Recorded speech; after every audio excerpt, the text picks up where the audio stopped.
It's been a long time since the Sub-Zero's samsara, and many things cannot be ascertained until Nahida gets back in form.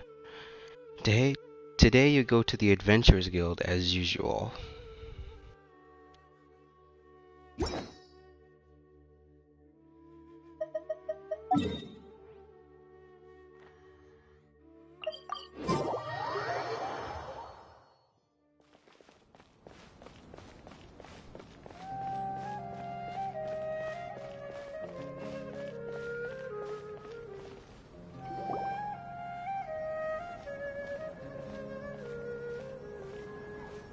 Astra Avisask.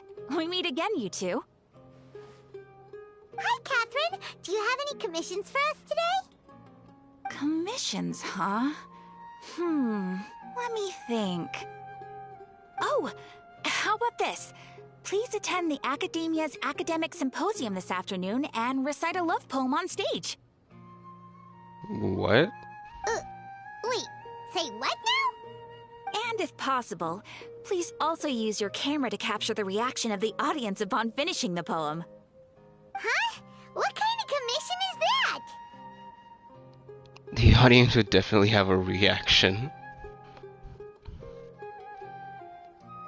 I see. It appears that you're not interested in this commission. In that case, please go to Port Ormos and convince the Eremites there to spend some time volunteering at the local orphanage. Hey, that's not any better. Mercenaries and orphanages really don't go together. Is it not just asking for a beating? I'm sure the mercenaries will have some interesting reactions as well. Paimon's gotta ask. Just who exactly has been submitting these commissions to the Adventurers Guild? Oh, the commissioner? Well, actually, I just wanted to see the two of you in action. You're not actually Catherine, are you? Was it so obvious?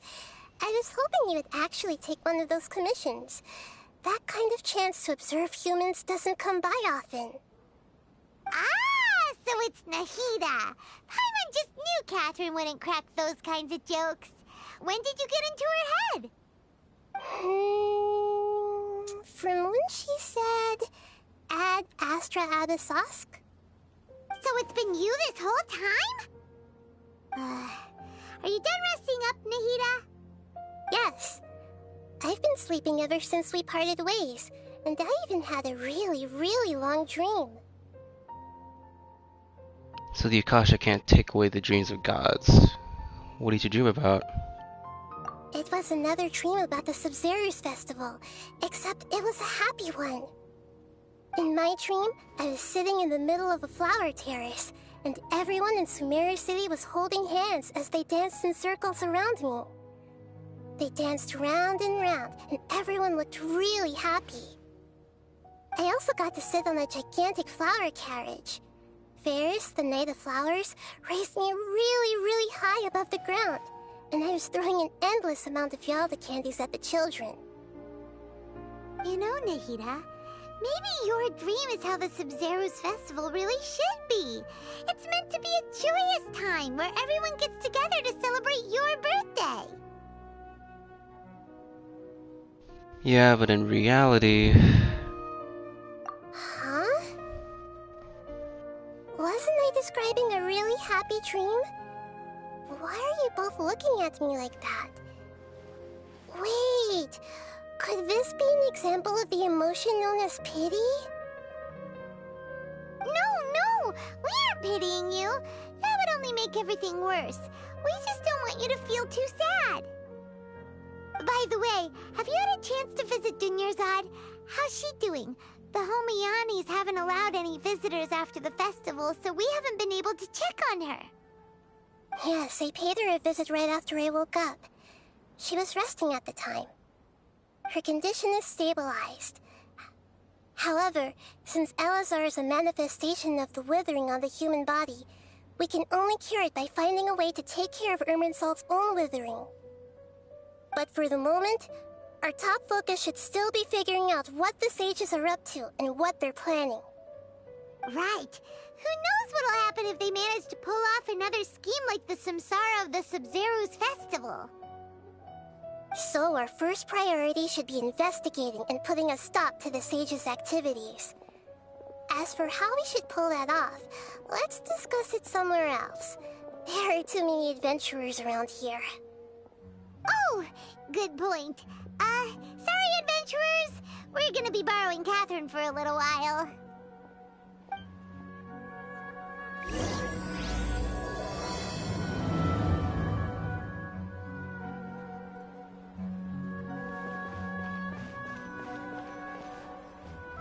Let's continue our chat here. Okay, so do you have any ideas on how we can investigate the sages, Nahida? Actually, I've already done a little bit of work on that. But for now, I want to hear your thoughts.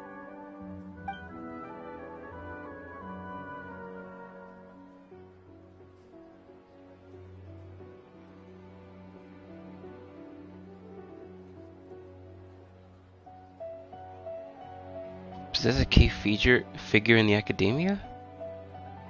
I've already tried that, but all the key members of the academia, even the core 30 guards, intentionally avoid wearing their Akasha terminals. It seems that from the very beginning, they've been guarding against info leaks from the Akasha. Of course, it could also be because they're wary of me. Have you already caught the sage's attention? I'm guessing not yet, but distrusting me would make perfect sense if they've ever paid attention to the urban legends about me. In any case, I probably can't take over their minds directly. Possess a student and infiltrate the sage's quarters. No way, that's too risky. You mean it'd be too easy to get caught? No, it's not that. We shouldn't involve innocent students in this. A single mistake could completely ruin their lives. Doing that would be ignoring the safety of my people for my own selfish goals. How is that any different from what the sages are doing?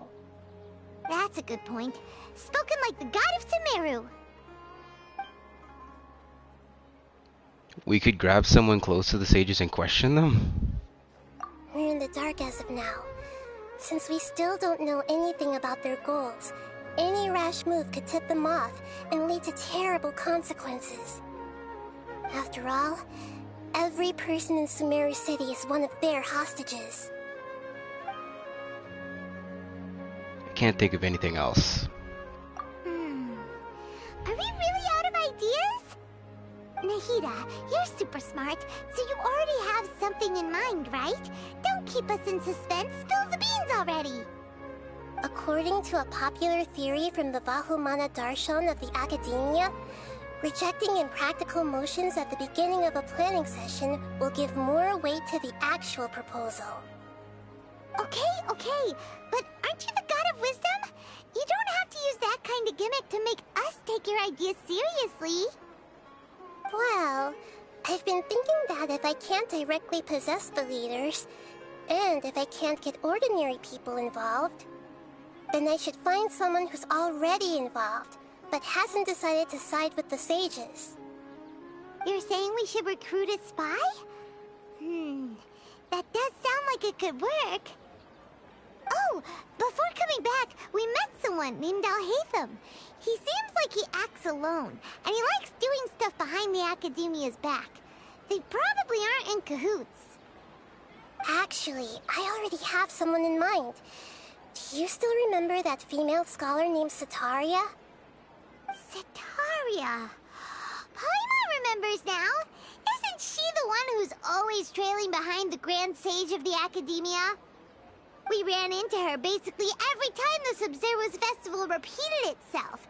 You could even say we're old enemies by now. Jeez. Paimon still remembers the smug and mean way she always spoke to Nilou. I've always liked observing all kinds of people, and Setaria has always stood out from the crowd. She was born in the desert and was hailed as their greatest genius. Her academic gifts allowed her special admission into the academia, and also gave her the opportunity to serve as the sage's assistant. Oh, Paimon didn't know she was from the desert. She must be pretty special then. Paimon feels like most of the desert dwellers around the city are working as mercenaries. The name Setaria means star. When she lived in the desert, she shone like the brightest star in the night sky. Later on, she was chosen by the sun. The star was given a place in the daytime sky to complement the sun's dazzling light. Soon after, the star witnessed the sun scorching the earth, which brought forth many disasters. The star began to waver. Instead of staying beside such a sun, wouldn't it be better to return and light up part of the night sky? But in the end, she couldn't give up the radiance of daytime. To cope with her shame, the star buried her guilt and closed her eyes. This is no longer just a metaphor. Those are Setaria's true thoughts, right? From the sound of it, Setaria's just hung up on the research opportunities here. But she doesn't really support the academia. She still feels guilty about not doing more for the desert, right? She's just running away from her problems. Indeed. When they are presented with complex moral issues, many people will simply plug their ears and go with the flow until the problem can't be fixed anymore. She's suppressing a lot of guilt, but before she realized it, she had already become the sage's accomplice.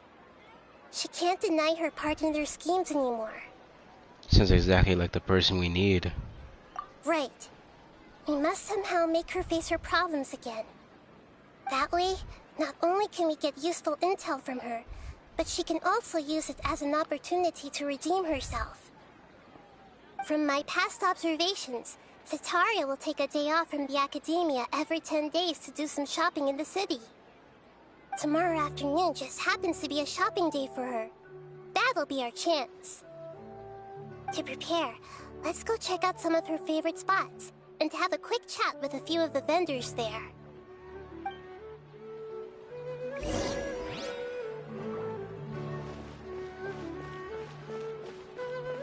What's this say?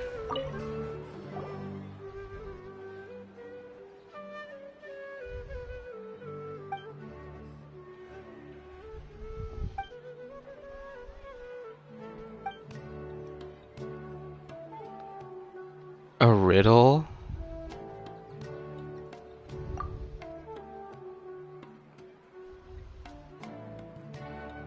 Drusus?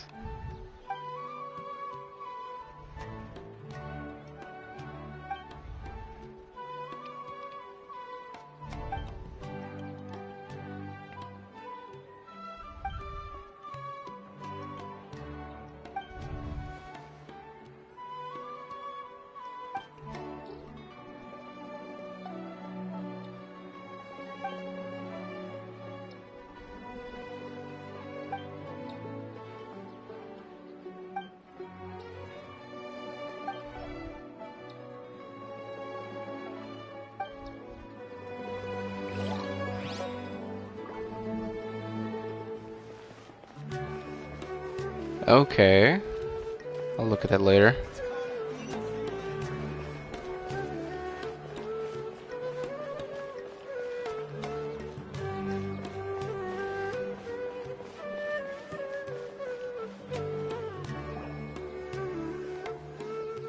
This should be Setaria's favorite fortune-telling spot.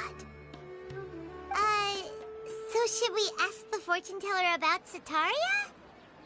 No, I already have enough information on Setaria. The most important thing now is for you to pay attention to the vendor's talking style and key characteristics. Talking style and key characteristics? My poor lost lambs, have you become troubled over your fates? The divine voice of wisdom often echoes between mine ears. If thou be blessed today by the gods, I may be able to show you the way. Huh? Really? Nahida, you've been whispering things to her? Shh. My friend here has some doubts regarding his future. Can we get a fortune reading for him? Of course, of course. In that case...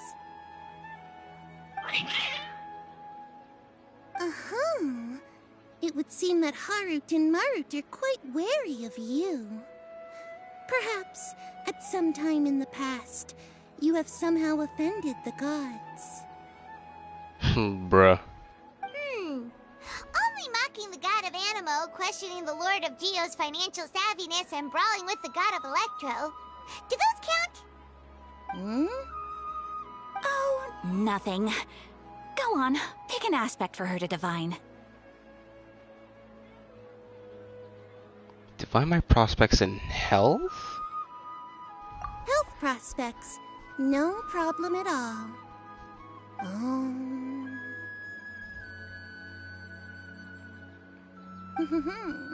The gods have spoken.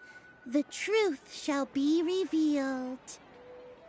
Your life shall continue on for many tens of thousands of years? Impossible. Harut, Marut, did you two spoil my divination? I've never read a fortune so absurd. Actually, Paimon thinks this is probably the most accurate fortune-telling you've ever done. I admit that the orientation of today's celestial matrix is, suboptimal. As such, there will be no charge. Is that so? Well, that can't be helped. If you were to bring some food offerings for Harut and Marut on your next visit, perhaps they could help you reverse the wheels of fate.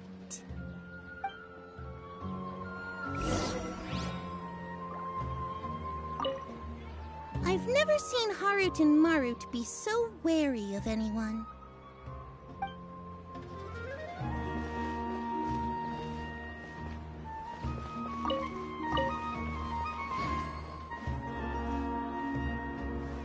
What?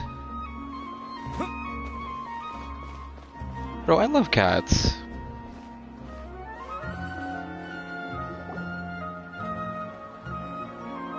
Is this another one of Sataria's favorite stalls? Yep. It belongs to a king.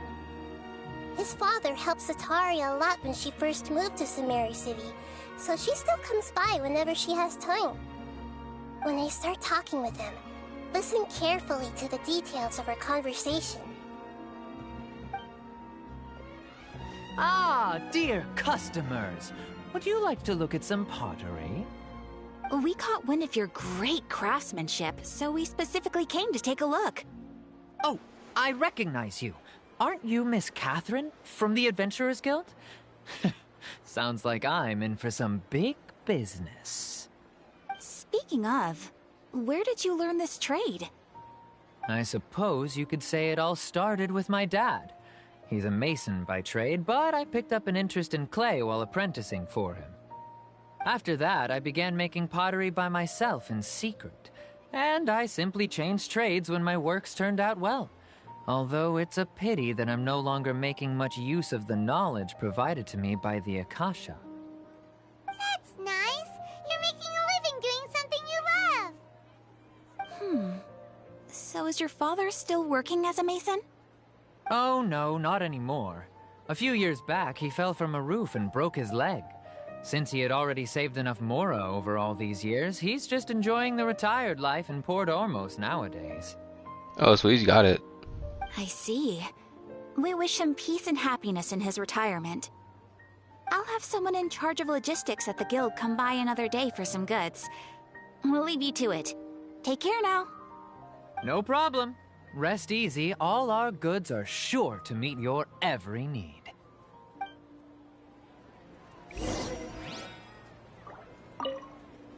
That was my first time talking with Miss Catherine. I'm sure I sounded a bit nervous.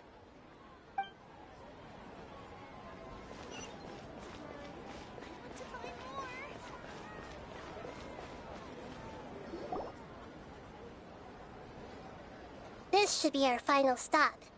Cetaria's always thinking of this restaurant when she's working at the academia, so she always comes by whenever she's out in the city. Nahida, you've really thought of everything! It's my duty to protect Sumeru's citizens, after all. Hi there. I feel like I've seen you down by the docks before. Huh? Sorry, I don't quite remember. If I recall, you were having a discussion with someone about shipbuilding at the time. Ah, that's right! I've always been really interested in feats of marine engineering. After all, I grew up in Liyue Harbor and spent my entire childhood staring at the ships going in and out of the port. I came to Sumeru to study, but failed to make it into the academia due to my lack of talent. But I'm still discussing all kinds of problems with different scholars, and I'm continuing to study and perform research from the restaurant's basement. I'm sure I'll get into the academia after their next round of exams. Well, that's ambitious. What an admirable spirit for learning. Amazing. Sure, but you'll find hardworking people wherever you go. So this restaurant has a basement as well? Huh. First I've heard of it. That's right. It's not usually open to patrons. Most of the time, employees use it for breaks or to hold private events. I see. Guess that makes sense.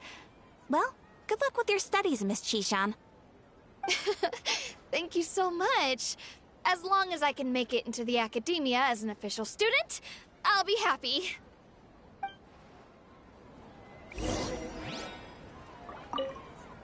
I must have met her somewhere. Why can't I remember?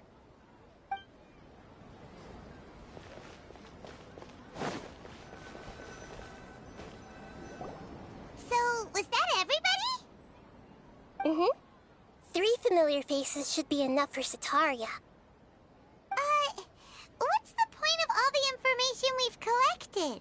Nahida, you still haven't told us how you're planning to make Cetaria face her problems. Cetaria is already used to avoiding her problems, so we must find a way to break through her usual sensibilities. I remember you mentioned that the Eremites in Port Ormuz are all making a fuss about the upcoming resurrection of King Deshret. Although it's all just a boatload of nonsense, the fate of her homeland may turn out to be Cetaria's soft spot. Oh, Paimon gets it now! You want to take advantage of the guilt Cetaria feels about her homeland. Although she knows she should return home to help the people of the desert, all she's done is conspire with the sages. If King Deshret were to criticize Cetaria's actions, or make demands of her, So, how do we set that up? Well, King Deshret is long gone, and Cetaria is also too smart to fall for any simple tricks. If we simply engaged her under the guise of King Deshret's believers, she would definitely be wary of us, and we may not get anywhere. But if we were to borrow some of her close acquaintances to talk with her, her reaction would probably be very different. So, you mean you're going to possess those people we just talked to? Yep. Possess them through the Akasha. Imply they've already converted to the faith of King Deshret, and then convey our made-up will of King Deshret. As long as everything goes smoothly, we'll get through to Cetaria for sure. She'll never guess that we had anything to do with it. So that's how you're going to use all the info we collected on these people. It's so that you won't slip up and break form. Possessing them will only work if you can manage to pass off as them. Exactly. So, best of luck with impersonating them. Huh? Best of luck? But we don't know how to possess anyone. That's no problem at all. I'll just share all their senses with you once I've possessed them. As long as you're also wearing an Akasha terminal, the effect will basically be as if you've possessed them yourself. Huh. That is pretty convenient. But why does he have to do this. Can't you do it yourself? Although I've been observing humans for a while, I've never been good at imitating them. You're not wrong. It's always been painfully obvious whenever you try to pass as Catherine. Alright, I'll try my best. If it was at all possible, I would have preferred to leave these people alone. But seeing how things are now, I probably should just accept it and push on. Yeah, don't beat yourself up over it. We're only doing this to help everyone, and we'll only be borrowing them for a little while anyway. Alright, then let's give it a go tomorrow afternoon.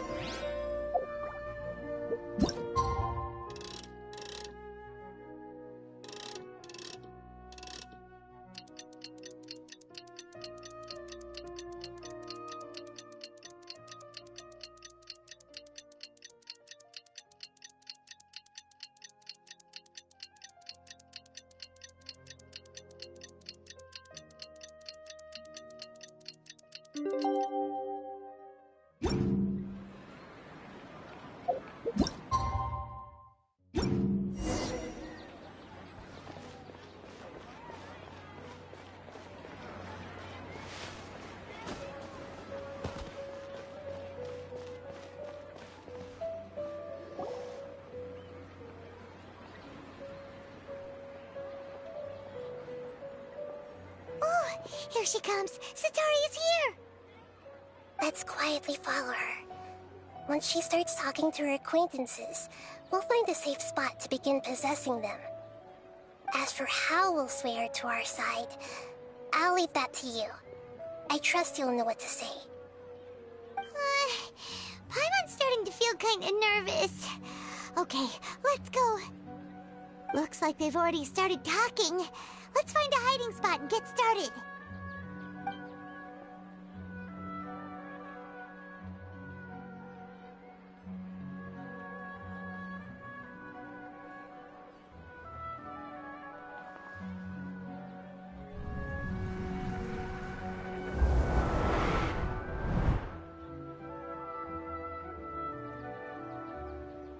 That's right. You really can't force anything when it comes to love. And besides, everyone around me has a very different background and outlook.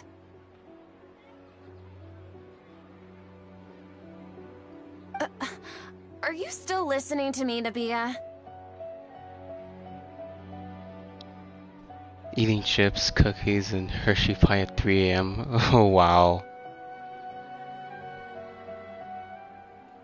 I had checkers. And a lot of fries. Oh, of course I'm listening. You were talking about troubles with your love life, right?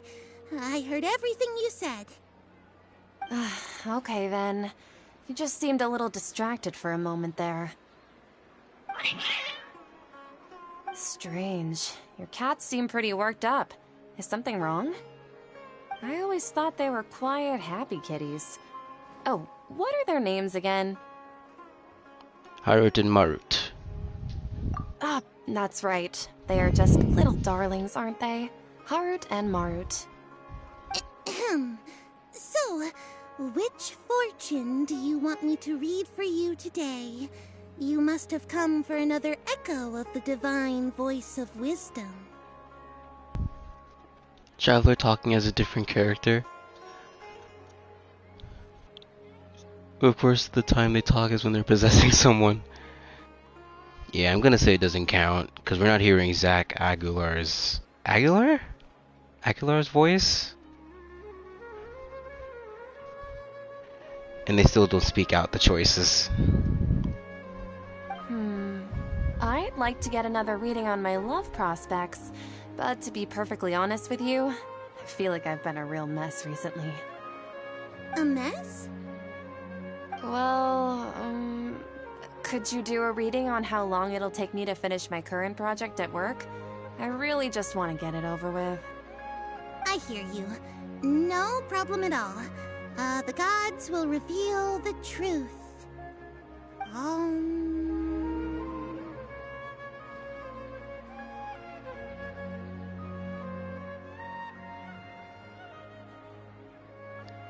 Oh, the gods have spoken.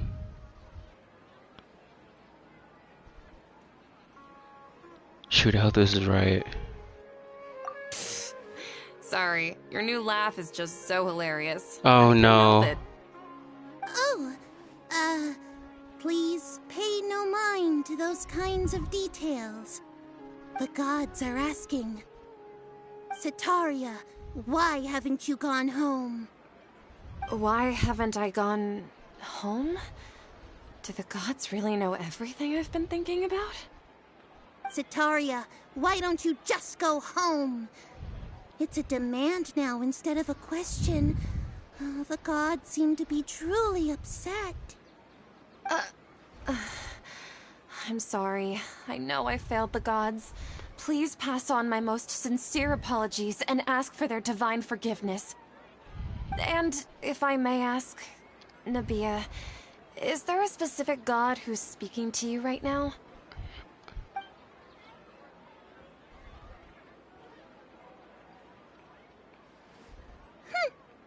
What an inconsiderate and naive question. The god who is speaking to me is, of course, the wisest and mightiest of all, King Deshret. King Deshret? No wonder he would make such a demand of me. Wait a second. King Deshret passed away a long time ago. Even though news of King Deshret's resurrection has been spreading like wildfire, it's all just a misinformation campaign from the academia. How can King Deshret still exist in real life? Huh. King Deshret's resurrection is a misinformation campaign? What insolence! I am King Deshret's most loyal believer. Do you wish to refute his voice of wisdom? Oh, no. As a child of the desert, I am only reveling in his power upon learning that his divine glory has touched even this city. I will think very carefully about his demand of me. I'm sorry. I must go now. Wait!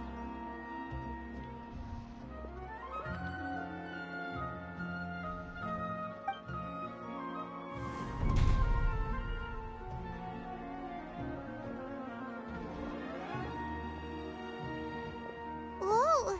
She just ran off in a hurry. She looked pretty upset, too. Well done. Sitaria didn't seem to suspect anything amiss. To have something she's been trying desperately to avoid show up out of nowhere and berate her, that must have shaken her to the core. Aw, Nahida, it seems like you understand human emotions really well after all. All I know are some abstract Harvard-taught theories. And in any case, my time with you has shown a lot of them to be utterly useless. I'm still trying to make sense of everything. Anyway, enough of that. Let's hurry and catch up to Sitaria. He's out of games now, right on cue. Let's get ready to possess him right away. Huh, what happened? Nothing. Zach Aguilar and Sarah Miller and Corn for Paimon. I know more about Zach because he voices Tanjiro Komada in Demon Slayer, David Martinez in Cyberpunk Edgerunners, and Nier in the first part of Nier Replicant. I hear Nahia all confused in the background. Yup.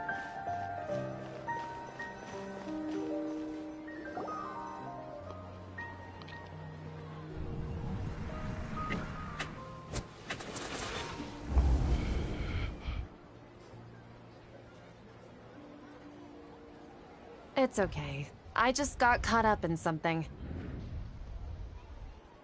Oh, actually, didn't you ask me to help you look for work? What kind of work were you looking for again? Masonry work. Oh, right. Your old man's craft. How could I forget? Speaking of, how's he doing? Is he feeling any better?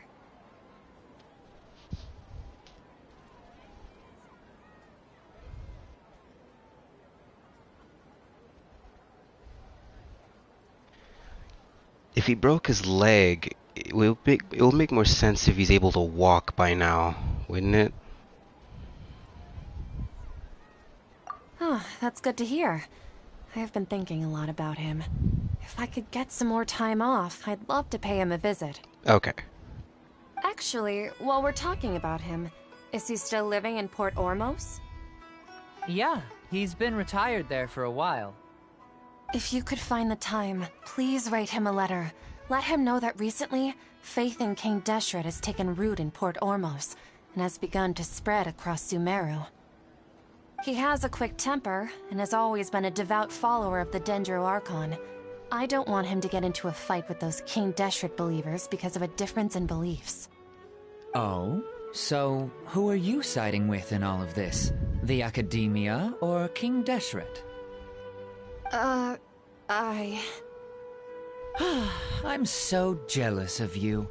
You were born a child of the desert, yet you chose to betray King Deshret, and now you spend all your time with those crooks from the Academia. Akeem, you don't mean... you've also become a believer of King Deshret? What's so strange about becoming a believer of the wise King Deshret? In fact, aren't you the strange one? The one who still can't pick a side? Ooh. Can't pick a side? Me? Whoa! Paimon had no idea you'd be so good at this! I really started getting into the role. Nah, I wasn't Hirsch. You really zeroed in on the issue and put it right in front of her. It might feel a bit overwhelming for Sataria. But once everything is over, I'll be sure to pay her a visit to her mind and explain everything. Anyway, let's keep going.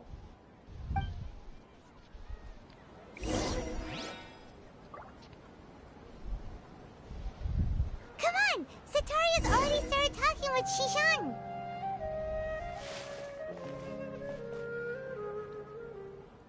Because Nier grows up in part 2 and grows some balls, so he has a different voice actor for his deep voice. Oh.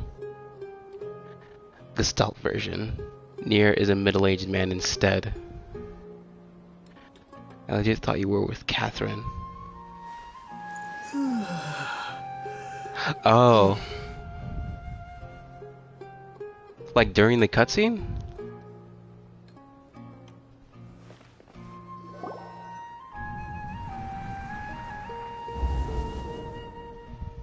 So, Shishan, have you noticed anything weird in the city lately? Like, as if someone was trying to preach to you about something? No, I've been spending all my time studying in the basement. Oh, right. Speaking of strange things.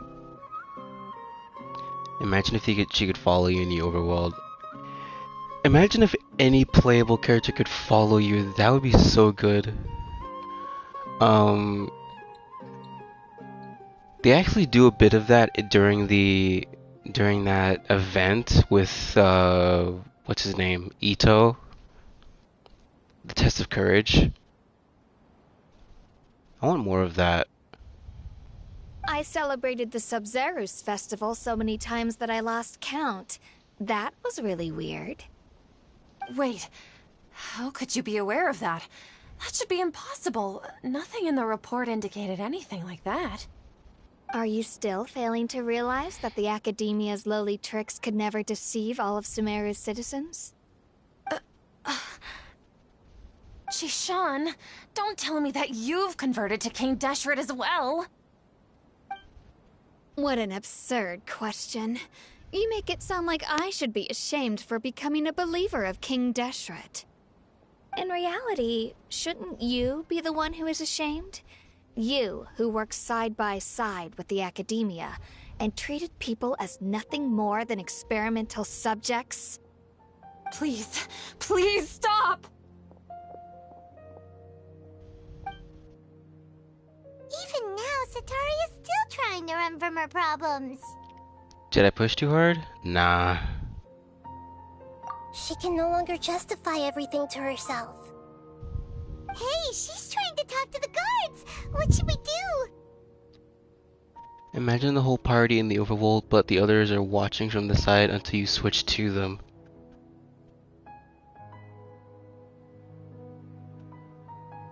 Oh, that sounds kind of cool. Like you could like call them in and they'll like throw a little attack by your side or something. And you can like do reactions that way. This is the most important part of all. Quick, get ready. Mercenary, you're a member of the Corps of 30, correct? Please help me pass a message to the Matra right away. The situation in the city is getting out of control. Please, try to remain calm, miss. Tell me what's happening in the city. Heretics are infiltrating the city, and they've already converted many residents to their side. Heretics? What kind of heresy are you talking about? King Deshret! Many people I know have suddenly started believing in him, but he's long dead. It's impossible. Miss Sataria, nothing is impossible. You know my name? King Deshret is immortal, and all who defy him will one day pay the price. You must face the truth, Sataria. You tread a treacherous path, and the longer you ignore it, the tighter the Academia's grasp on you will become, and the deeper you will be ensnared. Child of King Deshret, never forget that the desert that belongs to you lies elsewhere. What's so strange about becoming a believer of the wise King Deshret? In fact, aren't you the strange one? The one who still can't pick a side? What an absurd question. You make it sound like I should be ashamed for becoming a believer of King Deshret. Sataria, why haven't you gone home?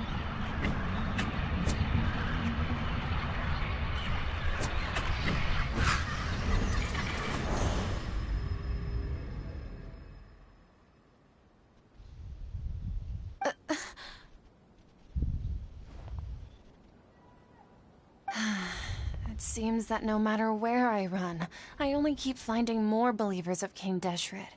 I have to say, this is a familiar feeling. I've also been running from my guilt this whole time. Guilt over my part in the Sage's plans, and from ignoring the letters from the children of my homeland. Ignoring the letters?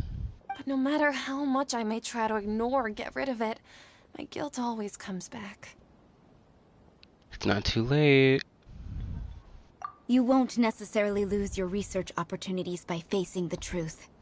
Besides, did you really want to conduct your research while carrying such heavy feelings of guilt? How do you know me so well? Are you truly just a believer of King Deshret? Or are you the god himself? That's not important. The important thing is to pass judgment on the Academia and its sages, and to correct their mistakes. If you could provide some assistance in this matter, perhaps it could serve as a form of atonement. I've actually never believed in the gods, but I've always believed in serendipity.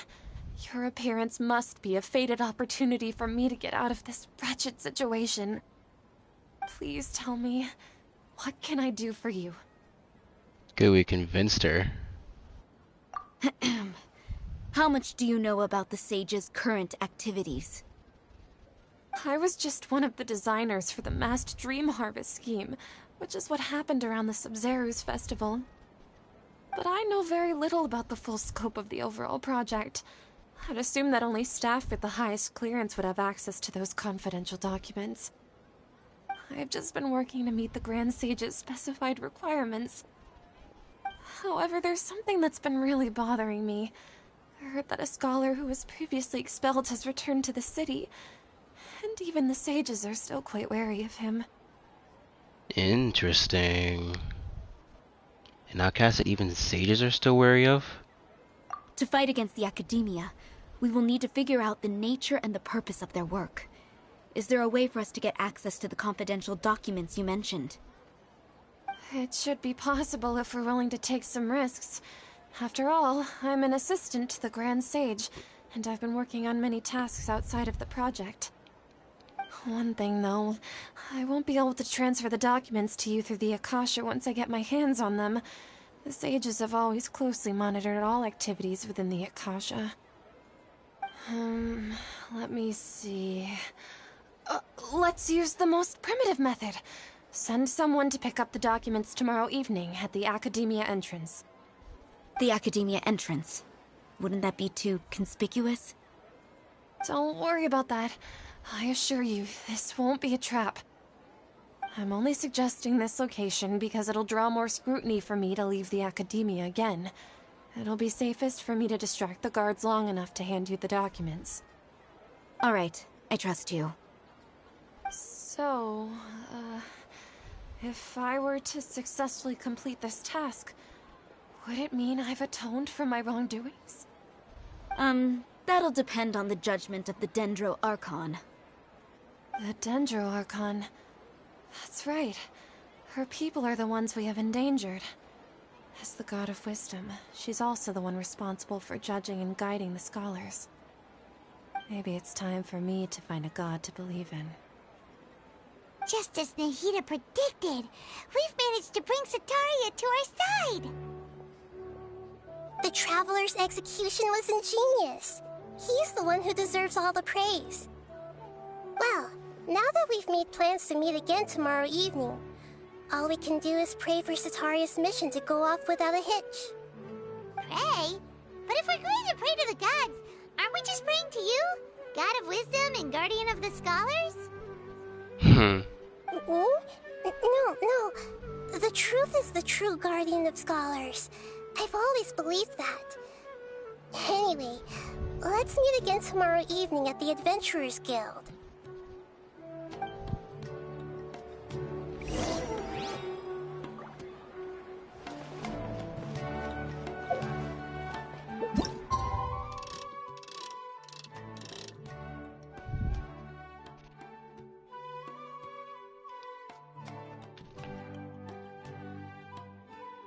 Zhongli, Benny, and A watching me fight and not help?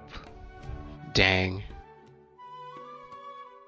Then I swapped to Zhongli and Lumine and is watching me freeze to death. Oh, that infinite loop where you can't shield yourself.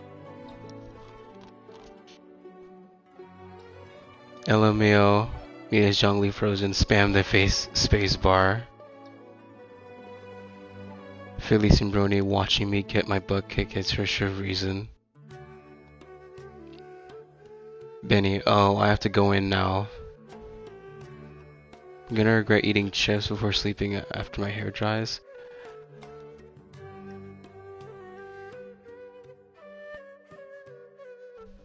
I mean, I drink a lot of water around this time. Should help.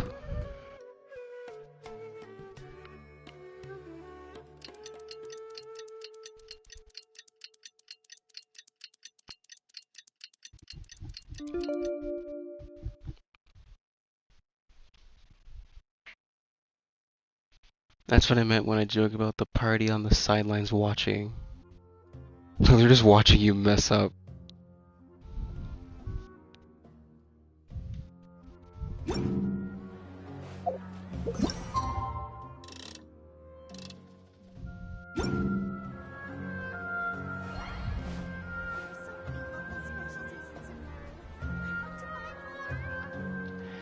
But they don't have to hold it and piss as I sleep. Oh yeah, because that's when you go to bed. Don't you think my craftsmanship deserves a higher?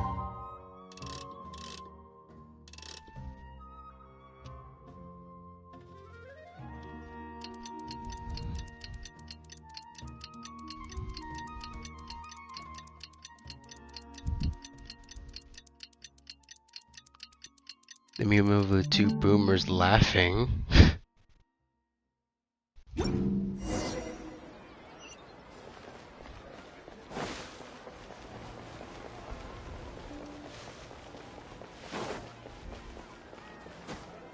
can just climb over here. Catherine, we're here! Oh, you are the other Catherine, right? That's right. I suppose I'm the other Catherine in your mind. Can't we just call her Nahida? Shh! We're on a secret mission tonight, so we need to protect Catherine's identity. Yep, Paimon's right. We cannot fully rule out the chance that the meetup tonight is just a trap. I don't know what those main people are called. Oh. If something were to happen, my existence may be the only trump card we'll be able to play.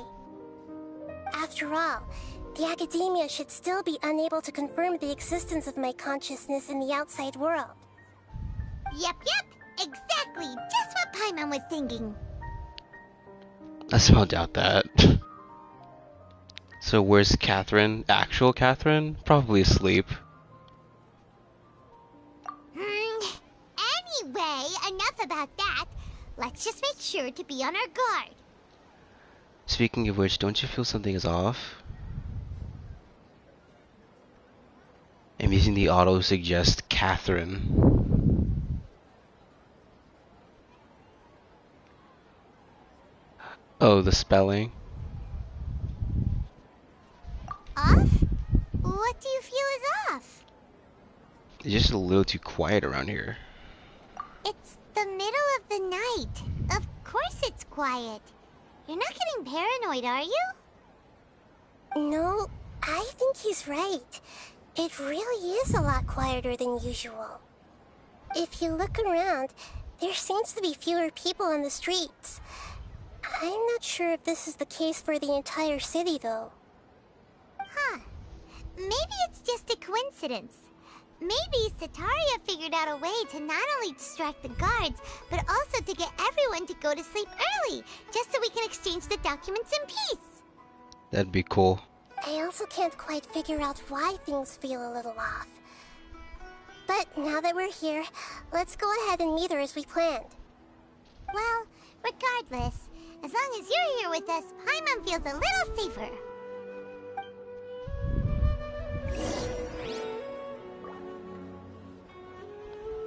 It cuts to everyone at a party.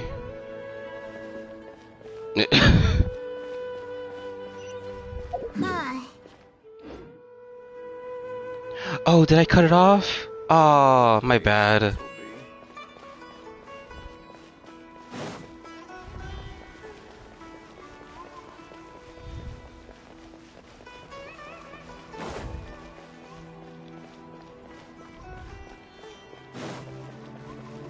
I hope that was just an NPC talking.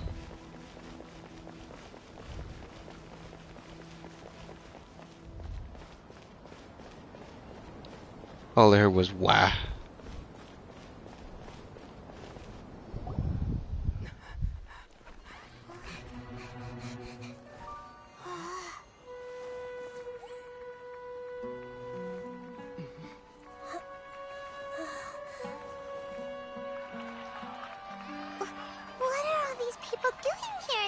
of the night. Ah, the triumphant hero returns at last. And to a rather spectacular welcome, even if I do say so myself. You're the outcast, expelled from the Academia. Indeed I am. Although these days they tend to call me the Doctor.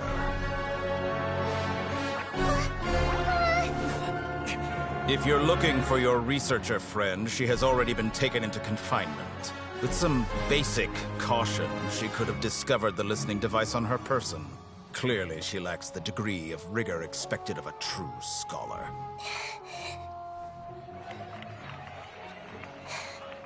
The people of Sumeru City. What have you done to them? I simply made some minor adjustments to their Akasha terminals. Now they can deposit information directly into the subconscious. As you can see, all these lovely people now believe this traveler is a hero who has just saved the world. My experiment is a success. And now it seems they can no longer hold back their sheer adoration. Oh no! What should we do? These are all just regular people! Leave now. You need to get out of here. What? That guy's a Fatui Harbinger! We can't just leave you here! Nor can I abandon the people of Sumeru.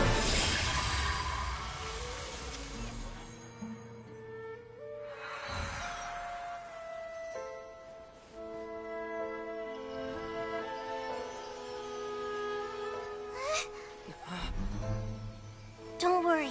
We'll meet again outside of the city.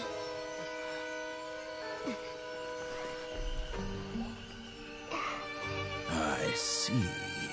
You appear to have overridden their mental faculties with your own consciousness. To possess such a powerful mind, you must be the god of wisdom.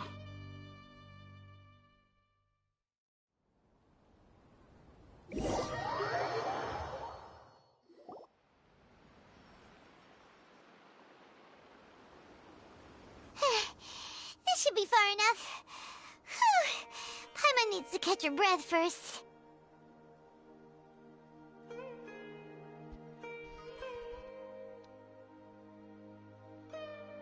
I'm sorry, am I just the only one who really likes his voice? He just took me away.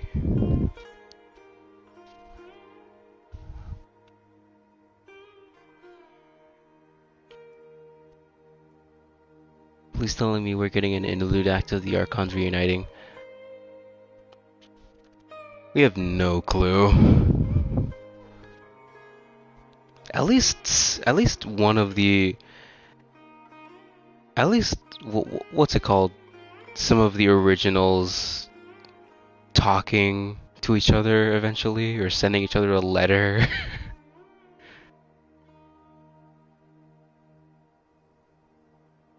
Right, going to Dotori.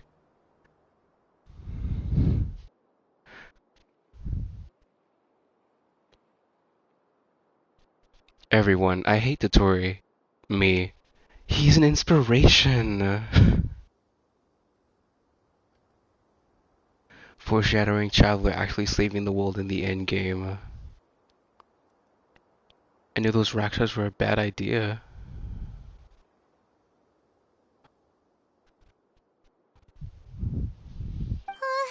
Is Nahida going to be okay? We only made it out because of her. Hopefully she'll be fine. Paimon wasn't counting on running into a new Harbinger here, let alone such a high-ranking one. That guy was number 2. So scary. Which is interesting because not only that, but he's also the Omega build. Which means he must be really powerful.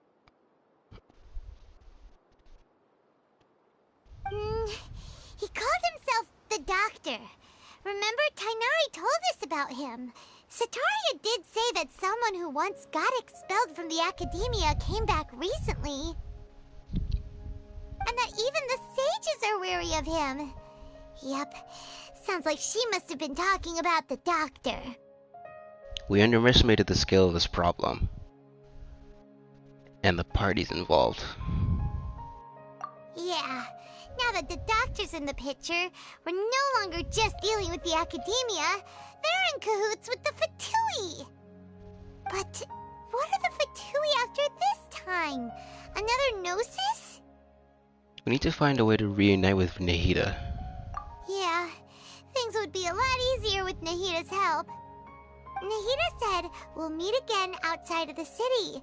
But we can't just keep waiting around, right? Let's go find someone else who might get involved during an investigation.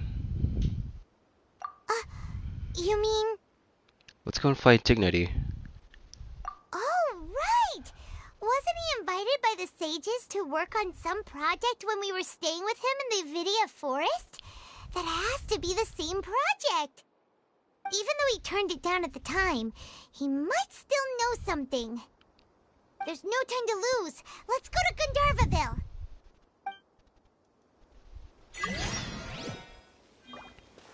Not the new mail.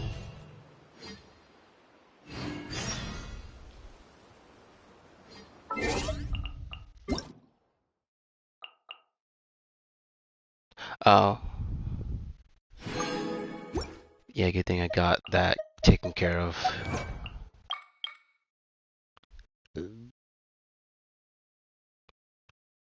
Share senses with negated through possession using Akasha. Wasn't that fun. Be viewed as a savior of the world by the citizens controlled by the Torah.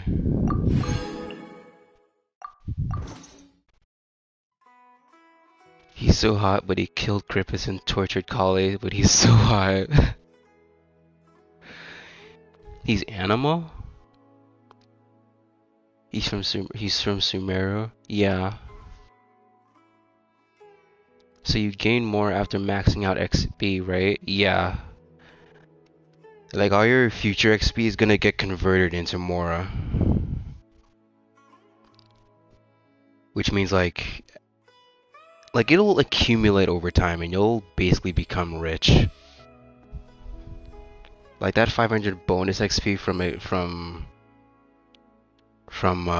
daily commissions and stuff. All sorts of things. Doing domains. Same with Honkai, yeah. Except it takes longer to me. Like, how am I still level 57 after all this time? Because 60 has an XP amount? Oh, it's probably like you get to you finish the bar and that's it? Or maybe you have to actually fill up the bar before the Mora is converted. I don't know.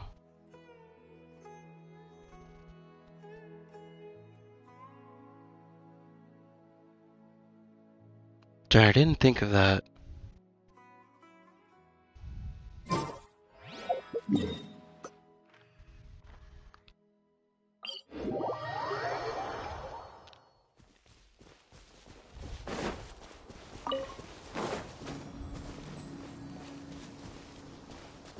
I think you have to max out the XP. Darn. That's gonna take forever.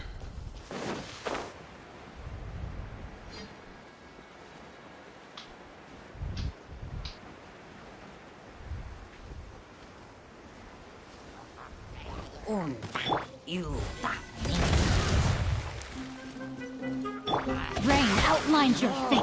Rest and rebuild. Yeah.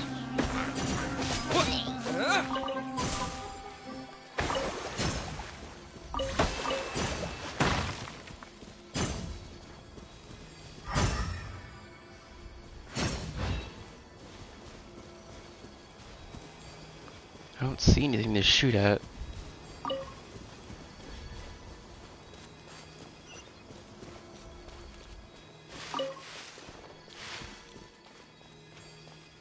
Now I'm wondering when exactly I maxed out. I need to know.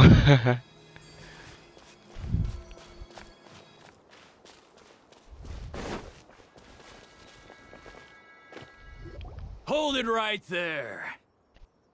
A blonde-haired traveler and a floating fairy. We've got you all right. Take a look around. You've fallen right into our trap.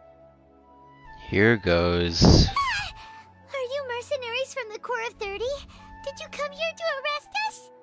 Corps of 30? We're nothing like those government lapdogs who don't even get scraps for their work. We are an elite brigade that commands the highest commission rate in all of Sumeru. We're here on the orders of a client known only as the Outcast. The Outcast? An outcast from the Academia? Sounds like the doctor. Yup. But why wouldn't the doctor just send the Fatui after us? Local mercenaries might have an edge over the Fatui. Making you see taking advantage over the Academia's resources? Still wasting time on idle chit-chat. We'll shut you up soon enough. Get them! You're up, Traveler! Following orders. Feel this ancient power. No, my sword! Hold the line!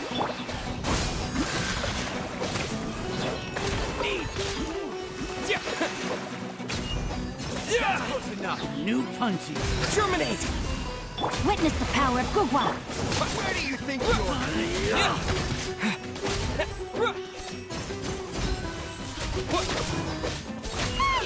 It isn't over yet! Here comes reinforcements! Rust, rebuild! Rain outlines your fate! Propagate! You want this? That was pretty rough. Is that what elite mercenaries are like? It probably won't be long before we see more of them. Yeah, looks like we'll have to keep our guards up. But this doctor guy seems like a pretty tough opponent. He knew exactly where to set up an ambush. Did he predict that we would try to find Tighnari? Going up against smart people is tough. Anyway, let's keep going.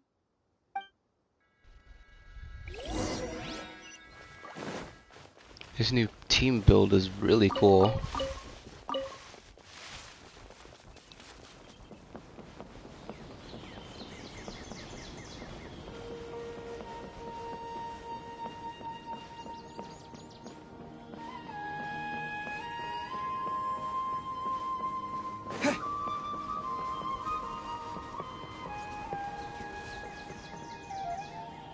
Oh, it's the Traveler and Paimon.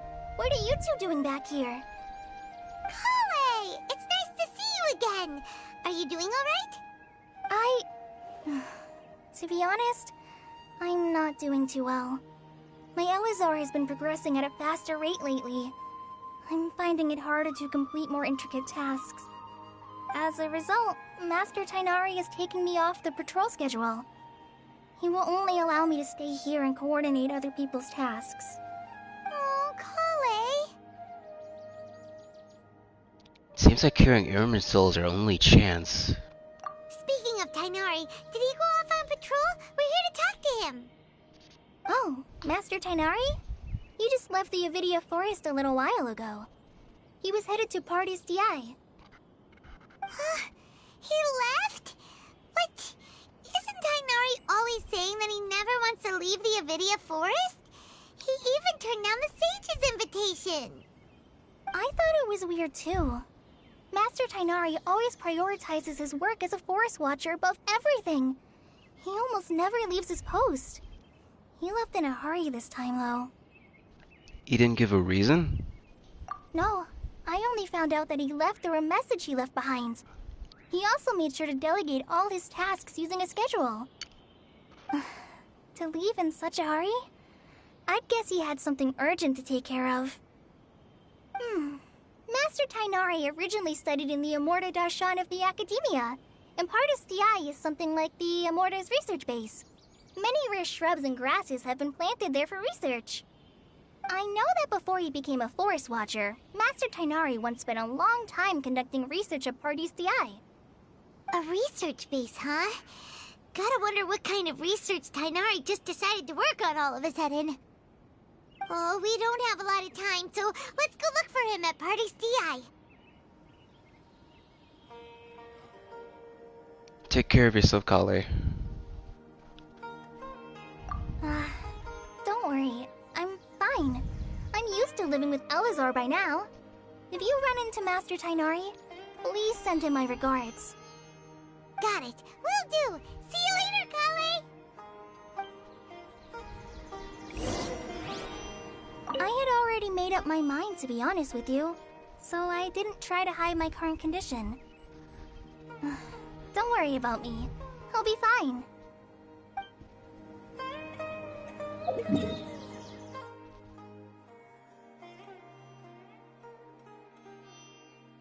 Kali or Diluc needs a fight to fight Dotori and whip his ass way after we whip his ass.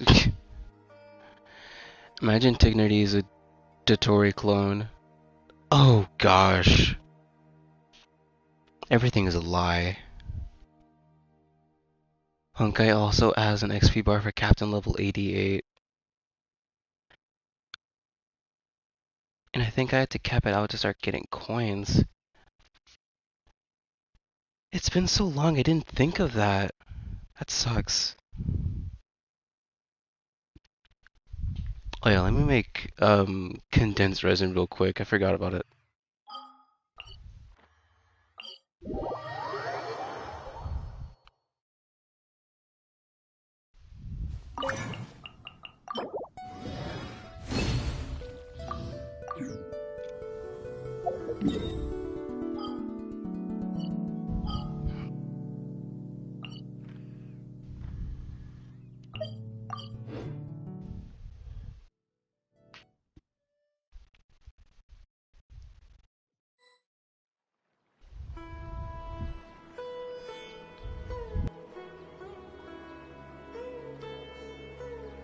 Leveling up after AR-55 is such a grind, honestly. Wait! Look who it is! Nahida? Thank goodness you're okay. We were so worried about you. You are Nahida, right? Hey, this was supposed to be a touching reunion, but you're ruining the moment. Just making sure. Actually, it's very smart of the Traveler to be wary of me right now. After all, the Doctor has shown that his technology can apparently even control human minds. Plus, it's not like you could have known what happened after we split up and I was facing the Doctor by myself. Even a pool of stagnant water after a torrential storm can occasionally pass as a patch of sky. Paimon feels like only the real Nahida could come up with such an obscure analogy. I believe you. Huh? But I wasn't trying to win your trust or anything. All I wanted was to clarify my point. Well, we understand that point now. Please, Nahida, tell us more about what happened. Are those poor people all right? When you left, I was still in the middle of restoring everyone's minds. Thankfully, when the Doctor mentioned depositing information into the subconscious, he didn't mean engraving information into their minds. Instead, he did something closer to creating hallucinations. That was still within my power to fix. Luckily, I managed to finish my restorations and mind jump away from him just as he was about to capture me. Whew. What a relief. The Doctor sure pulled out some hidden cards, but good thing we had Nahida with us. I wouldn't be relieved just yet. Yeah, he's still around. I gave away my true identity when I restored everyone's minds, which means we've lost another one of our trump cards. Also, the Doctor is already an expert at modifying Akasha terminals. Maybe it's only a matter of time until he captures my consciousness inside the Akasha. Would that mean you'd no longer be able to jump between minds? Then how do we stop him? He's still at the Academia, so it's possible he already started messing with the Akasha. We'll need to hurry. Ugh, it feels like he's toying with us. What a nasty piece of work. Plus, the Doctor's combat ability alone is apparently enough to make him worthy of being number 2 of the Fatui. We shouldn't give up hope just yet. Let's try to find another way to attack this problem.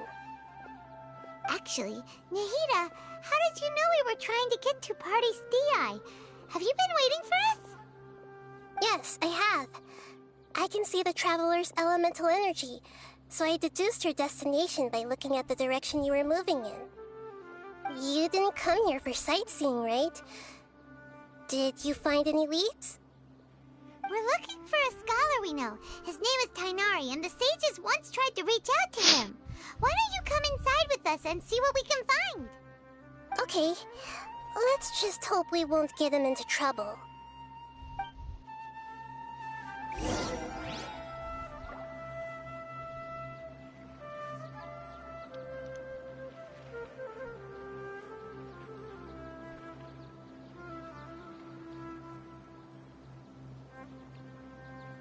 A grind I didn't know and unintentionally did because I didn't ascend past AR 50. If I did ascend, then I would have been forced to grind and farm materials to level up and ascend my characters. Like I did when I ascended past AR 35 and 45. I went straight to 45 from 35 and then went straight to 50 from 45 and finally straight from 50 to 60. With capped out XP, by the way. 2 years of grinding daily in most of the events. Jeez. Such a big Honkai and Genshin fan? Please be careful not to touch the plants here. Any more friends who like the same games as me, like Xenoblade? I heard the new game is really good. And of course Honkai and Genshin to join us for co-op.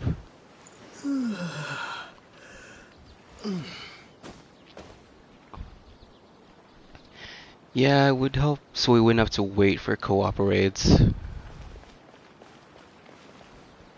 I think I played every in-game event. Like every single one. I can recall like a couple that I missed.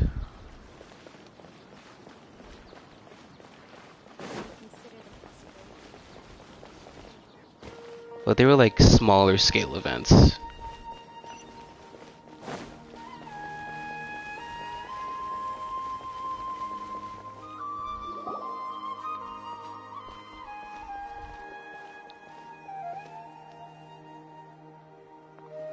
Traveler? It is you! Ah, it's Hypatia! Long time no see. Ah, what a pleasant surprise! It's so nice to see the two of you again. Who's this? She's a scholar we met in the Avidia Forest. When we last saw each other, she was still training in the... what's it called? Satyavada life? Oh, I see. That's right, we're old friends. You've come at just the right time. Ever since I've come here, hardly anyone has even talked to me. Hypatia, you're way too excited about this. Actually, for you to leave the Avidia Forest means... you're not in training anymore? Wait, no. Did you already finish your training and reach Pariporna life? What do you think? My consciousness has already managed to make contact with the divine. Really? You did it! Congratulations! I'm really happy for you. It's so exhilarating to share this sublime joy with others at long last! When my consciousness made contact with the gods, what a supreme and unparalleled experience that was! That sounds incredible! Actually, we're here for Tignari. Let's chat about this next time. Oh, alright. Actually, please wait. I haven't forgotten my promise to you. Remember? I promised to help you understand what you saw from Irminsul once I gained deeper insights. My current self has not only gained true insight, but I can even help you establish a direct connection to the consciousness of the divine. You can do that? Do you believe her, Nahida? I've never heard of anything like that, but if you want to give it a try, I'll do my best to protect your consciousness during the process. Hold on. I brought some spirit borneal with me. This is still a crucial part of the ceremony. We're using that incense again? All right now. Hold my hand. I'll help you establish a pathway to connect your consciousness. Okay. Ready?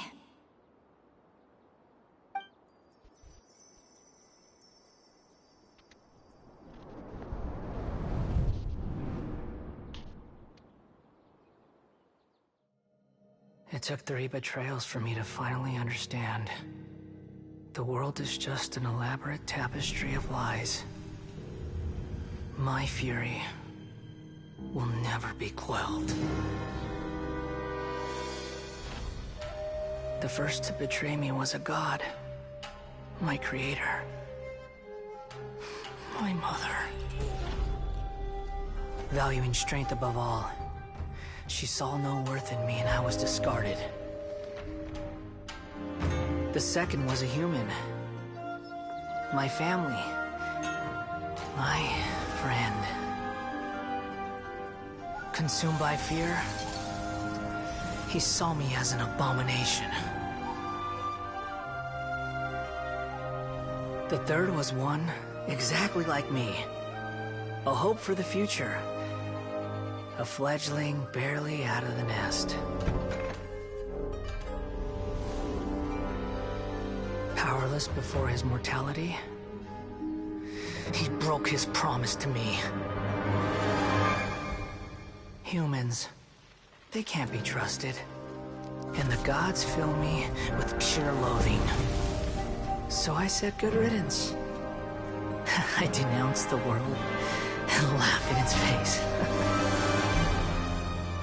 My chest will never again be defiled by worldly filth. I will scrub away every last trace of human emotion. Then it will be empty, a blank slate, and ready to receive a supreme gnosis, brimming with pure divinity.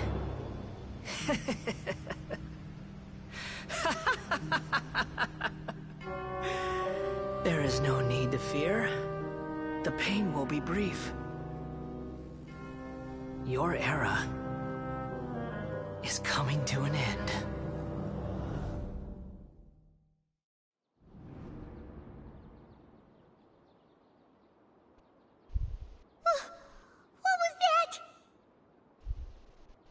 That was neither the Greater Lord's consciousness nor King Deshret's consciousness. Oh my gosh. Did we actually just see the Baladier's memories? Everything matches what we know about him. But how is he connected to the divine consciousness that Hypatia was talking about? You saw it, right? You felt it, right? Such a majestic god! Such a noble will! Such sublime emotion! Alas, shame. If only that which beats within my chest wasn't a filthy mortal heart.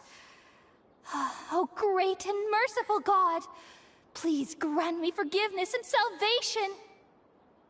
Do you understand now? I'm afraid this is no Peripurna life, but rather... Wake up, Hypatia. You! Why are you so mean to me? Why is everyone hiding from me? I found divine wisdom. Shouldn't I receive praise and honor? Haven't I uncovered that light in the darkness? Hypatia? That's how I always thought everything should be. Wait. Have I already lost my mind?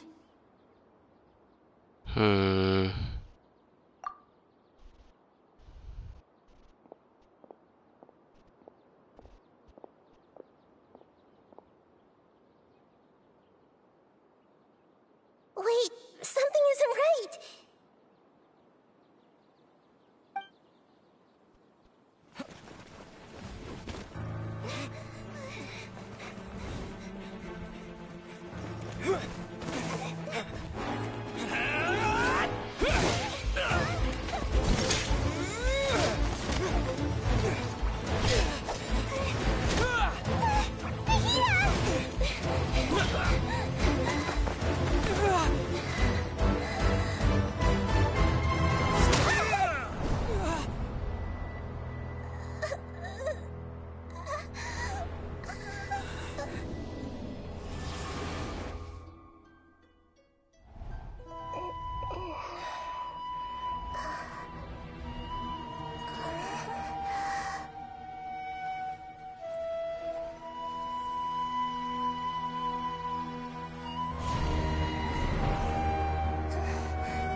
Oh, the Traveler's back? It's me. What just happened? Nahida was controlling your body for a while. It seemed like she jumped over to you as an emergency measure right before the Catherine puppet was destroyed. After that, Tainari heard the commotion and came over. He helped us defeat the mercenaries and then he ran with us all the way here. This time she didn't just transfer her mind into my body. Her mind swapped places. What? You swapped places?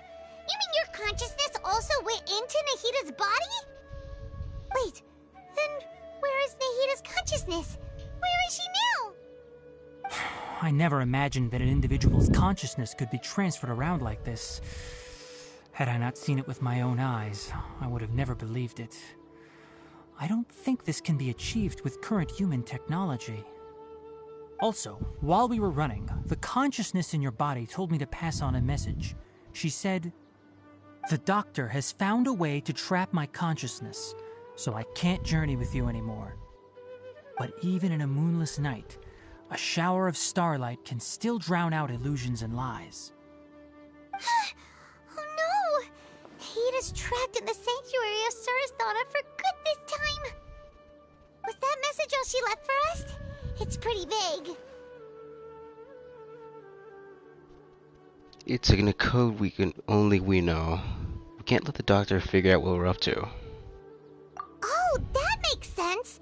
Since the doctor captured her, she won't be able to say anything without him knowing. She's being extra careful. I missed out on one of the flagship events. I don't remember which. For Honkai, I skipped most of the story events and battle events because I didn't want to get spoiled in the story and not interested in battle events. Understandable. Holding hands. Even in a moonless night, a shower of starlight can still drown out illusions and lies. Huh. Paimon knows the moon illusions and lies are from the alchemical divination at the Sub-Zeru's festival. Didn't Nahida use a starlight analogy before? It had something to do with Sataria.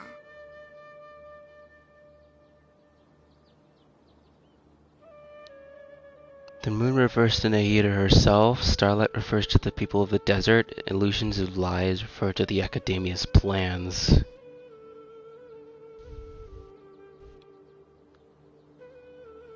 Oh, that makes a lot of sense. Huh. Do you think Nahida was telling us to go find help in the desert? But she isn't with us anymore. Think we'll be okay?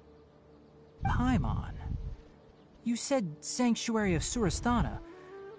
Does this mean that this Nahida you're talking about, the consciousness who was occupying the Traveler's body, is the Dendro Archon?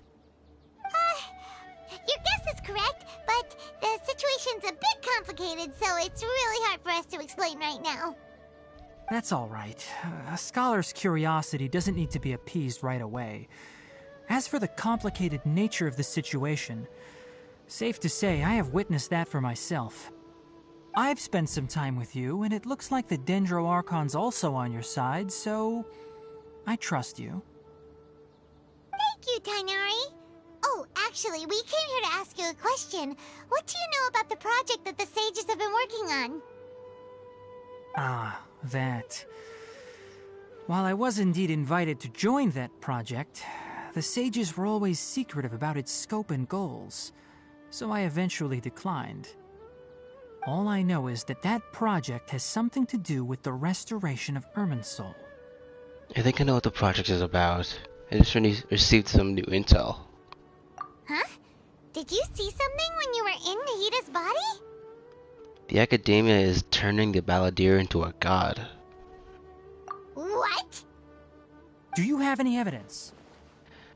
I saw a nascent god under construction. Hypatia also showed us a so-called divine consciousness.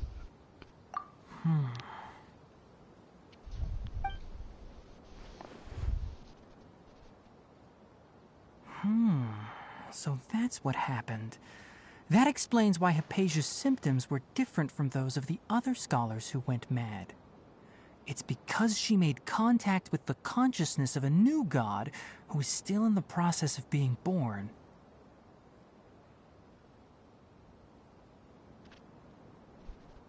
Wasn't it stated that people could lose their mind when coming into contact with the divine? Yeah, and I think that part of the reason is because the Ermin soul is partially corrupted right now.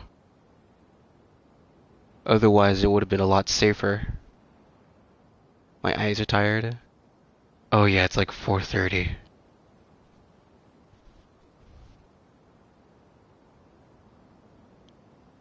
I know you didn't finish Windbloom Festival's story, which showed Dvalin returning to Mondstadt after going to Archon knows where after we fought him.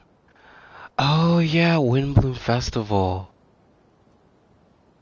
Yeah, that's one I missed. I do remember the other more recent Mondstadt events. The one with Razor.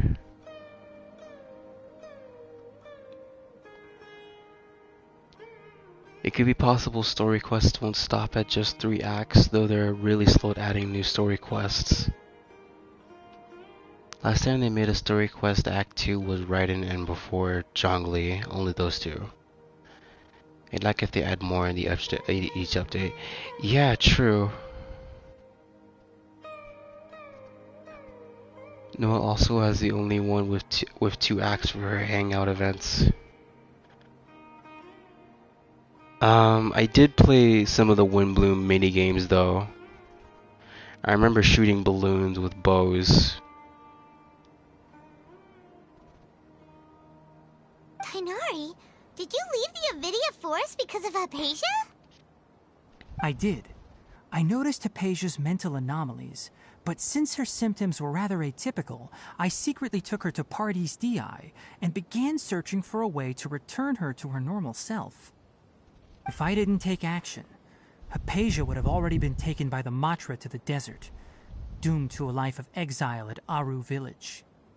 Now that you mention it, I knew the Academia has never thought particularly highly of Lesser Lord Kusanali, but I still didn't expect them to do something as arrogant as creating a new god. Looks like I made the right decision by not accepting their invitation. The Fatui may also fan the flames, yup. The Doctor and the Balladeer. We have 2 Fatui Harbingers in Sumeru. Sounds like we're in for a bad time. From your description, I don't think they've completed their project. There may still be room for us to intervene. But then, what is the connection between creating a new god and restoring Irminsul? Yeah, it feels like we're still nowhere close to figuring out the Sage's goals. Let's head to the desert for now. Right. We've pretty much gone over everything we need to know, so we should head out. How about you, Tighnari? What are you going to do? I'll stay here for now. I still want to try a few more things to help Hypatia. If you're planning to go into the desert, start by heading for Caravan Rabat. That'll be your fastest route. Come find me here if there's anything else I can do to help. May the spirit of wisdom go with you. Thanks, Tighnari. Hopefully Hypatia will feel better soon. We're off then.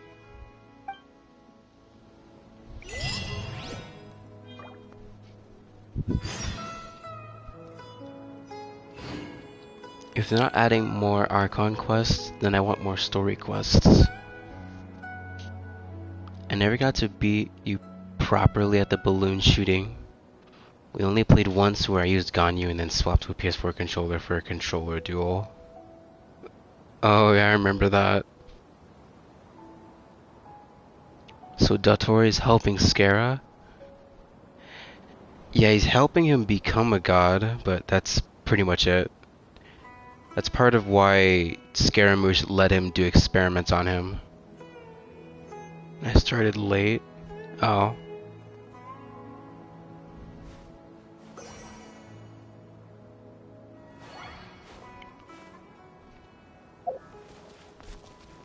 started late in the minigame.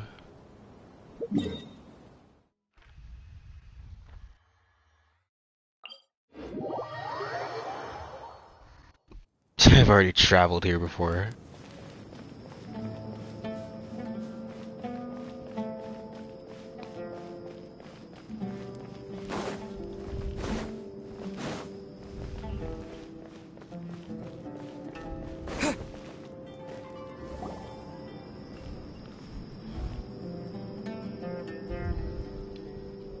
We finally made it to Caravan Rebut. It's pretty lively here. So, just past this wall is the desert, huh? Oh, wow. Paimon remembers hearing people call this the Wall of Samiel. It's made to block sandstorms from the outside.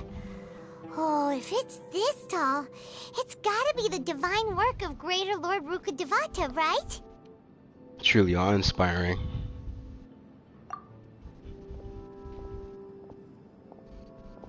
Enough gawking. Come on, follow me. Oh hey, Al-Haytham. Huh? Where did you come from? Over here.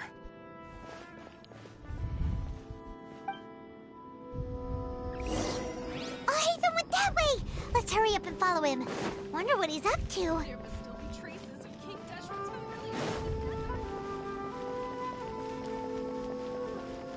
Oh, he's fast.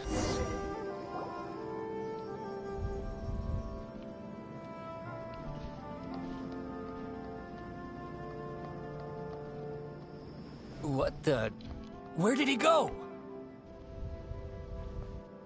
How did we lose him? They were just here a second ago.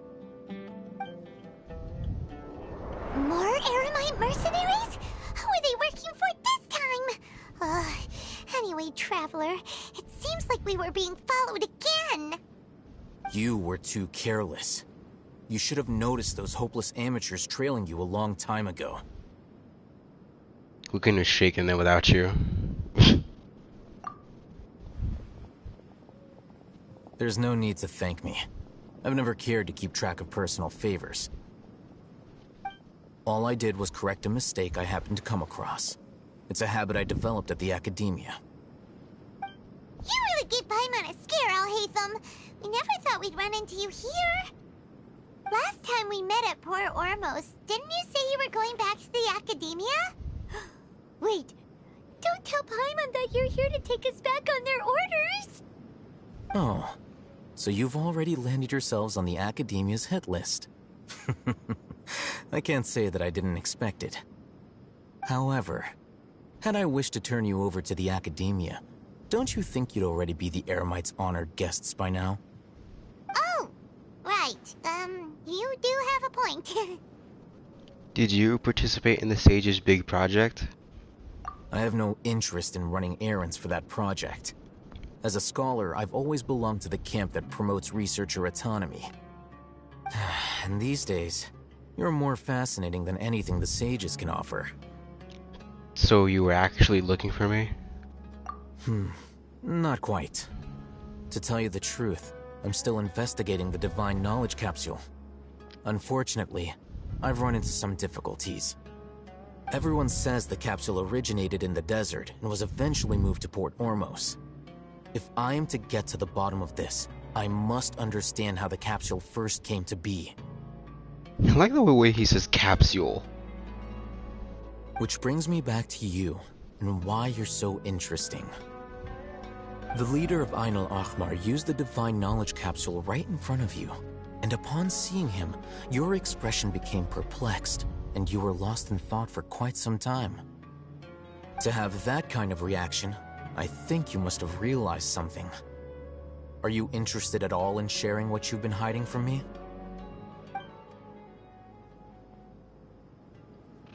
It must be because I was so shocked to hear those words again. World forget me. Al-Haytham, you really have a ridiculous eye for detail. What kind of person even notices or remembers stuff like that? I can't share what I know just yet. So that's your answer. Well, I do work for the academia after all. So considering that, it is indeed wise to keep your cards close to your chest. But that does prove you do have some undisclosed information about the Divine Knowledge Capsule. Am I right?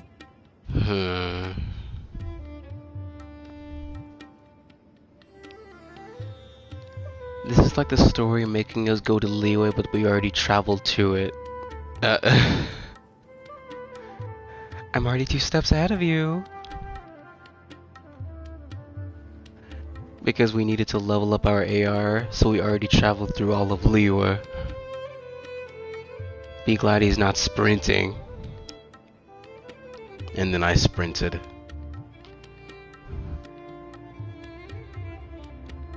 He'll be gone and already by the gate. Unless you program him to slow down after running out of stamina like the gameplay. I don't see why people are saying this is Sue. I mean, look at him. They literally look alike. How are they not counterparts? Except this one is more snarky. Like, he comes off as a smartass to me. But Sue is more humble. They don't share the same Japanese VA though. They share the same Chinese VA. And I'll hate them as Buffer. I guess. And has his eyes open and some of his hair is white.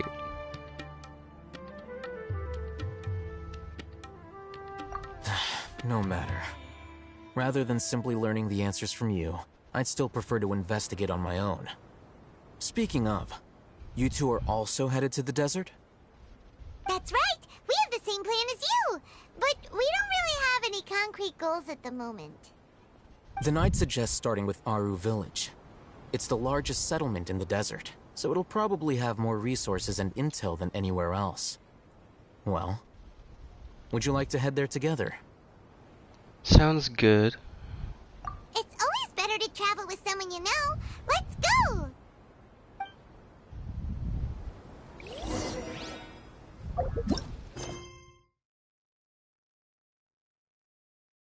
You have temporarily lost Naida's health, but according to the message she left behind, you'll meet someone in the desert who can help you get out of the woods. To foil the nefarious plot between the Academia and the Fruitui, you set off on another journey. One is psychic and one fights physically. Imagine if they made him a catalyst as a reference to Sue being psychic. Oh.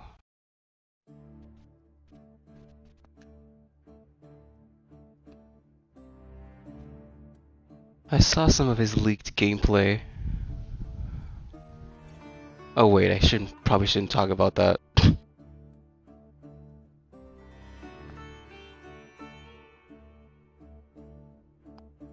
Though him having muscles wouldn't be useful if he was a catalyst unless he likes to work out and keep fit. Imagine a super buff catalyst user who flexes on every hit. I mean, I'm not like huge or anything, so I'm not worried, but yeah. They're banning leaks now. I heard the biggest leaker stopped, like he gave up because you're threatening him.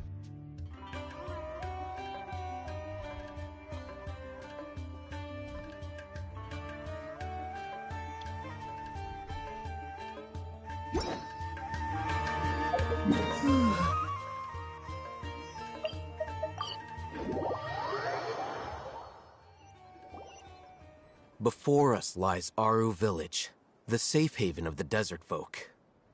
Whoa, this landscape is really something else. What a cool place! Let's go check it out!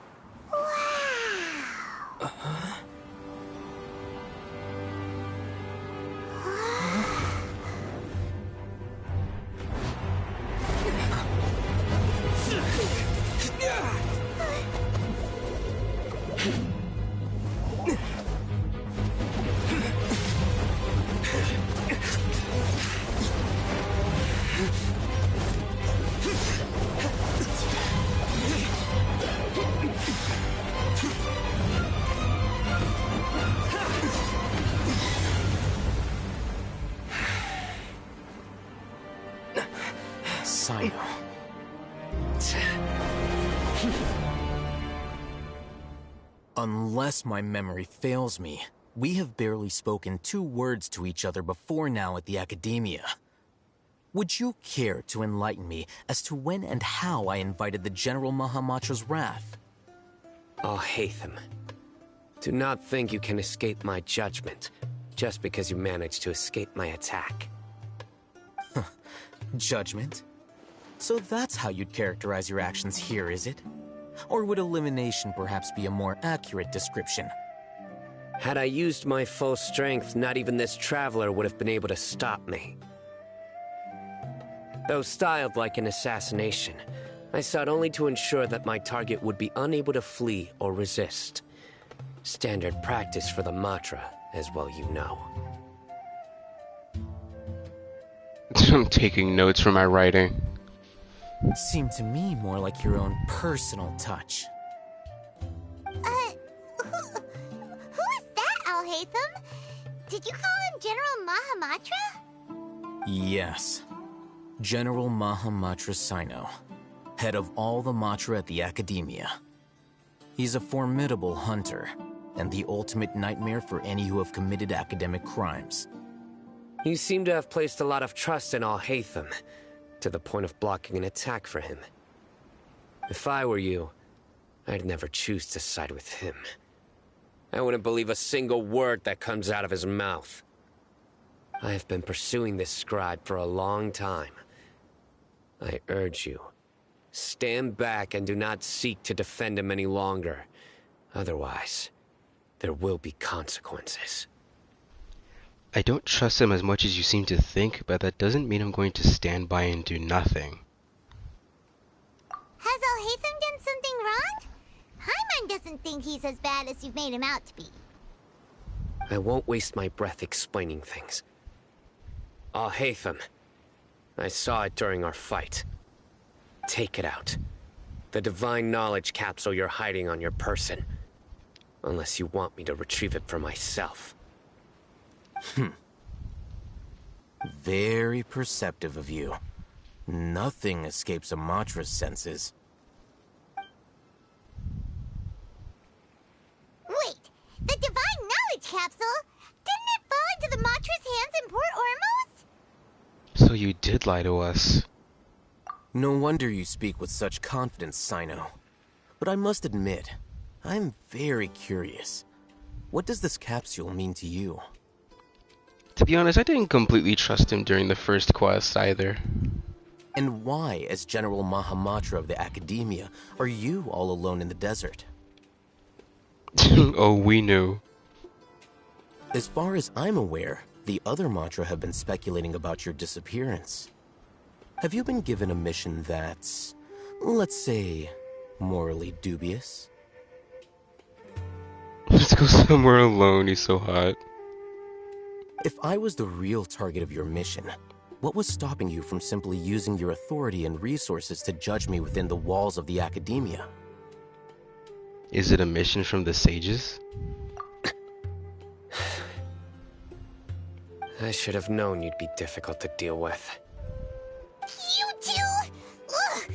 What should we do, Traveler? Paimon feels like we can't trust either of them. Ahem. Well, look at you two, acting all tough and self-righteous over there. Only one of these 3 is playable. Currently. Wait, Dia?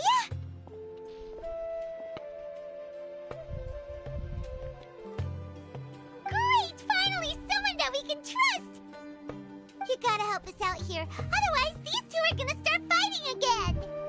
Yeah, sure looks that way. 2 giants from the Academia duking it out once and for all. Not something you get to see every day, that's for sure. Listen, I know you academic types love to fill up your big brains with self-righteous morality and lord your empty rules and virtues over each other. But how dare you bring your petty disputes into the safe haven of Aru Village? It seems like someone's gonna have to beat some sense into your thick skulls until you finally learn to respect these grounds.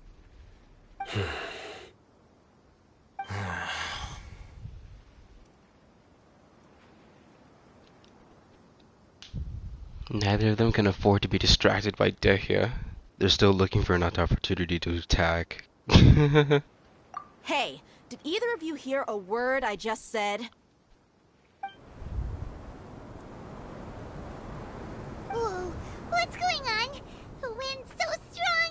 Is this a sandstorm? Paimon's gonna get blown away! Another sandstorm? What's up with these recently?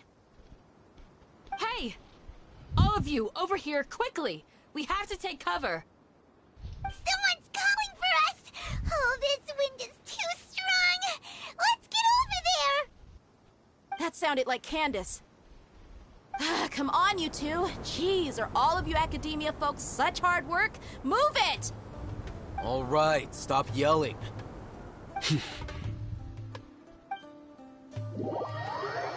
Forced cooperation.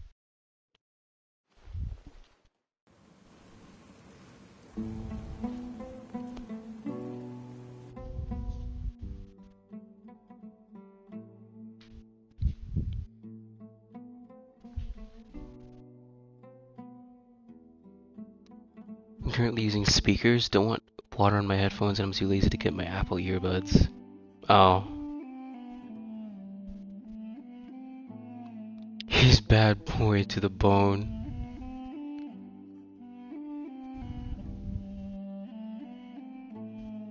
You're all weird, I'm leaving. Only one of these three haven't been announced to be released. Yeah, there's like no drip marketing for Dehya.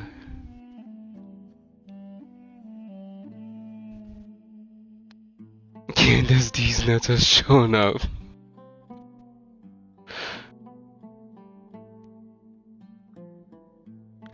Could you really be strong enough to take both on at once? I don't know. I'd like to see them fight.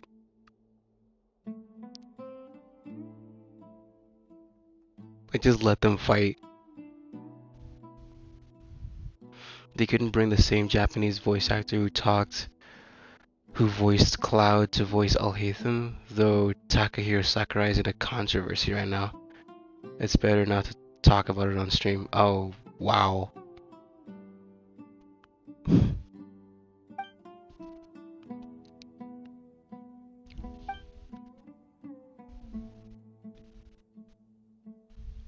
Yeah, it's really bad. Sheesh. Well, this is pretty awkward.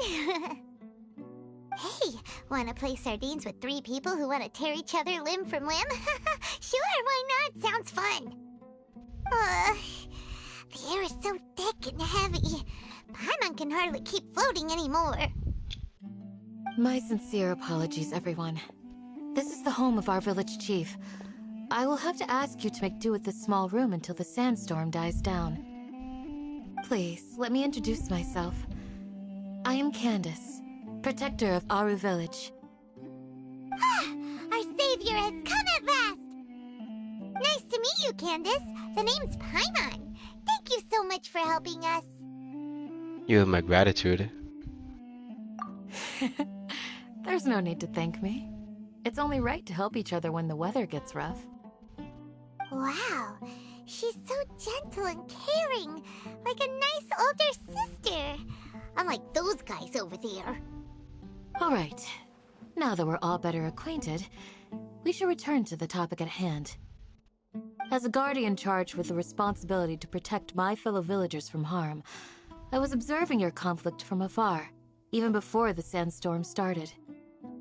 And now that you have set foot within our village itself, it is all the more my responsibility to make absolutely sure that you pose no threat whatsoever to us. So please, have an honest and sincere conversation with one another, and put your hostile feelings to rest.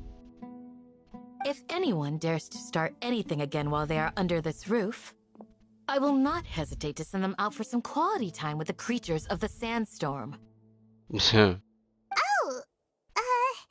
On second thought, Paimon may have misjudged Candace's character. And that goes for you too, Miss Dia. Do I make myself clear? All right, we got it, Candace. That's what I like to hear. So, which of you will begin?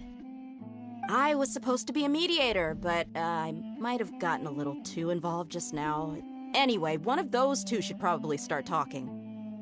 Wait, that was you trying to be a mediator? I have nothing to hide, so there's no shame in explaining myself. Why am I trouble? Why am I in trouble?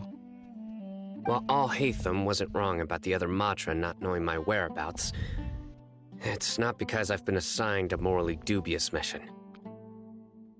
Rather, I've chosen to exile myself. Huh? Exile yourself? A little while ago, I discovered that there was data missing in the Academia's project planning and development files. What little they did report clearly did not match the project's actual progress. As General Mahamatra, I had the responsibility and authority to request an audit. However, to my surprise, the person responsible for the erroneous data was none other than Grand Sage Azar himself. I tried to investigate the issue myself before submitting a formal audit request, but I soon found that all leads and potential pieces of incriminating evidence were carefully concealed from me. I began to realize that they were cautious of me from the very beginning. Unsurprisingly, the Grand Sage rejected my audit request as soon as the submission reached his desk. He even said to me, "The power of the General Mahamatra is granted by the sages. You have no right to judge us." So they really are up to no good. I realized then that to the Grand Sage, the Matra are nothing more than tools for the sages to assert and maintain their control over knowledge. The vows that we took, the principles that we strive to uphold, they are meaningless to the academia of today. So you then decided to exile yourself. I believed it would be wise to flee the academia before the sages had a chance to take action against me. This way, they can no longer see nor predict my actions. I will never give up on this investigation. There's no need for someone else to give me power or authority. Once I find the truth, I will administer judgment by my own name. Sino seems to have the same goal as us. We're all investigating the sages. Plus, now that he's no longer the General Mahamatra, he somehow feels a lot less scary. It's still too early to trust him completely. Well, Sino, if that's your story, then why did you see Al-Haytham as a target? When I was investigating the matter in the academia, I overheard a conversation between Al-Haytham and a sage. The sages asked you to investigate a blonde-haired traveler. Do you dispute this, Al-Haytham? What? Like many parts of the project, this assignment was undocumented. Now throw in your suspicious behavior with the Divine Knowledge Capsule, and I think we deserve an explanation. The sages were watching me from the very beginning. Yes. I was indeed tasked with investigating the Traveler. Al-Haytham! After all, the promised reward was so great that hardly any scholar could have refused. The sage told me, once you've completed this assignment, I can give you a glimpse of divine knowledge. A most enticing offer. Unfortunately, those academics don't know me at all. Their words contained one key piece of information, namely that divine knowledge indeed exists. That gave me all I needed to know. From my perspective, the sages are far from trustworthy. Think about it.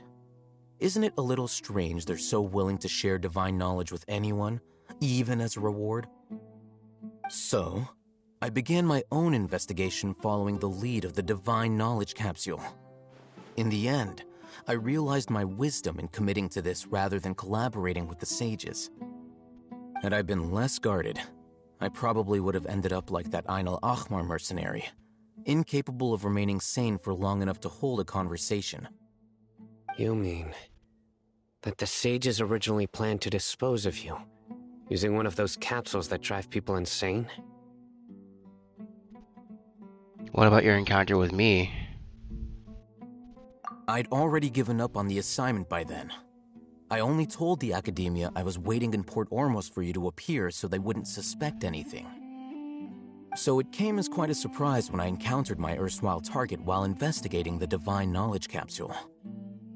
Criminals do love to talk about coincidences. Even though I ran into the Traveler by chance, I had no intention of providing assistance to the Academia. Also, you should remember, you were the ones who decided to follow me and strike up a conversation after I left that tavern. Now that you mention it, things did go like that. That's true. Alhaitham helped us out at Caravan Rebot as well. Maybe he's telling the truth. I'm willing to apologize, if that's worth anything to you. I took the Divine Knowledge Capsule behind your back because I judged its existence to be a significant risk. I felt that it would be best for no one to interact with it before it had been properly studied. Those thirsty girls, oh, I follow for another reason. After all, curiosity often proves to be the most dangerous thing in this land. You should be well aware, Scribe Alhaitham, that curiosity can also lead you to danger and suspicion. I'm on... what do those authors say? On hiatus. I'm taking a break.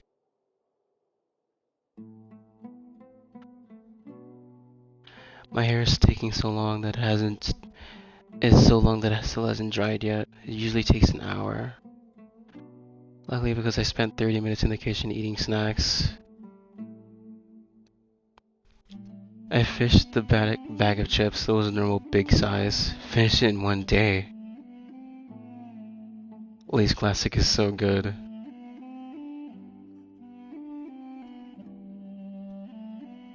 Oh, I had chips at a party. Because he has the Devil Capsule. Like how I'm curious to when I maxed out my AR.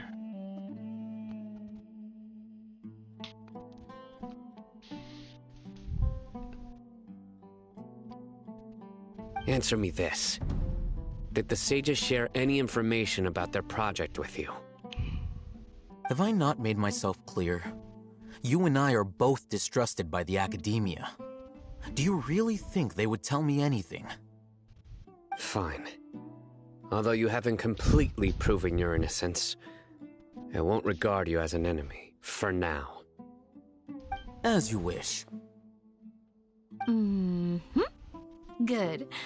I'm glad to see you two clearing up your misunderstandings. And now you, Dia. I believe it's your turn. Oh, sorry. Whatever the boys were talking about must have been so boring that I spaced out. Based. My situation is pretty straightforward. My employer, Dunyarzad of the Homayani family, is friends with the Traveler and is currently recovering from her illness at home. I had nothing going on, so I decided to return to Aru village for a visit. I was actually looking forward to a pretty exciting time getting back together with everyone here. But then I saw these two random guys in the middle of a pointless argument. It ticked me off, and things went downhill from there. Is that all? Well, I will admit that definitely sounds like your style. In that case, welcome back, Dia. That's more like it. I missed you all so much, Candace. It ticked me off, that's it. Whoa! What was that sound? No need to worry. Now that you're no longer at each other's throats, please make yourselves at home. I'll take a quick trip outside to clear out some of those creatures in the sandstorm. Creatures? In the sandstorm? Are you sure you don't want some backup? Fighting in a sandstorm is not for the faint-hearted. Anyone without extensive training in these conditions is at a disadvantage. You needn't worry. Yeah, just leave him to Candace. Don't worry, she's as tough as they come.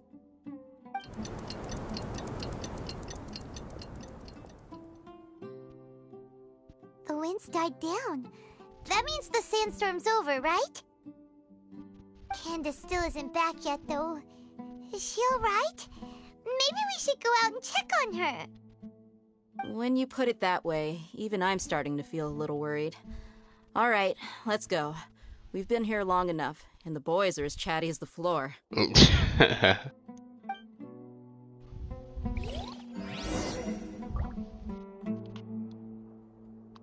Makes me wish I ascended my AR, character's weapons, and talents sooner to see what AR I had. She was literally eyes open.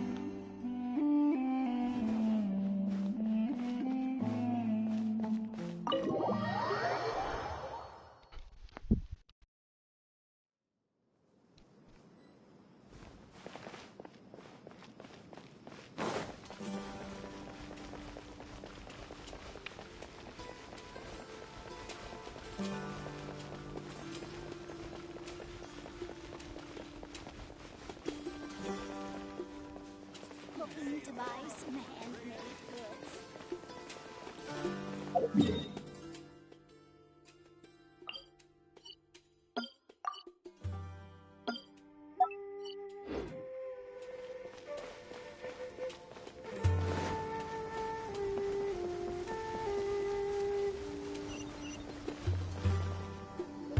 Oh, Candace, you're still fighting? You've been out here dealing with these creatures the entire time? Yes. They just keep coming in waves. I've lost count of how many I've defeated. Before I realized it, even the sandstorm had stopped. Not only is she really strong, her stamina is something else. Ah, here comes another wave! Leave this round to us. I got interrupted earlier, but now I have something to take my anger out on. It's been quite a while since I've seen the Flame Main in action. I'll leave these to you then. I'll be sure to put on a good show. Let's go! Oh, my sword! Huh? Coming to be!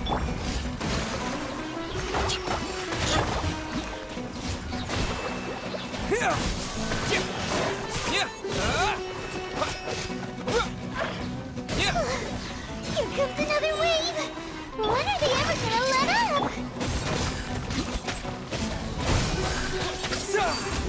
Moment of birth!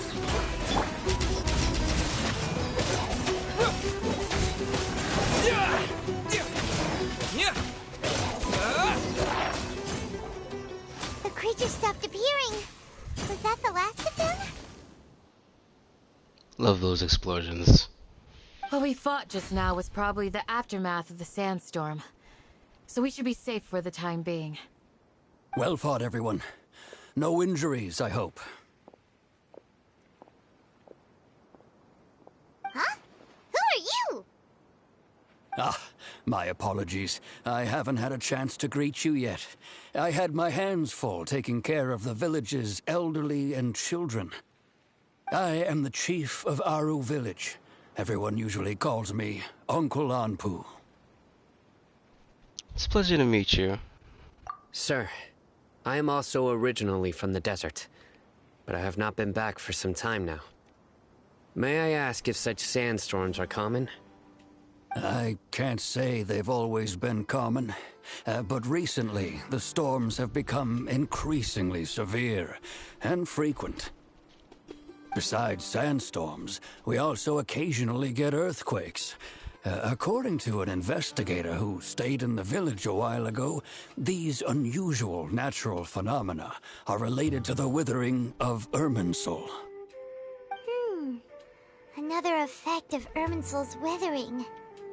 So, Irminsul's withering causes withering zones in the forest, and sandstorms and earthquakes here in the desert? Everything in the natural world is inextricably connected to Irminsul.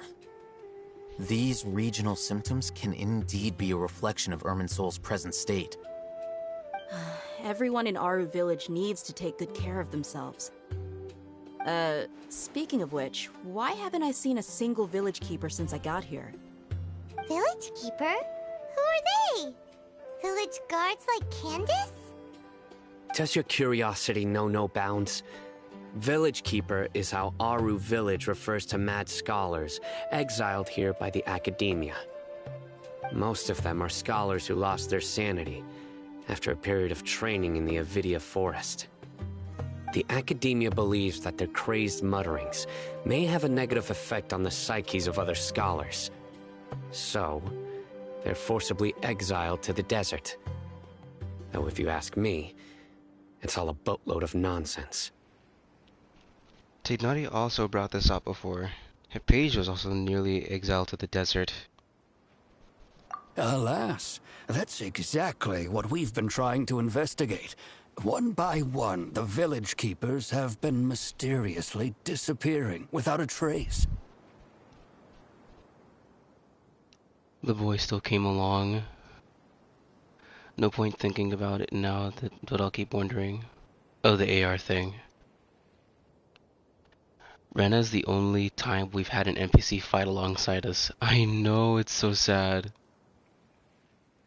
Imagine like all the other games, Honkai and Genshin, all out fighting together.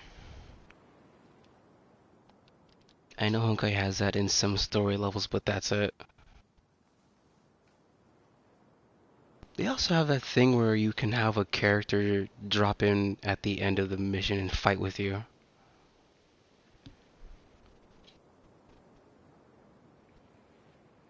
I don't know if they were removed when they merged the side missions with the main stages. Darn, he's the darkest skin-colored NPC I've seen in this game. And that's saying much. Oh, the chief. Sino really said, you ignorant dummy.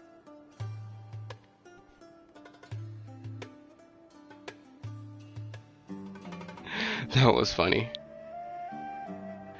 Like when someone says, who's insert famous celebrity or thing? What do you mean who's Taylor Swift?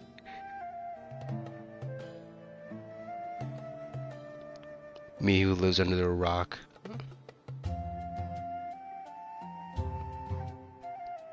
Like other RPGs, having multiple characters fighting at once and switching who to play while in combat.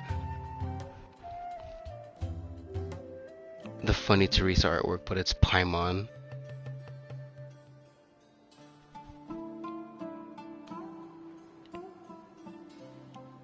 Wait, there is one art of that one from the second Albedo event with Amber, Yola, and Bennett? But we were given Albedo's Paimon Mona Lisa. Oh yeah.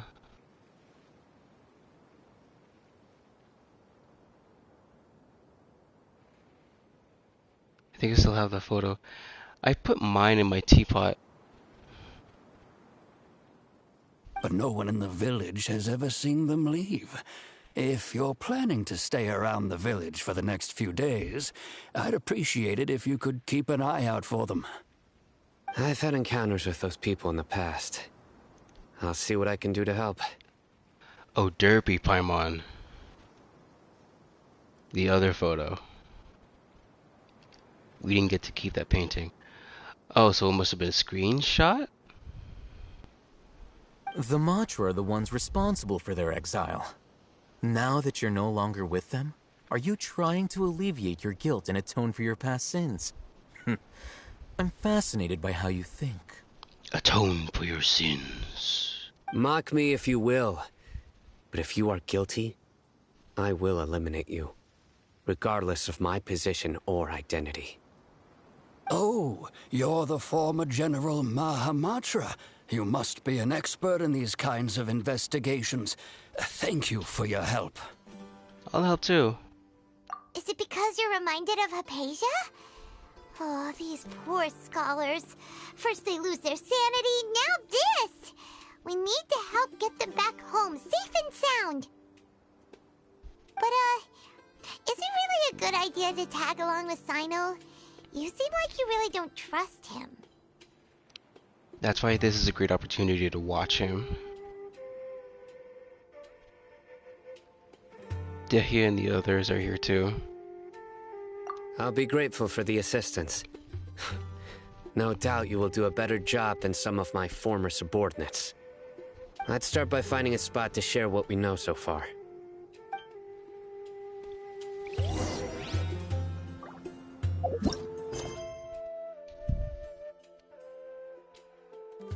Based on our choices, we could paint Paimon flying or in a cooking pot. There's also a chance to make her dizzy or hungry and drooling.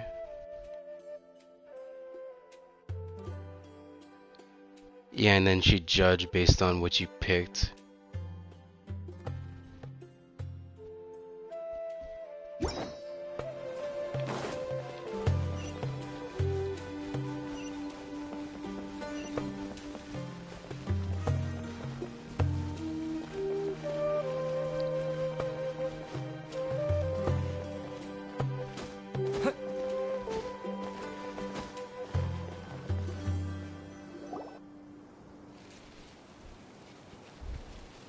Although I've sent myself into exile, I'm still doing essentially the same things as before. Oh, she's just the same things. Why would you paint Paimon like this? Is this how you see me? Pretty much. Do you still have any questions for me before we start our investigation? Why do they refer to the mad scholars as village keepers? One of my former subordinates told me that this title has its origins in a strange incident. The academia has long exiled mad scholars to Aru village. A mysterious phenomenon exists here. Paimon as emergency food. When mad scholars first arrive, they are as incoherent and deranged as before. But after spending some time here, they invariably begin to calm down. Initially, the people of Aru village greatly resented having to take in the mad scholars. But a strange incident one night changed that. Aru village was struck by the strongest earthquake in living memory. Seeing buildings on the verge of collapse all around him, the then chief of the village was preparing to take everyone to safety. Suddenly, he noticed a mad scholar crouching in a corner, caressing the ground with his hands. A soft, green light radiated from him, like a divine glow against the backdrop of night. Despite the powerful tremors that ripped through the ground that night, all the houses remained upright, almost as if they had grown roots reaching deep into the ground. In the end, not a single building collapsed, and no one was hurt. After that, the people of Aru village treated the mad scholars with greater kindness, and began to refer to them as the village keepers. A soft green light? A mad scholar protecting Aru village? What do you make of it, Traveler? It must have been Nahida's power. Only she's capable of that. Paimon thinks so too. Actually, Sino, do you know if any of the mad scholars continued to wear their Akasha terminals at Aru village? In theory, they would continue wearing them so the academia could still monitor their activities.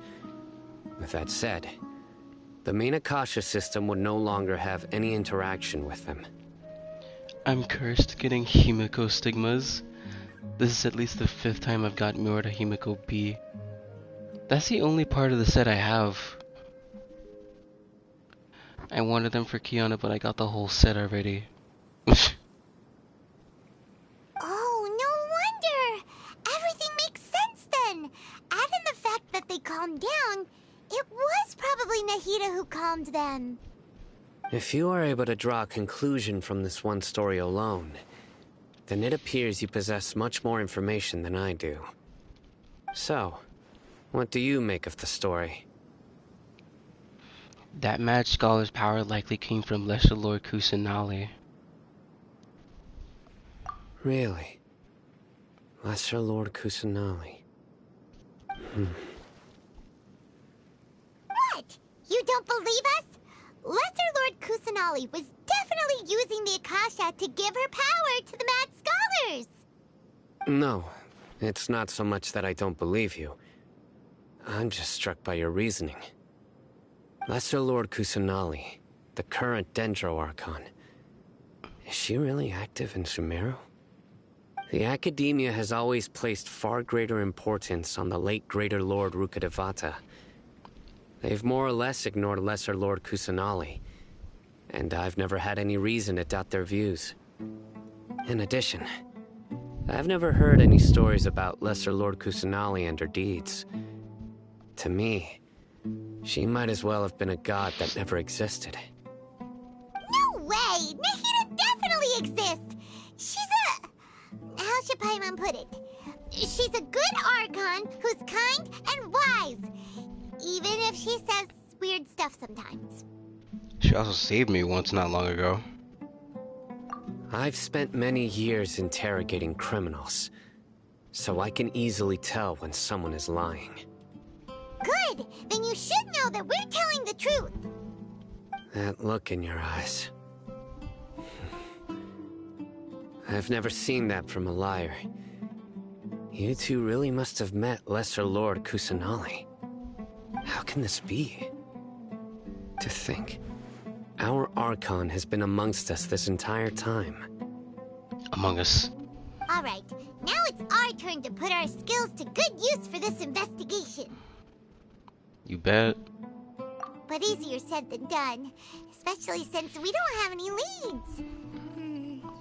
Maybe we can start by knocking on some doors. Excuse me, are you here to help me find my grandpa? Bruh. Huh? Who are you? By the sounds of it, a resident of this village. My name is Isak. You'll help me find my grandpa, right? Is your grandpa a mad scholar? Hey, don't say that. Grandpa is just Grandpa. Why do you have to call him that? It's not like he's a bad person or anything. The person you're referring to is not a local, yet you are. Why do you call him Grandpa?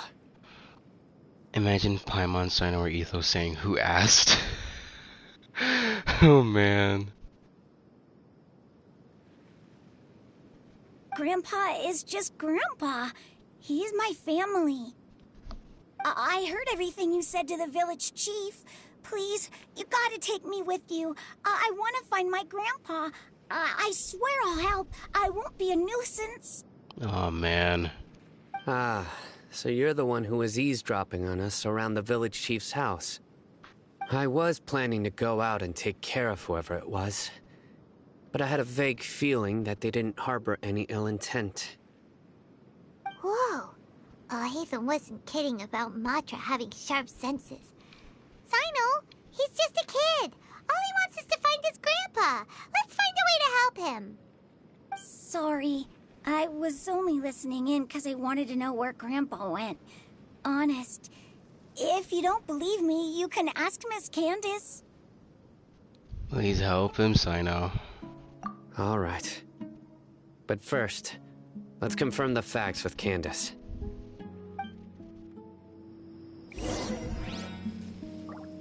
Grandpa is Dottore. Dude, imagine.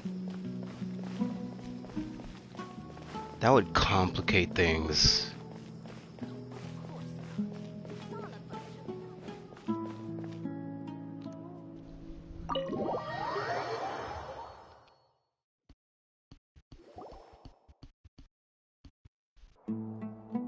Sino is super vigilant. Is this what all the Matra are like?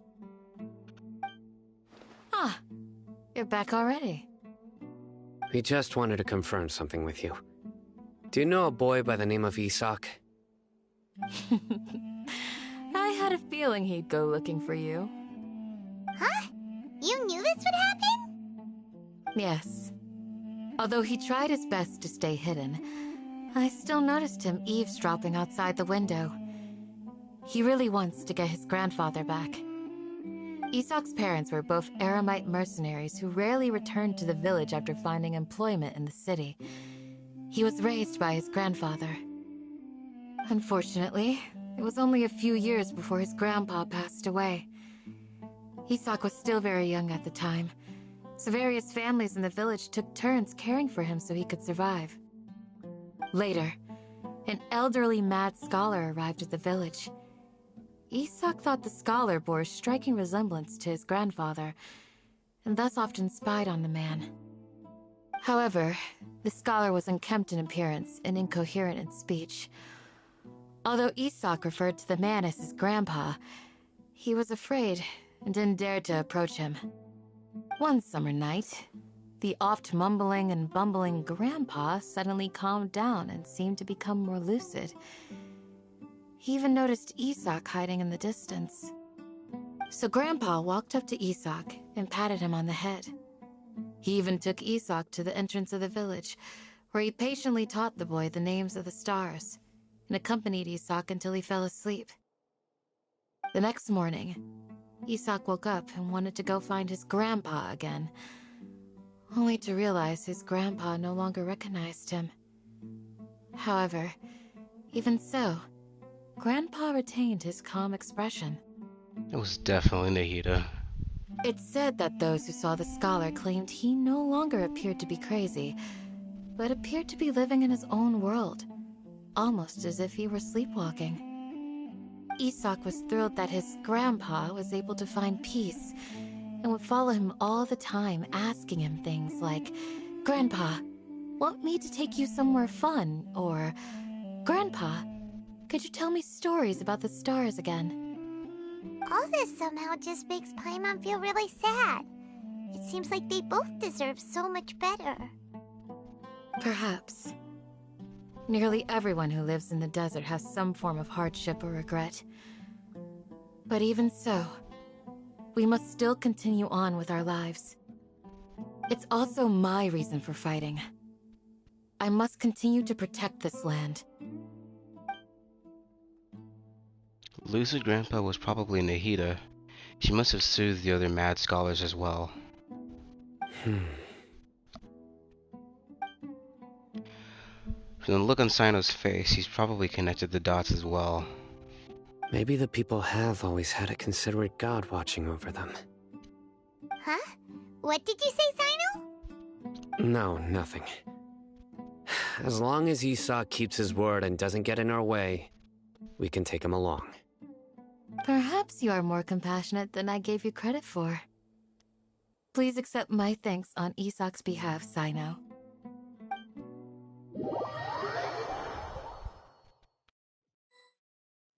Hey, Isak! Oh, it's you guys! We've cleared everything up. Let's go find your grandpa. Really? Wow! Thank you so much! Your grandpa will be found safe and sound. Sino responds with "kiss my ass." Like, nope. Alright. Let's ask the local residents some questions first.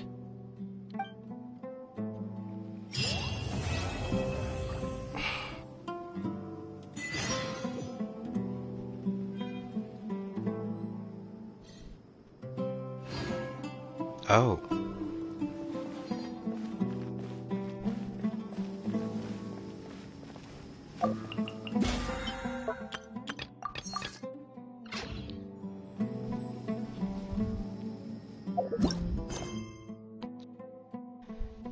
Entrusted by Isak, a resident of Aru village, you and Sino begin looking for clues about the village keepers.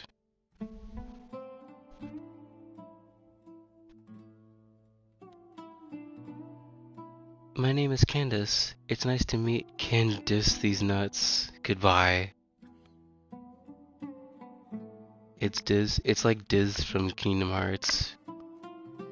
And my name is Diz. Diz nuts. That's from a summary video.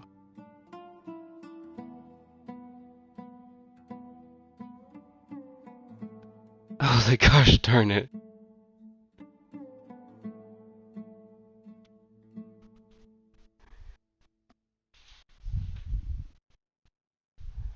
That sounds familiar. I remember watching a summary video or something like that.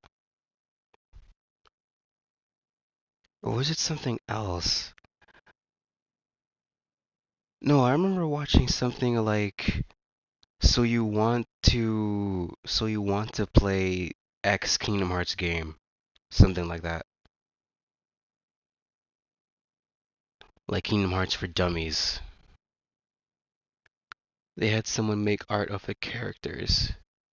Oh yeah, yeah, I watched something else.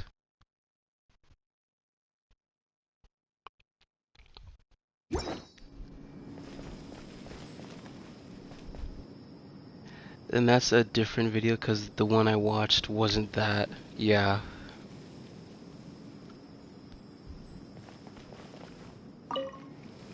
Excuse me, did you happen to see where the missing scholars went?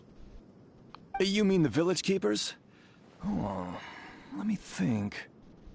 When I was eating dinner the other day, I saw one of them by the side of the road, muttering away and eating mushrooms and tree roots. They shouldn't go around eating that kind of stuff. Okay. Did you notice anything else? Anything else? No, I think that's all I have to tell you. Sorry. He just walks away.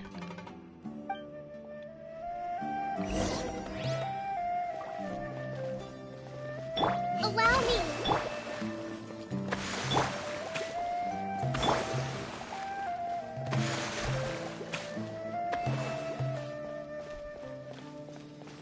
Doesn't elaborate, leaves. The scholars that have gone missing. Have you seen them? Those eyes. Those fierce eyes. You look like a real fighter. Don't change the subject. Right. You were asking about the the mad scholars. I think it's been a few days since I last saw them. I usually go to bed pretty early, so I'm not too familiar with what goes on at night. But honestly, I feel quite sympathetic towards them. Even though they act a little strange, they've helped me in the past. If it weren't for them, my house would have collapsed long ago. Do you also think Grandpa and the others are good people? Grandpa? Oh, hello there. It's little Isak. You mean that nice man who looks like your grandpa's long-lost twin, right? He was actually the one who protected my house. I saw it with my own eyes. He happened to be staying near my house that day and was doing something with his hands on the ground. It still feels pretty surreal now that I think back on it. Did someone teach them how to do that?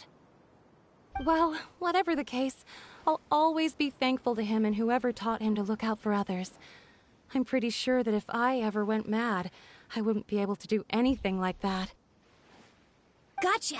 Thank you.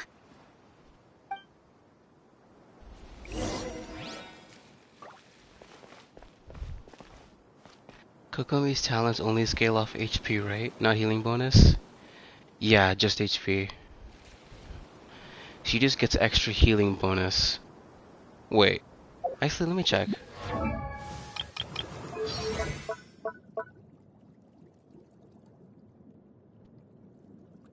Kokomi gains a damage bonus based on her max HP. Will receive a further increase based on 15% of her healing bonus. Okay, so she gets more damage from her healing bonus too.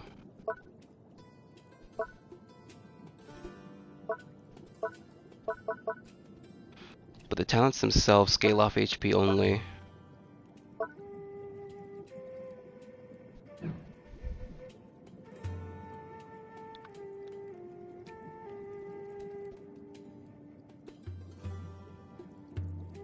I should shower a few hours before sleeping. I was gonna shower before streaming, but I was like, I'll just do it the morning after, because I take too long.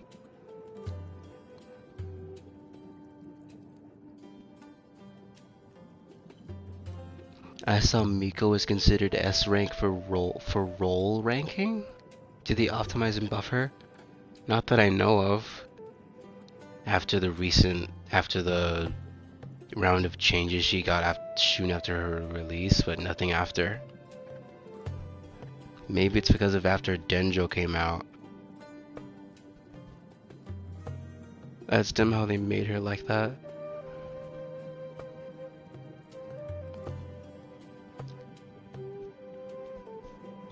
I remember when she released and people said she was bad.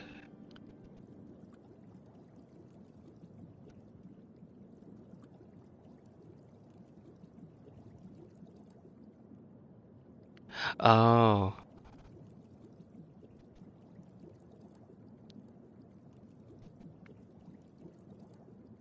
I mean, I kind of got used to it, but yeah. Her damage isn't that great outside of her ult.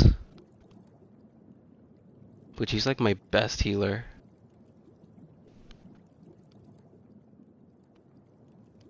She's like a good sub DPS though. It's better to boost her attack and hydro damage if you want to use her for damage. HP and healing bonus for healing. Yeah, but she still becomes a good sub DPS if you do... What did I do?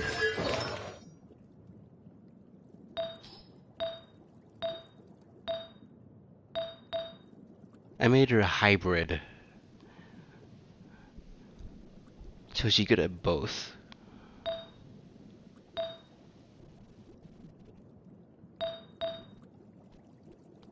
Yeah, I know crit doesn't help, but like I made her a hybrid DPS healer.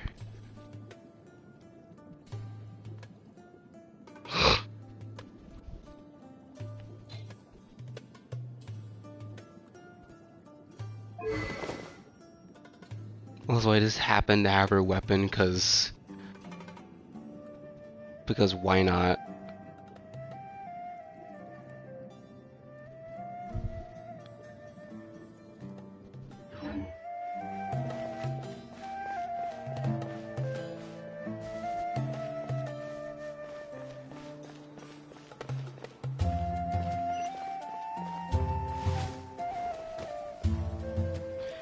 From what I know, hybrids don't usually work. For Jin and Chi-Chi, their healing scales off attack so they can be used as a DPS, but Chi-Chi is better with healing bonus if used as a healer. I don't know. Jin is a jack of all trades. I mean, I tried going full healer, but it didn't feel good. Cause I like using Kokomi as a DPS too.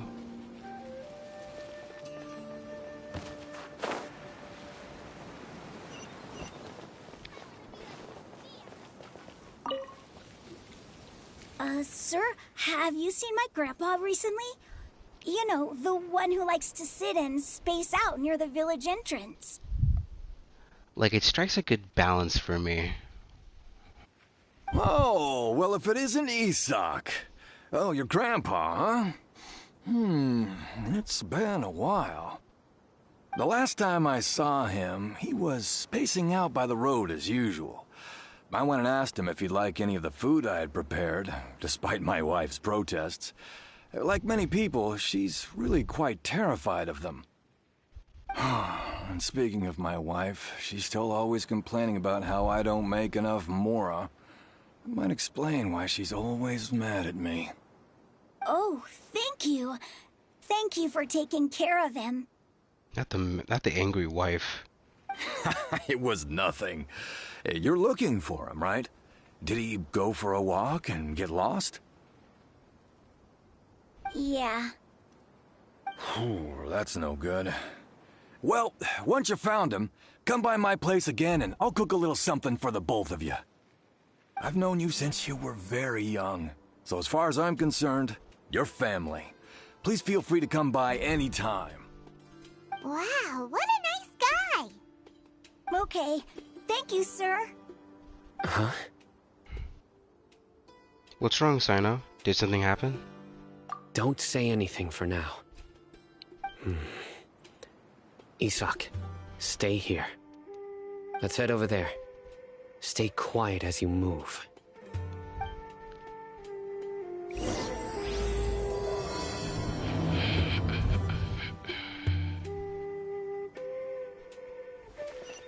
Join the Aramites and embrace a wonderful new life. Oh, 1 second. I see red.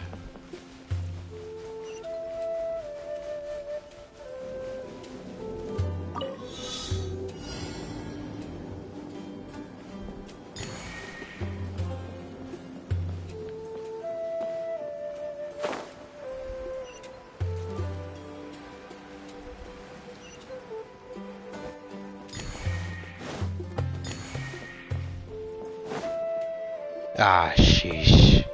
Listen, see if you can make out what they're saying. Have you heard? The mighty King Deshret, the sovereign of our faith, will soon return to this world. Yes, of course I have. King Deshret is the one and only true ruler of this land. I've never believed in any other gods. I was like below them. Still, you say he's coming back, but it sure doesn't feel like life's about to change around here anytime soon. What's your proof? Haven't you noticed? The village has been getting more deranged scholars than ever. Delavar was saying that many people also went insane just before the fall of King Deshret's civilization in ancient times. We don't quite know why, but it seems like there's some sort of connection between insanity and King Deshret. Isn't it a sign of King Deshret's power that all the mad scholars have disappeared? If you ask me, they must have been chosen as the final sacrifice for King Deshret's resurrection.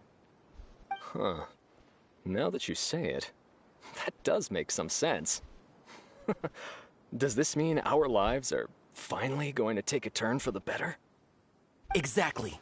Those city folks will get what's coming to them. Now, repeat everything you've just said from the very beginning. Huh? Who are you? Where did you come from? My patience is running thin. You heard what I asked.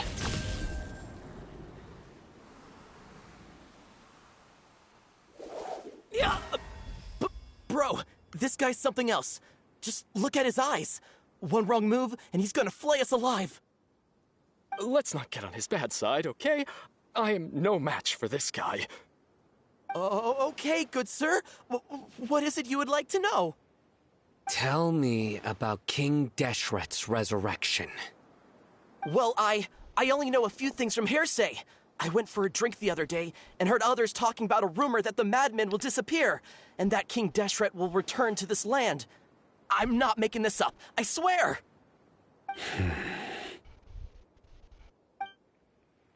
Hey, go on, keep talking. It's true. It's all true, sir. We desert folk have had more than enough of those people at the academia. They keep sending us all their mad scholars and won't let us have a good life. Would you want to live like this if you were in our place? The radicals were even more thrilled than me when they heard the news. We're all praying for King Deshret's speedy return. Delavar also said that once King Deshret returns to our side, it's only a matter of time before we conquer the land on the other side of the wall. They're all willing to serve under King Deshret and fight for a share of the glory. Is that so? Seems like he still wants to know more. Keep talking. Got it. At first, I told myself it was just the drink talking, but then all the mad scholars vanished without a trace, just as the rumors said. Please don't beat me up just for mentioning these rumors. If I'm guilty, then everyone else around here is also guilty. I'm just saying what the others said. The people here really like King Deshret, but dislike the Dendro Archon. The academia is probably the true target of their hatred. Where is this radical person you talked about? I haven't run into him over the past few days, so he probably hasn't been around the village. What about you, man? Have you seen him at all? No, not at all. We wouldn't dare lie to you. He's really not here right now. Sounds like you're not too close with the radicals. No, of course not. All we know are their names. I have many ways to stop you from talking. and many others to stop you from sending warning messages. So you'd best just stay home and hope I don't hear of you trying to contact anybody. Don't do anything until I've gotten to the bottom of this. Try something foolish, and even Candace won't be able to protect you. Yes, got it. We'll do just as you say.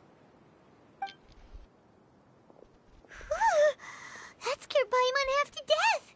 Sino is pretty terrifying. Good thing I'm not one of your enemies. He didn't try to reassure us at all. It's like he's used to hearing that. Oh, Paimon bets lots of people have told him that before. All the more reason for you not to get on his bad side. I heard that. Sorry. It's part of being a Matra. The rumor we heard just now seems like a strong lead. But we need to check a few more places. Maybe we could check the scholars' homes? Maybe I could find something there. Very well. Isak! I'm here. Where's your grandpa's house? Well, I can take you there. Just follow me.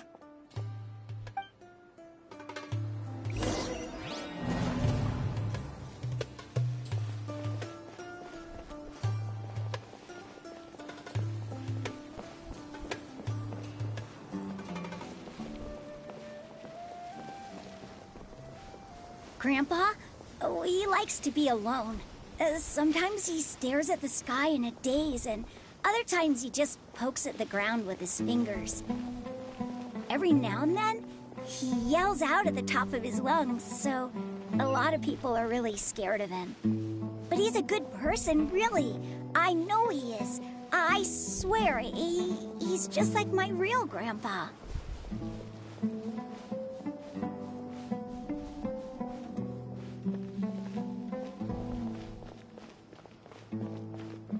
Cave.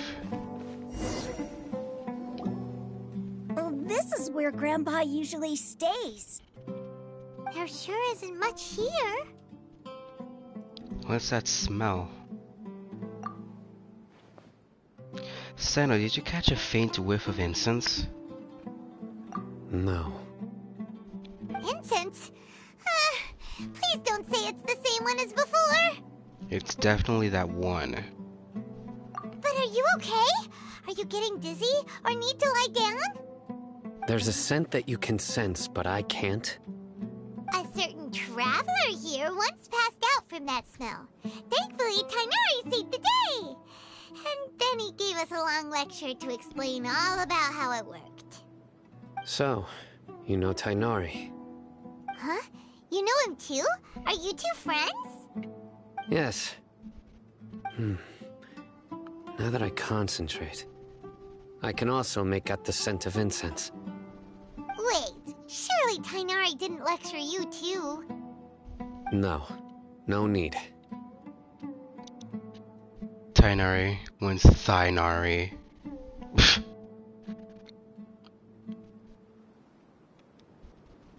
On my main account, I gave her Heart of Death to do more damage. My other account has her with Ocean-Hued Clam artifacts. What's funny is Kokomi's Ascension stat upgrade is Hydro damage bonus, not healing bonus like other talents. So Ocean-Hued Clam not only gives healing bonus, but deals damage based on how much health is healed. Which is literally perfect for me. I can do damage and heal myself. Like, I've taken down bosses with that kind of build. Or mini bosses, whatever. So Chi-Chi as a sub DPS could work. Or Benny as a healer sub DPS, but it's better for him to have Noblesse Oblige for the attack bonus. Is 2700 considered good healing? Depends on the character. Cause my Kokomi can heal like around 5k right now per pulse. I feel like it needs to be higher for good healing for higher level characters since they reach at least 6k depending on the character. Jean's field activation healing for her burst heals way more than Chi-Chi's healing talents. Hinari, binary.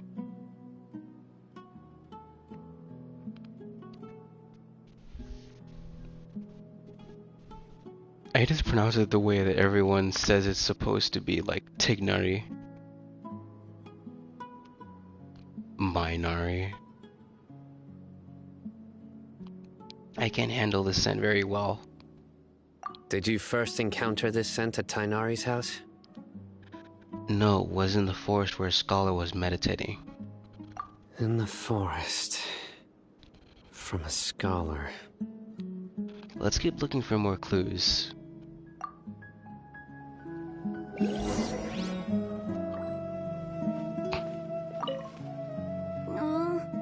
Where did Grandpa go?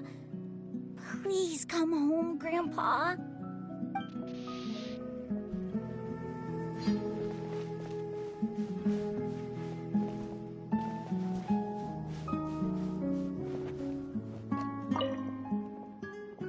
Looks like someone has been living in here this entire time.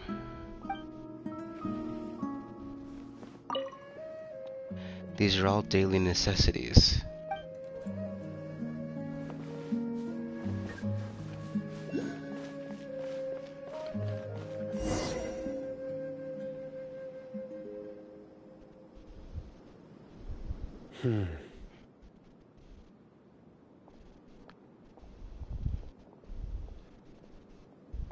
What are you looking for, Sino? Here it is. Take a look right here. Paimon doesn't see anything. Although the traces have been completely buried in the sand, there are footprints here. From the size and shape, they belong to an adult male. This pattern is a common one from this area. Local shoes. This was probably someone from the village. The scent is quite faint, but still extant. The footprints head in the direction of the door. You mean someone else has been here? But who would come looking for Grandpa? He doesn't have any friends. We'd have to ask whoever lured him away with the incense. Lured him away, so that's what happened. Huh? So you can lure someone away with just a scent? You get lured away by food all the time. Hey! What's wrong with liking good food? Everyone's got something they love in life. Exactly. Most scholars are fond of incense, since the smell supposedly helps them clear their minds and discover new knowledge. Knowledge. Even deep within the clutches of madness, they still yearn for their knowledge-seeking days, and will follow the scent whenever it presents itself. No, Grandpa. So, someone's taking advantage of their weakness? Huh. Still, why would anyone want to abduct all the scholars? Is it to resurrect King Deshret? Are the rumors really true? That's the one lead we have so far. Could the disappearance of all the mad scholars have something to do with the radicals? It's highly likely. Please, you have to save my Grandpa. Grandpa's never done anything wrong. Please help him. Sounds like we'd better help get him back. Don't you worry, Isak. We won't let whoever took him get away with it. Let's head to Aru Village and inform Candace and the others about what we learned here. After that, we'll set off to find the scholars.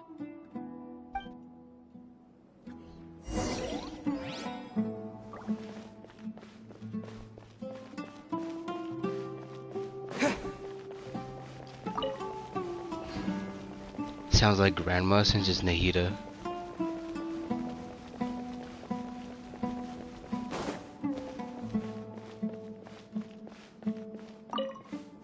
Oh.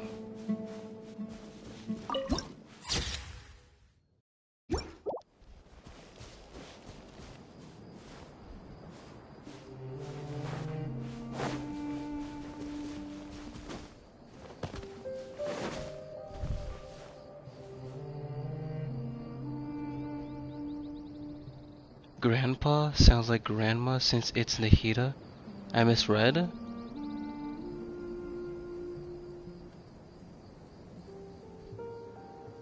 Grandma Nahida.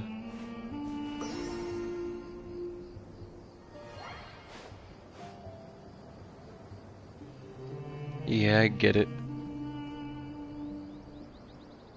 It's more like, not sounds like. Oh.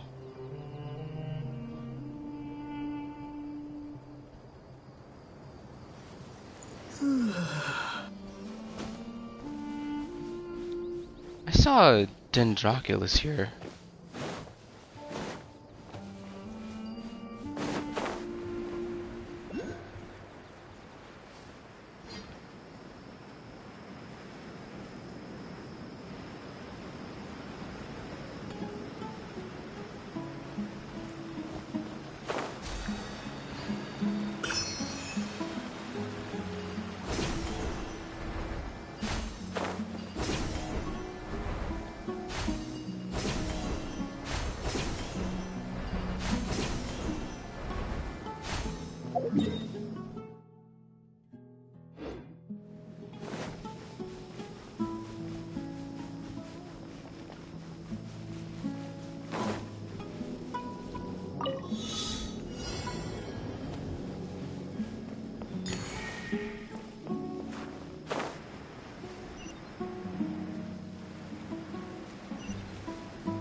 Is this an answer from this world?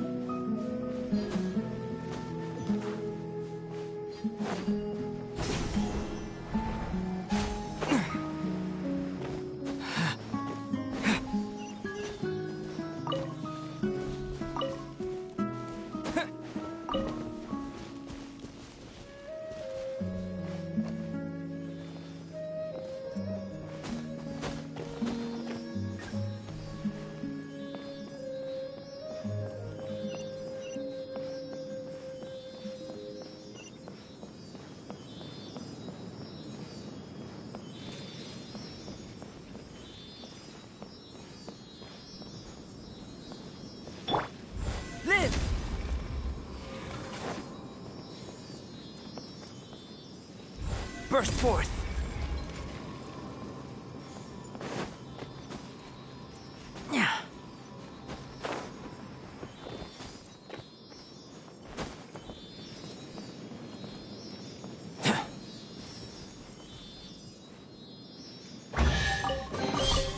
Although it's not gold, it certainly glitters.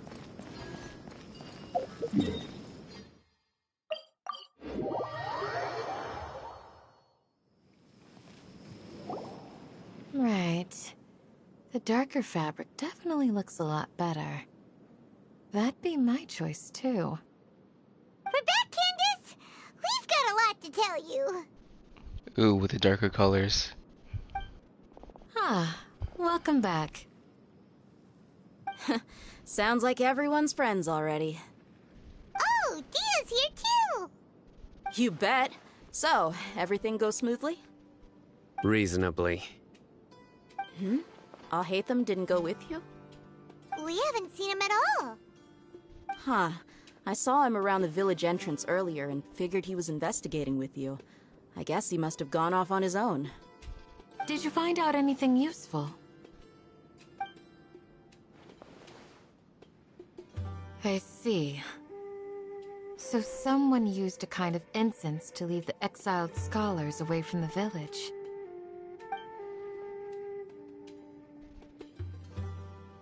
The resurrection of King Deshret? First I've heard of it. Far as I know, the kind of incense you just mentioned is only popular beyond the wall. Scholars are fond of it, but as you can see, there aren't many scholars still studying around these parts. No seller would be able to make a profit here. Not to mention, making incense is a labor-intensive process. You won't see anybody in the desert with the patience to make or sell something that requires that kind of effort. It seems someone from beyond the wall must have been supporting this. Makes sense. So what should we do then? Do we go back to the academia and search for leads there? If it was any other day, that would be your next logical step. But today, you've got me on your team, so you get an extra tip. Didn't you say that the villager got his news from the tavern? Well, I also like to drink at the tavern, so I know a thing or two about these radicals he mentioned. If Paimon remembers correctly, the leader of the radicals is some guy called Delavar. Ah, yeah. Delavar, the scar-riddled bandit, Engur, the wide-eyed butcher, and Jabari, the duck-tailed bearded crook. The whole lot of them are known around these parts. The ducktail. I feel like I've heard these names somewhere before. These guys have one thing in common, and that's being broke. The rougher life gets, the more they want to believe in King Deshret. Way they see it, King Deshret's resurrection is their only chance at overthrowing the academia. Throwing all of Sumeru into chaos is the only way to change the way of life here in the desert. Anyway, that's my guess why they've chosen to become radicals. Tia! You're amazing! You really know this place inside and out! But Dia,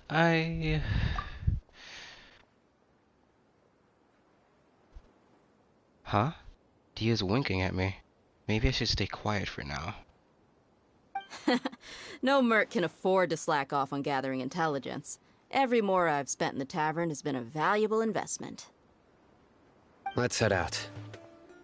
Now hold on, you're staying right here, Sino. Why? Aru Village is not a big place. Outsiders stand out here like a sore thumb. I'd bet word about you has already gotten out. The desert is unforgiving, so the way of life here is also a lot tougher than on the outside of the wall. You survive on making connections out here.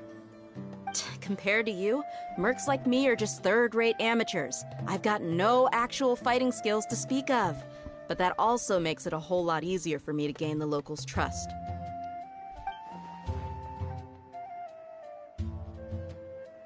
I need to go around and ask some questions, but it'll be difficult if you're with me. Was that a wink? It looked more like she was just blinking at you. Not a Kokomi or Barbara wink. Yeah. Fine. Good. Then we've got a plan. The Traveler and Paimon will go to Caravan Rebot with me, and we'll try our best to figure out where the mad scholars have been taken. Sino, you'll have to stay in the village and continue investigating on your own. Alright, sounds like a plan!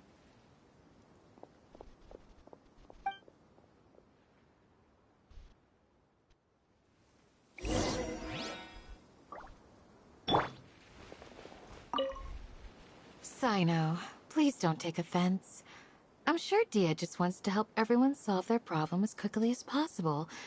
That's why she can be so straightforward at times. I don't mind.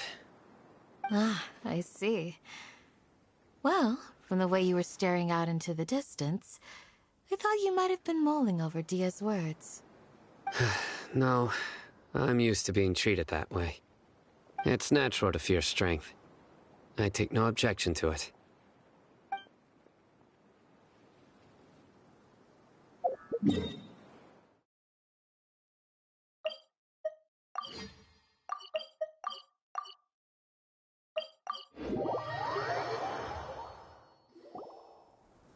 Well, here we are again!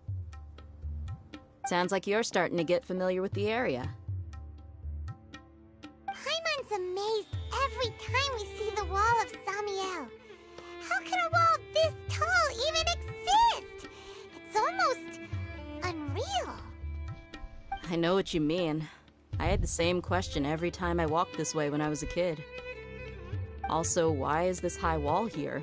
And can a wall really block sandstorms? Huh. It was only after I grew up that I realized the wall of Samiel isn't just there to keep out the sandstorms. It serves a more important purpose. keeping out people like us. Sumeru is run by wise and mighty sages. To them, us desert dwellers are nothing but tools that can be used and discarded at their whim. We're cheap labor, like livestock, but easier to control. Nothing more. Even if a child from the desert got the chance to obtain an Akasha terminal, almost all their requests for knowledge would be denied. The academia believes we're underserving. Geniuses like Sataria are 1 in a million. The other children never get a single chance to try and rewrite their fate, even though the academia knows very well that we're humans, just as they are. That's terrible. I would tear down this wall with my own hands if I could. I understand how she feels, but I hope she doesn't do anything drastic here.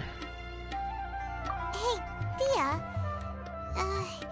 You're not thinking about doing anything scary, are you? No, not at all. This place just gets me thinking, that's all. Besides, we're here to procure information, aren't we? Yep, we gotta catch those... Shh. Caravan Rebot is crawling with people, so be careful what you say. We don't want anyone to find out what we're here for.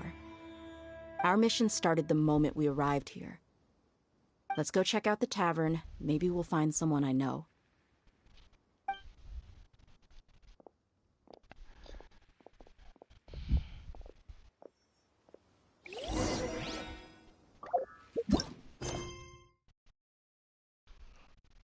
Following the clues, Dehya proposed to go to Caravan Rebot to continue the investigation. She seems to have a plan, and all you need is implementation.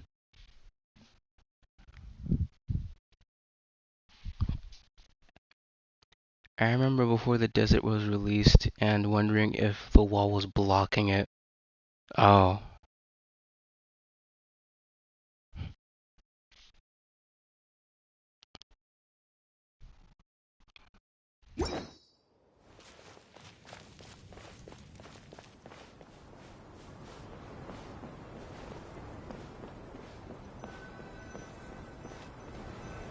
Just our luck. None of them are here today. You mean, you don't see anyone you know? Dia, is that you? What a coincidence. You here for a drink too? Zaki. Finally, a friendly face. Oh, and who do you have with you here? Guests from another land? Hey, nice to meet you. Hello, hello. I'm Zaki. Dia's, how would you put it? Drinking buddy? We've had drinks together a few times. You could say we go back a ways. Anyway, as far as my friends here, they aren't too shabby, are they? You rarely see any Outlanders so friendly and respectful nowadays. Absolutely. Much better than those people on the other side of the wall. So, Dia, are you looking for someone? Yeah. Have you seen Engur, Delavar, or Jabari recently? Her boyfriend? Please. Of course I have. Matter of fact, we were all here drinking together just a few days ago. I've got a spice trading deal from another nation. I thought maybe Delavar and his friends might be interested. Know where I could find him? Ah, how thoughtful of you. Then I assume you also know that Delavar's been having a hard time making ends meet these days. So, you came here to help him out? Hey, keep it down. Let's just say I prefer to keep this deal a secret. Y'all at Caravan Rebot are like family. If there's more to be made, why not do it together? Besides, Delavar and his friends have muscle. They'd be a good fit for escorting the goods. Yes, how considerate of you. Delavar's my friend too, so of course I can take you to him. Come with me. Come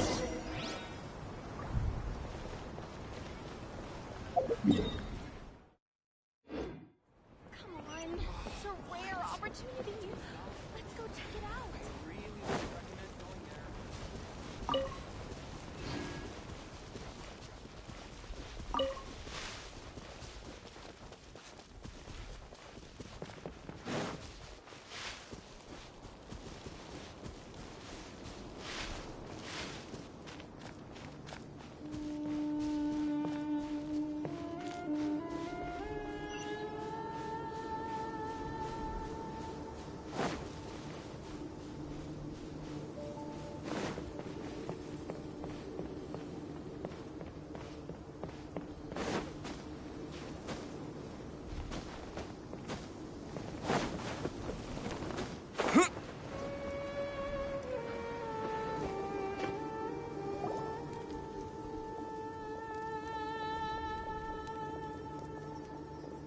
Are we there yet? Yep, this is the place. This place is practically deserted. What are they doing in a place like this?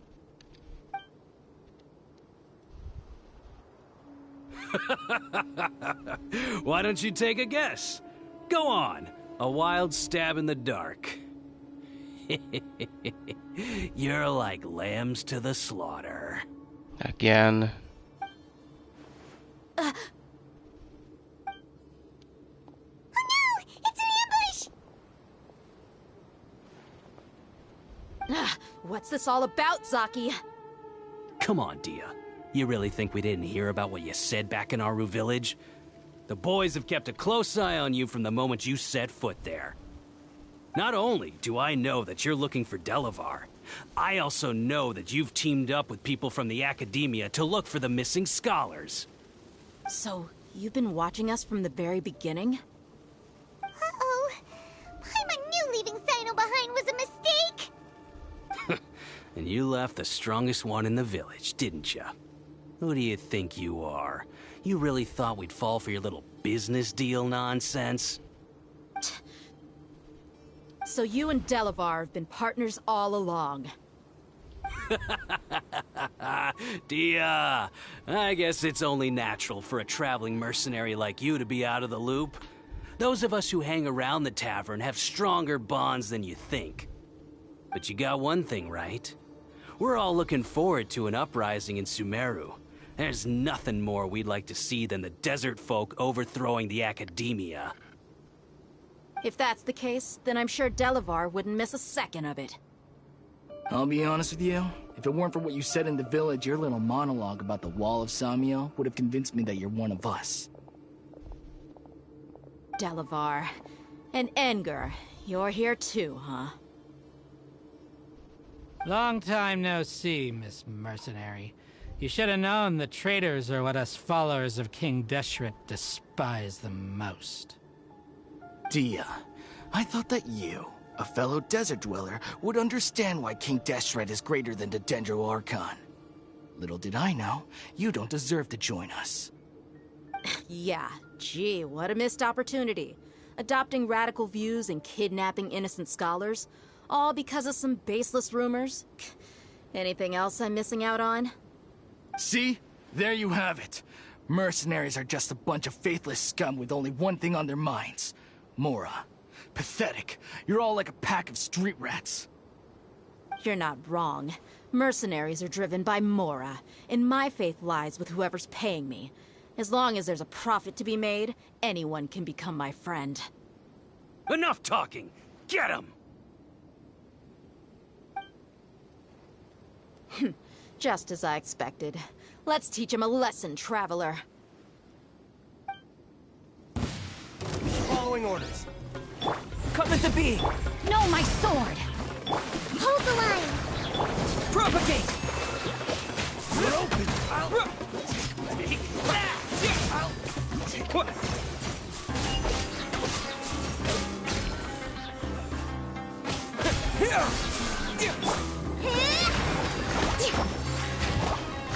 Let's move a couple.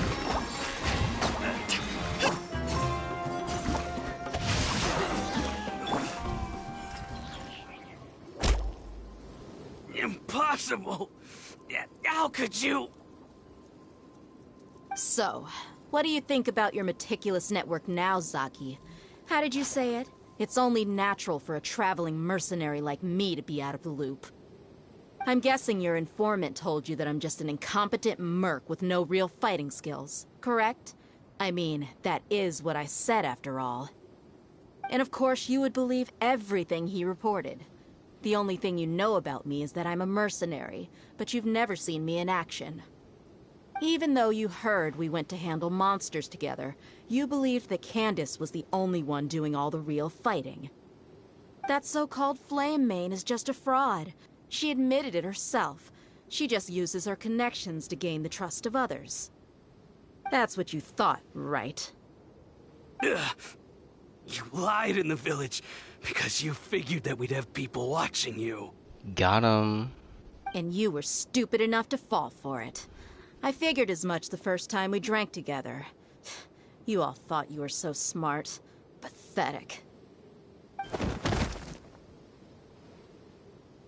Okay, that should be all of them. Whoa! So you've been planning this since we were in Aru Village? No task can be done without preparation. I just happened to notice a couple suspicious-looking people while you were out investigating. Oh, but instead of catching them right away, you let them report back. Those two who were snooping around were just a couple small fries. If we want to get the real catch, we have to be patient and give it some time. So, those names you mentioned... Oh, you mean the funny names she mentioned back in Uncle Ampu's house? The wide-eyed butcher, scar-riddled bandit...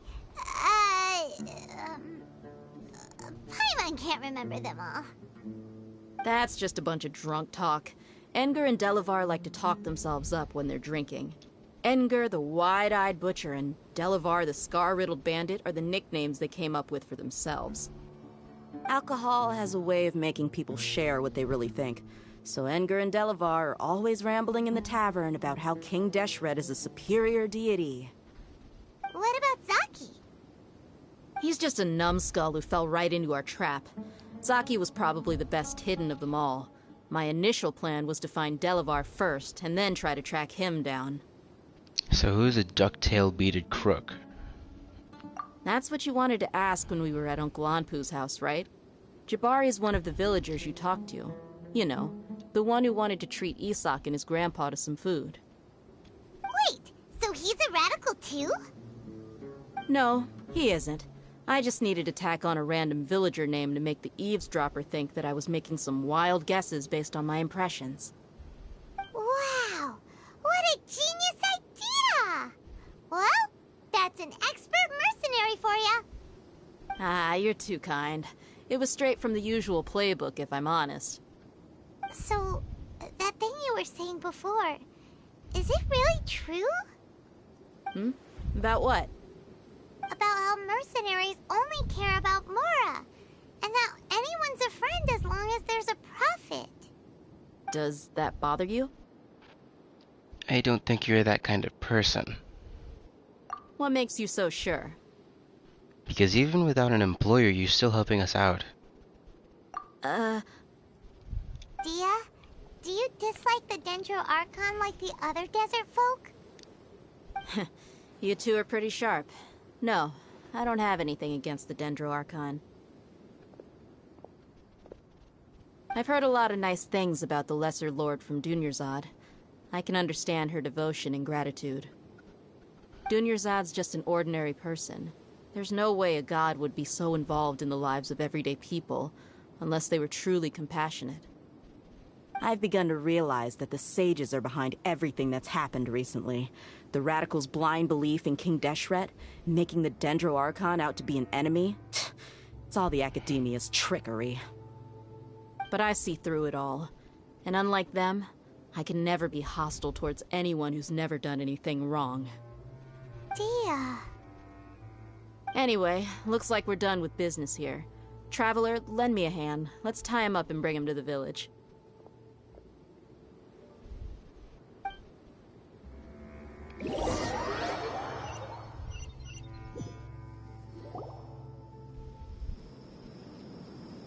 This should be all of them. I'll let you take it from here. All right. I'll be in touch. Until then, please stand by. Candace, do you need any help? Candace will be okay on her own.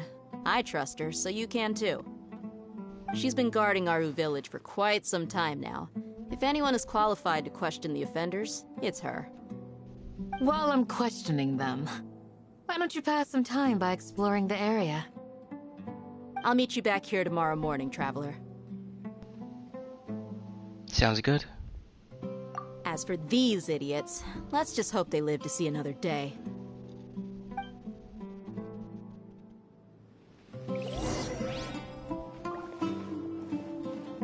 Candace is an expert at dealing with people like this. All we have to do is wait for her word.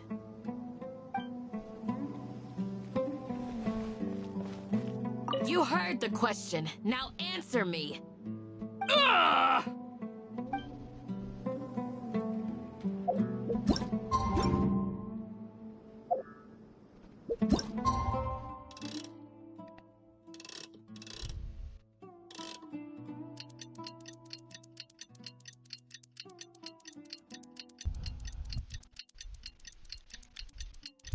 When this act is done, I'm gonna call it.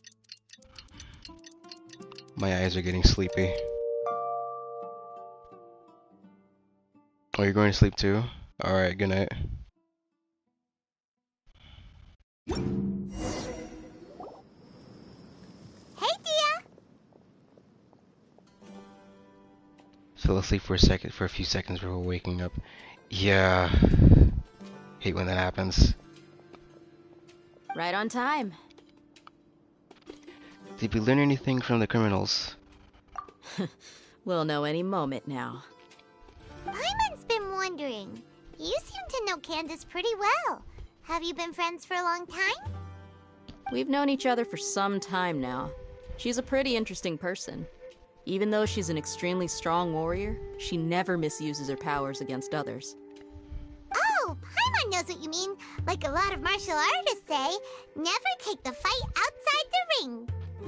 Yep, I guess you can put it that way. It takes strong convictions to be as dedicated as she is, and shoulder that kind of responsibility.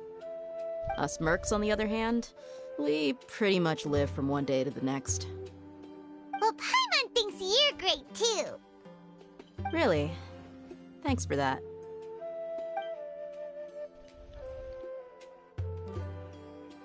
Oh, Sino's here, and he's pretty early too. Yes, I was here yesterday to help out a little. To help out? By doing what? Sharing some interrogation techniques. Oh, you mean you taught Candace some more persuasive methods? Right. Come on in, everyone. Come on, let's go inside.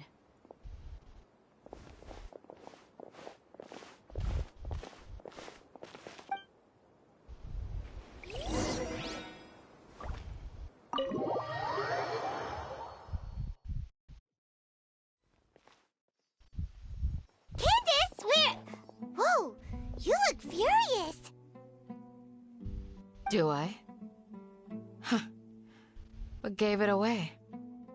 Oh, there's no mask that can hide true bloodlust. Cover up your eyes, and it'll still show itself at the corners of your mouth. Perhaps I need to work on my composure. Still, it's perfectly understandable why I'm angry. I'm sure everyone present would agree. Yes, ma'am. Please, don't beat us anymore. We're gonna die. Well, looks like Sino taught her well. She mastered it really quickly too. Just as terrifying as he is now. You fear death yourselves, yet you do not hesitate to place the lives of others at risk. The absurdity is mind-boggling. The ones you call mad scholars are known to us as the Village Keepers. They are vital members of our community, and some even count them as family. You come here to my village, and you treat my people as nothing more than stepping stones towards your goal. Tell me, what would you do to you in my position? Mercy! Please have mercy! You've made your bed. We may both be desert dwellers, but there's one thing that I understand better than you.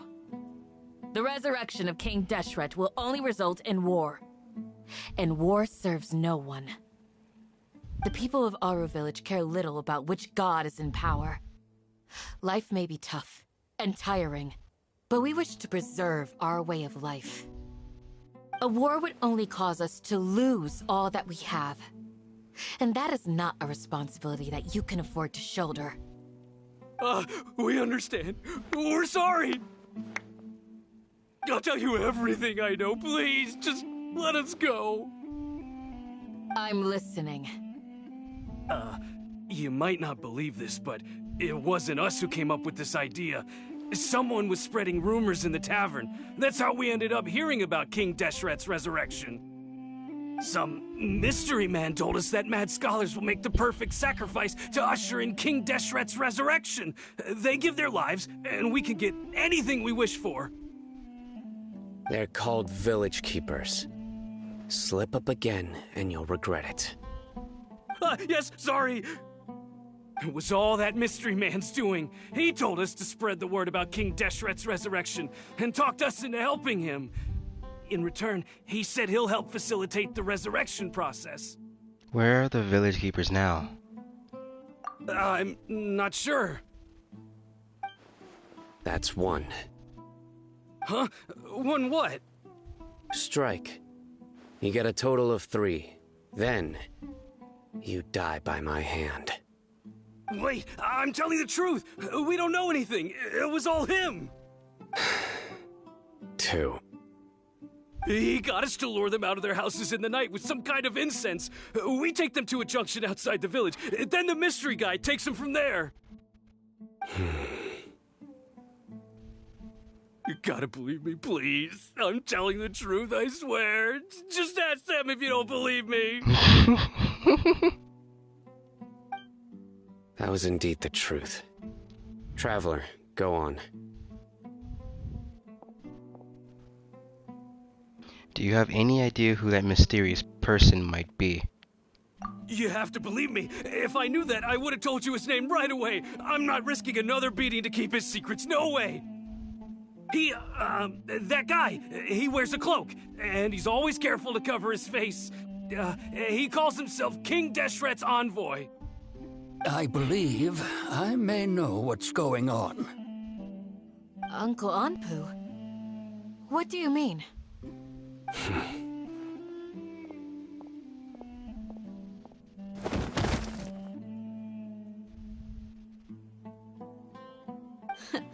Smooth. Okay, speak. If my suspicions are correct, this mystery man they speak of could be from the Academia.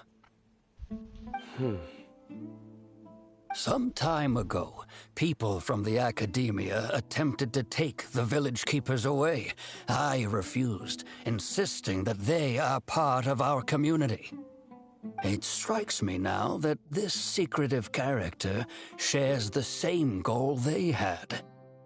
Which means it's highly likely that the Academia was purposely spreading a false rumor to trick the radicals into delivering the village keepers right into their hands. They were the ones who brought them here to begin with. Now they're trying to take them back? We aren't gonna let that happen. Not the Academia again. In Sumeru City, Satari also mentioned King Deshret's resurrection is just the Academia's misinformation campaign. Just as I thought. But what could they want with the village keepers? People are nothing but tools in the eyes of the Academia. A change in their plans likely means they found another way to exploit the scholars. Regardless, our top priority now is locating the village keepers. You're right. Isaka's still waiting for news on his grandpa. Time to go. Let's leave the village and try to track them down. Yes. Pack up and get ready to leave. You got it. Candace, I'll let you deal with the radicals. Leave everything outside the village to us. All right. Let's meet back here once everyone's ready.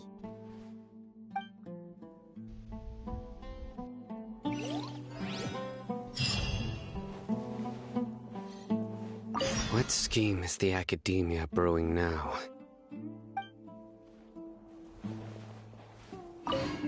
You look worried. Thinking about the village keepers? Yes. I'd look for them myself if I could.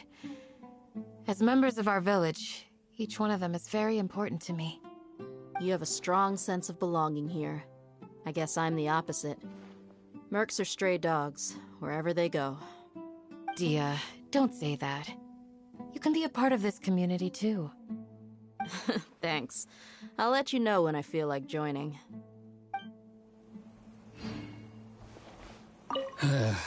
I just hope everyone's all right.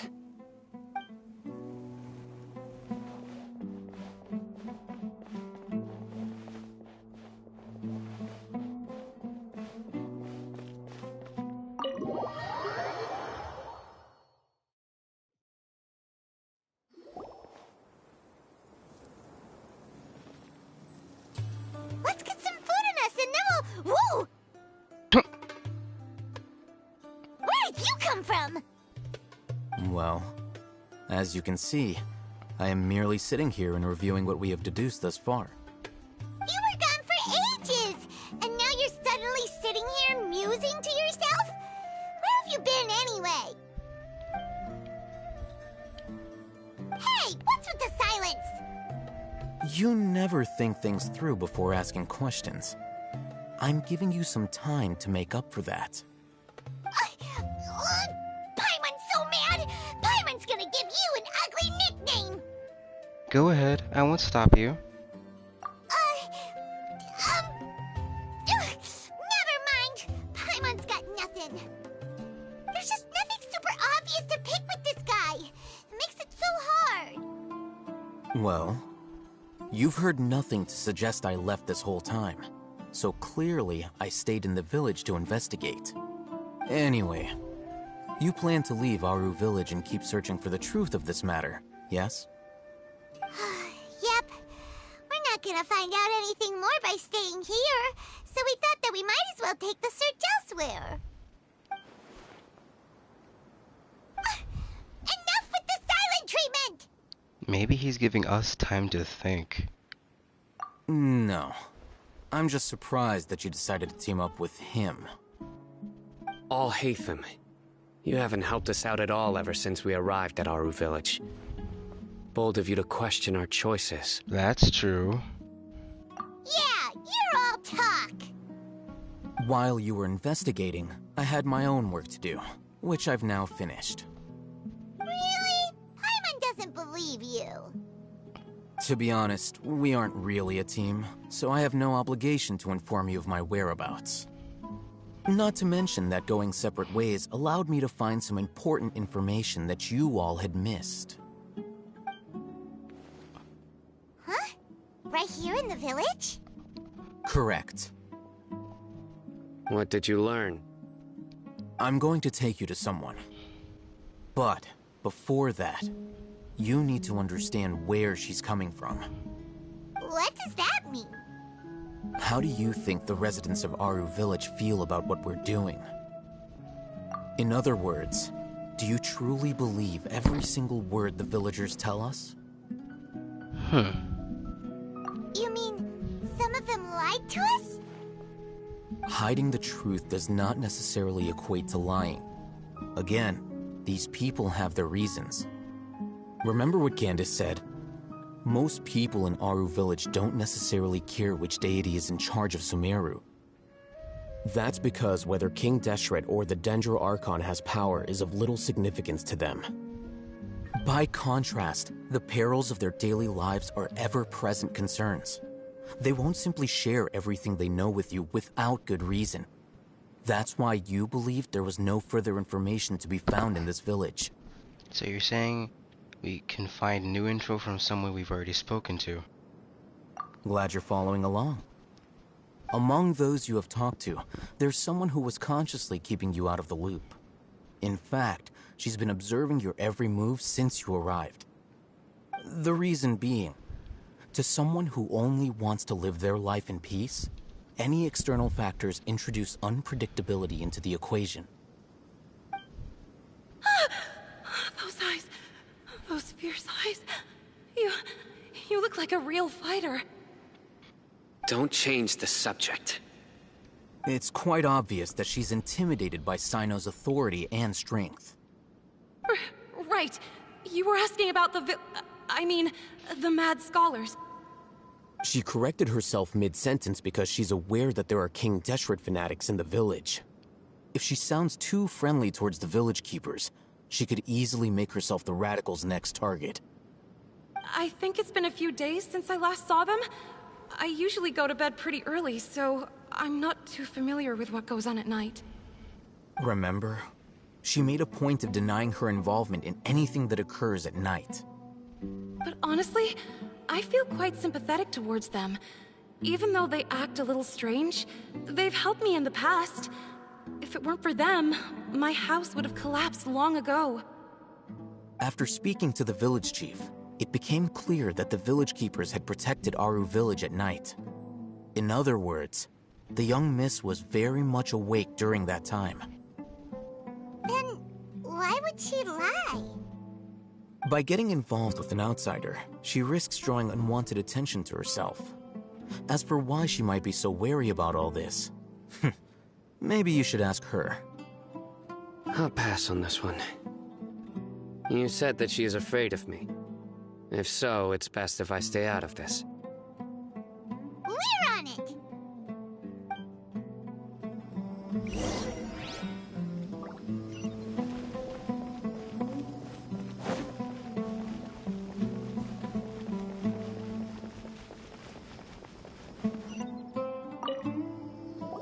Miss Shawnee, as we discussed earlier, I've brought someone with me. Mr. Alhaitham, I'm aware of where you stand, but how can I make sure that your friends think the same as you? Huh? What do you mean? We need to clarify our stance or something? Go ahead and talk to her. You'll get the answers you want. Go on. Earn her trust.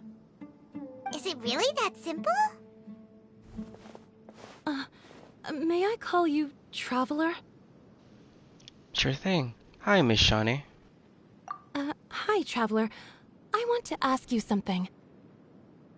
Do you think the resurrection of King Deshret can truly change Sumeru for the better? No, Why's that? because it will only result in conflict. That's very similar to what Miss Candace says. I know you two are friends. That's why I'm willing to talk to you, even though I do have some reservations. Before, I wouldn't even have the courage to ask something like this. Traveler, do you believe our lives will get better?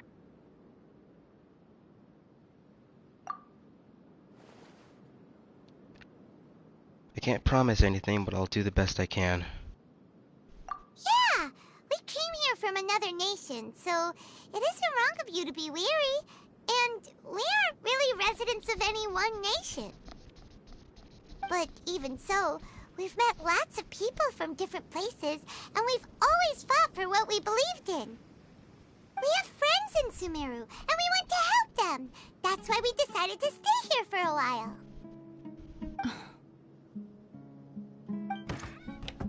I want to trust you. My apologies for posing my questions like that. To be honest, I didn't expect you to come back for more information. Alhaitham told us you have your reasons. It's okay. We understand.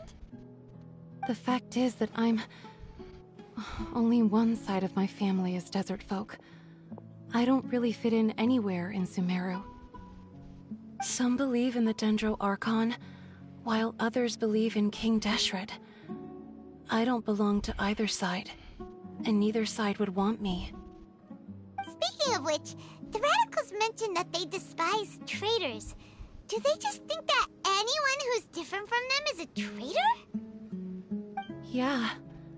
Some people can be so narrow-minded when it comes to bloodline and beliefs. It makes no difference what I say or how I behave. I'll always be suspected of having ulterior motives. Slowly, I just stopped talking to people. I pretended not to hear or see anything. All I want is to live my life in peace. Aw, man. And then it happened.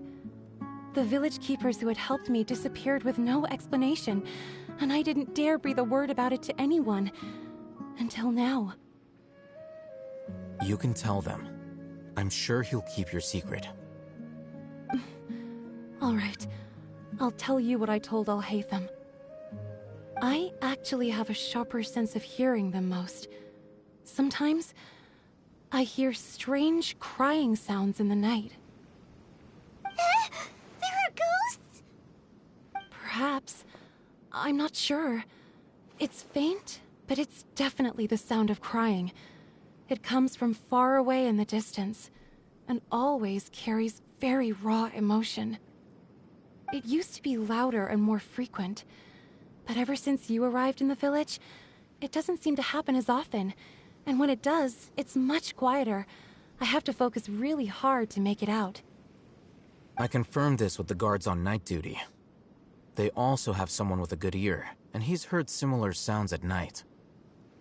But, because we're in the middle of a desert, he would rather believe that they are the cries of beasts than ghosts. Could you make out where the sounds are coming from? There's really nothing around these parts, except for an old hospital not far from the village. I think they used to use it for treating Elazar, but it's been abandoned for years. We need to check out that hospital. Yeah, let's go!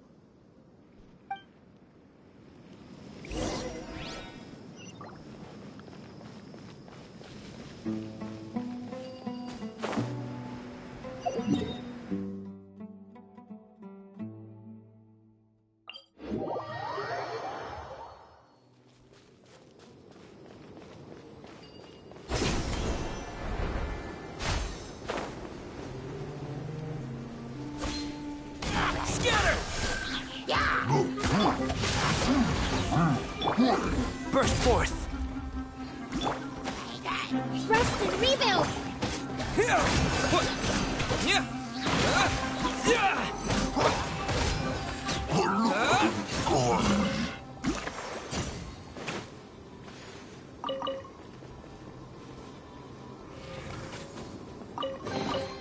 Is this an answer from this world?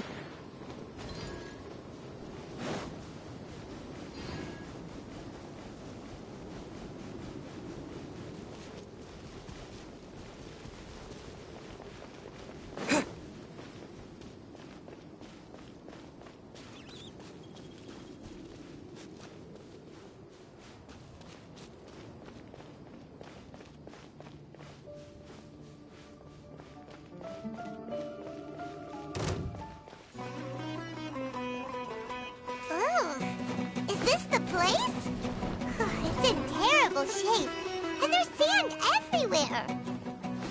Empty and forgotten. An ideal place to hide people. No, my sword! Hold the line! Come into being!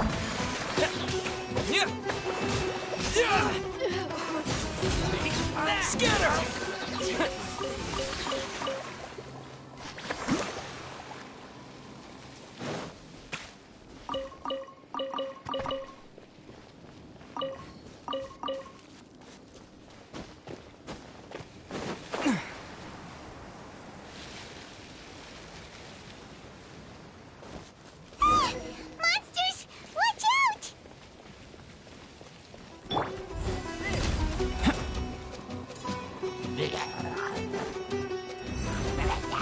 Feel this ancient power.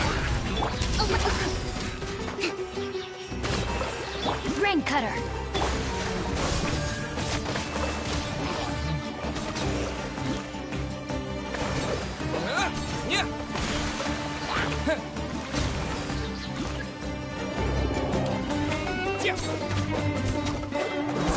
Propagate! Spring forth! Come into being! Witness my great undertaking!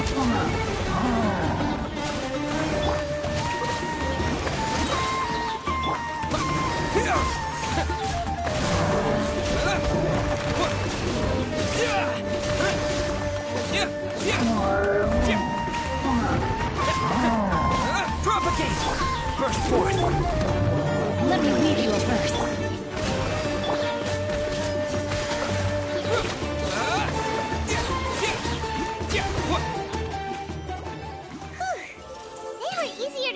Than Paimon had expected. What were you expecting? Super strong bandits? Or monsters taller than buildings dropping out of the sky? Or, you know, something like that. taller than buildings. He looks super serious. We gotta stay on our A game too. This is the one.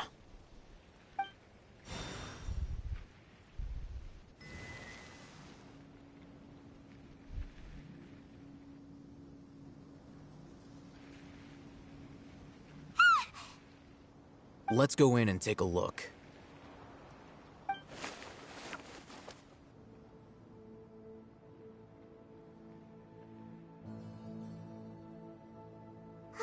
Hey, Ethan, we haven't found squat. Are you sure we aren't wasting our time here? Patience. Shawnee says she only hears the crying at night. We have time to burn. Until then,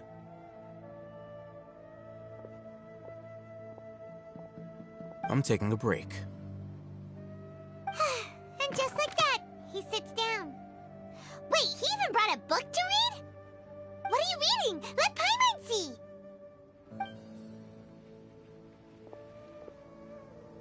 Okay, sure.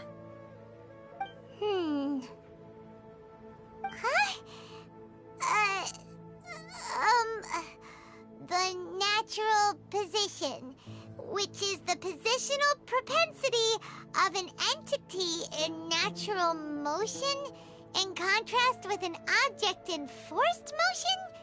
Huh? When free from external influences, every entity displays the tendency to follow its natural trajectory? Math. So, you got that? Oh, Paimon gives up. You keep reading your book. See ya. How is he so relaxed? Look at him, reading an impossible book in a creepy place like this. You know, it wouldn't kill you to read a book once in a while either. Huh? Hey, Paimon's your Tibet travel guide. Paimon knows plenty of useful stuff already. Like how to eat. Like how to distinguish 500 types of steak. And anyway, is that Paimon's fault that the books people read in Sumeru are so complicated? Okay, Paimon's the best.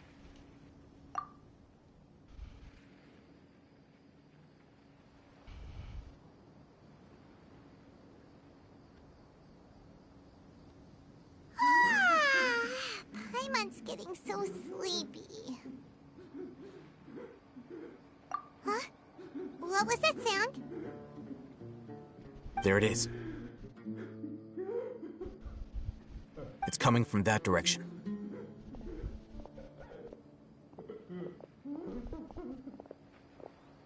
Is the sound coming from here? Huh. Paimon's not seeing anything.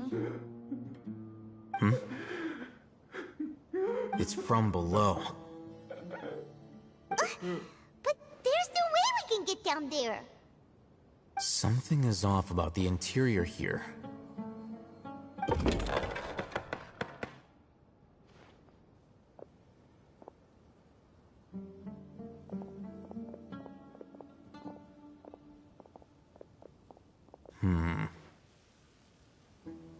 As I thought, there's a hidden structure.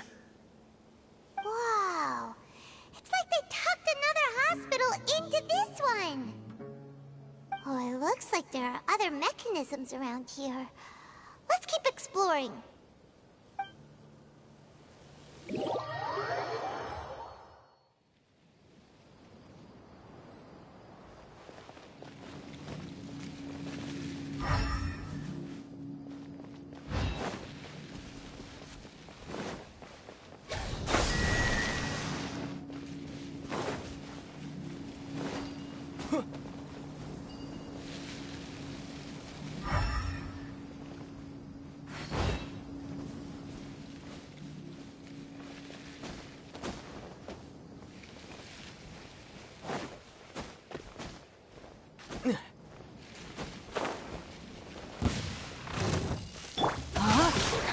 Rain outlines your fate.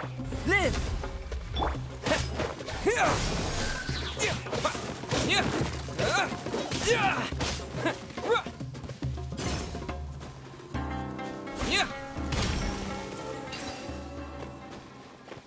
Propagate!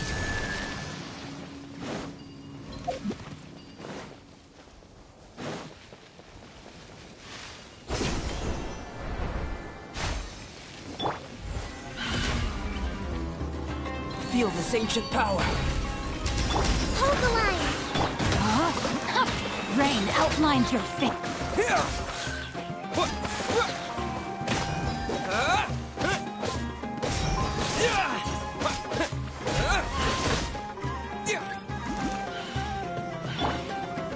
Burst forth.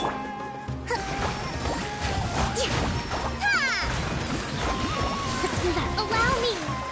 Scatter!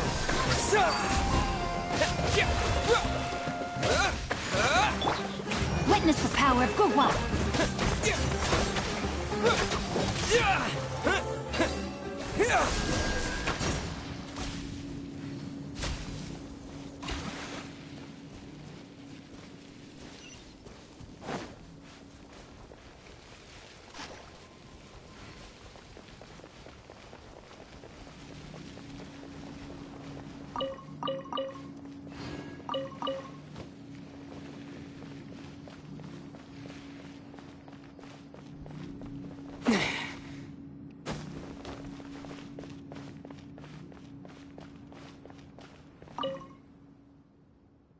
In case of emergency, contact the physician on duty immediately. Monday, Ibrahim. Tuesday, blank. Wednesday, Amudi. Their main sections are blank.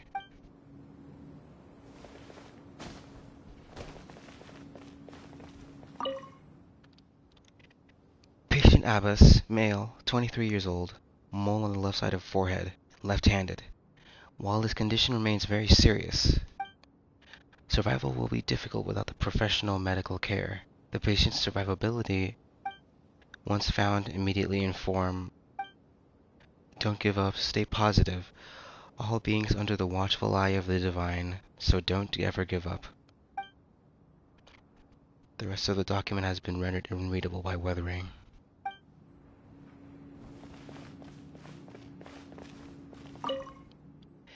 Keep a balanced diet, rest regularly, and maintain a good mood.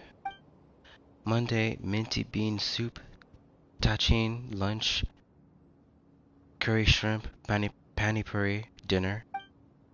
Tuesday, salad, biryani, lunch, fish with cream sauce, potato boat, dinner. Wednesday, shakshuka, bean cake, lunch. The remaining sections are blank.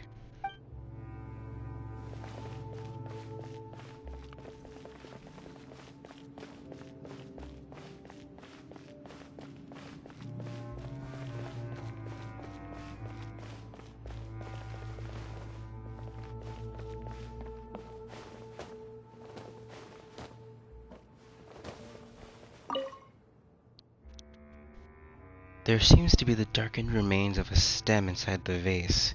It was probably used to hold flowers. The words for Avon, or Avon, are at the bottom of the bottle. It seems to have been a gift for someone named Avon.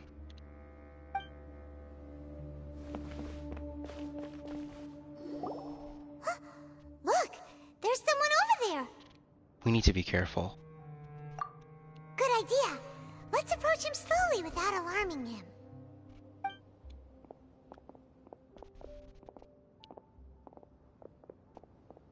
Wait.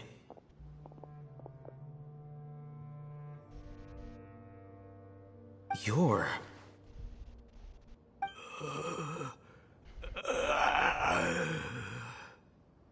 He can't speak, and his eyes are unfocused. But he looks too young to be anyone's grandfather. Also, why is he the only one here? Didn't expect to see him here. You know him? He's Razak, a senior of mine at the Academia. He's a scholar too?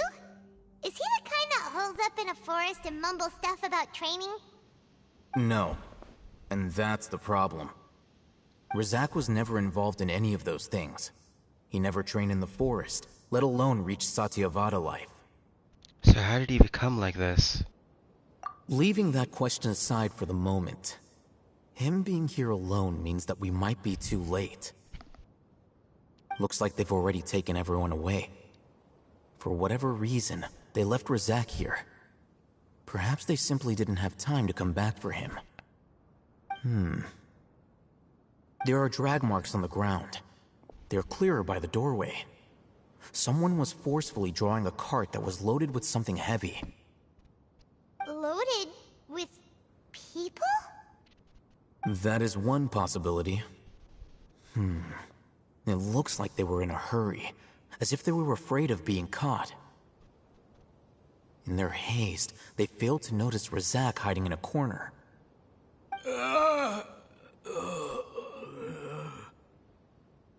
The symptoms are identical. Looks like we found living proof. Huh? Why do you say that? Allow me to jog your memory. Recall your time at Port Ormos. Don't you think his symptoms look familiar?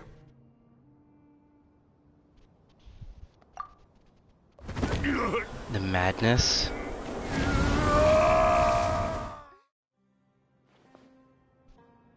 The Eremite guy who went mad. Oh, now that you mention it, they're acting the same way. Correct. The Academia is behind all of this. It isn't difficult to deduce their rationale. First, the Academia spread a false rumor of King Deshret's resurrection, emphasizing the role of the village keepers, the mad scholars who were exiled to Aru village. These rumors were all the persuasion that the radicals needed, and those based in Aru village leapt into action. Unbeknownst to them, of course, through rounding up the scholars, they were actually helping the Academia. As well as being able to exploit the radicals for their own ends, this scheme has one further advantage to the Academia. All the risks and responsibilities are offloaded onto King Deshret's followers. Life for the desert dwellers has been brutal ever since King Deshret's death all those years ago. Beneath the surface, feelings of desperation are widespread. Many would give everything they have for the prospect of something better. Anyone looking to exploit that for their own ends simply needs to make a few empty promises. Even if complications arise, people will see that those involved are all followers of King Deshret and look for no further explanation than differences of belief. A deep-seated mistrust of the desert and everyone in it by the rest of Sumeru will make sure of that. The notion of an Academia plot wouldn't even cross their minds. It may seem like a simple strategy, but it is able to work wonders under Sumeru's current circumstances. Oh, that makes a lot of sense. It's in line with the village chief's theory, too. But there's still one very important question. Wasn't it the Academia that brought the scholars to Aru village in the first place? Why does it want them back now? Throughout this process, one thing has changed. The scholars' identity. First, they were scholars. Then, they became lunatics. After that, they were exiles. And finally, they become missing persons. I see. An exile is still patently a living, breathing human being. But when someone becomes a missing person, that is brought into question. If you can't find someone, you have no way of knowing what exactly happened to them. That makes missing people an ideal resource. Resource? For what exactly? One possibility is that the information in their brains could be extracted into knowledge capsules. Extracted? You mean canned knowledge comes from people's brains? With the technology of the Sumeru Academia, it's entirely possible. Perhaps the process caused them great suffering, which is why they cry out in the dead of night, when no one is watching them. So, the human brain... Nope, nah, Paimon doesn't want to think about this. How did you learn of his technology? I'm the Academia's scribe, after all. I'm familiar with their projects. Anyway, judging by Razak's state, the contents of a divine knowledge capsule were extracted from his mind. But something went wrong in the process. Or perhaps his curiosity got the better of him, and he used such a capsule for himself.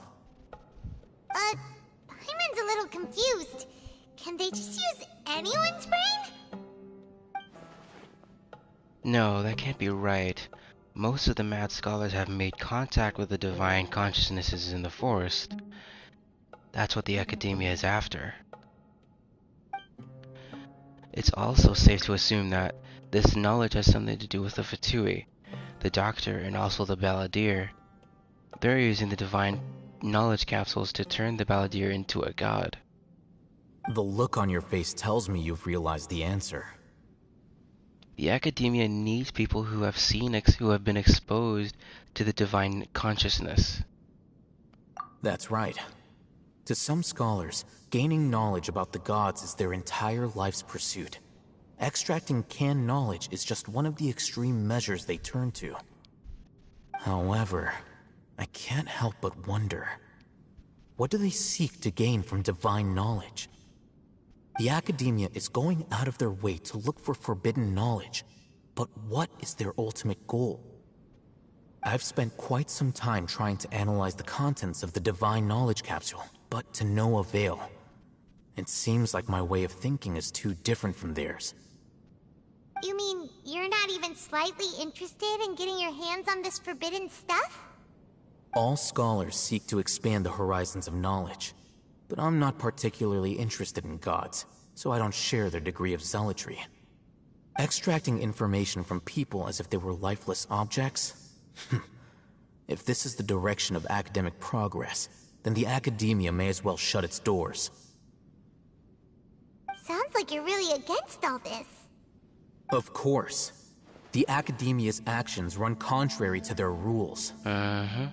Whether it be academics or knowledge, everything has its boundaries. If those lines are crossed, the rules and order that govern everything in the world will be destroyed. This matter needs to be corrected, just like fixing a typo in a book. Wait, didn't you step in to help because you felt sympathy for those poor people? Not to be callous, but no.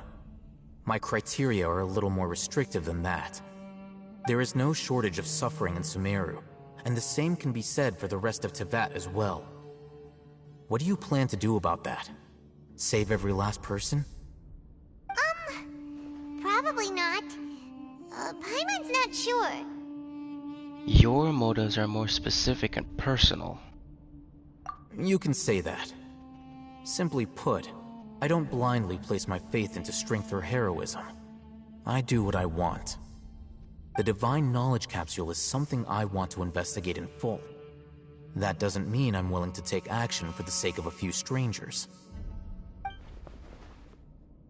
Though he rejects the notion of greater moral responsibility, he justifies his actions because they are true to his personal motivations. Someone like him might actually make for a better ally. Paimon's been wanting to say this for a while. There are a lot of bad guys in the academia, but you're not one of them. You're their weirdo. You're probably right. Though I must say, I quite enjoy this feeling of being the odd one out. Uniqueness is also an asset, is it not? Wow, that's a great way to think about it. Paimon's really impressed. If only Miss Shani had a similar mindset, her life would definitely be a lot easier. I'm just a more likable person than her in general. There's nothing more to it than that. So, what do we do with him? He won't last long if we leave him here. Let's take him with us. We'll work out our next step after we return to Aru Village.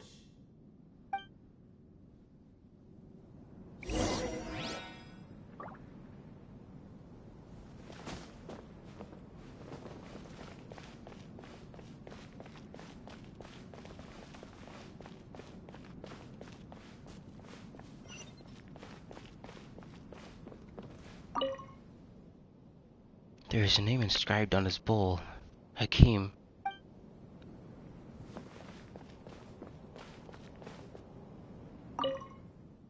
There's a name on this bowl. Avon.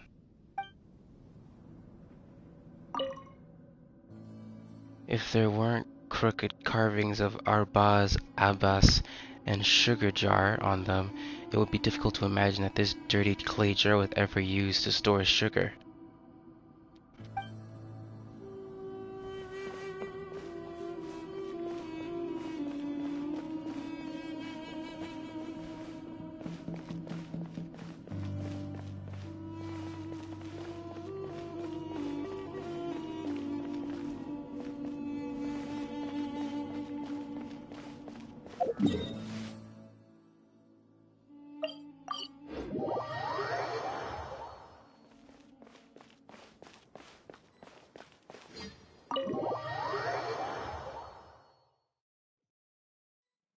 We're back! You must be tired. You should rest and take some water. What's the situation? Who's this? Unfortunately, somebody who's too young to take on the role of Isak's grandfather. Nevertheless, he's one of the people we're trying to find.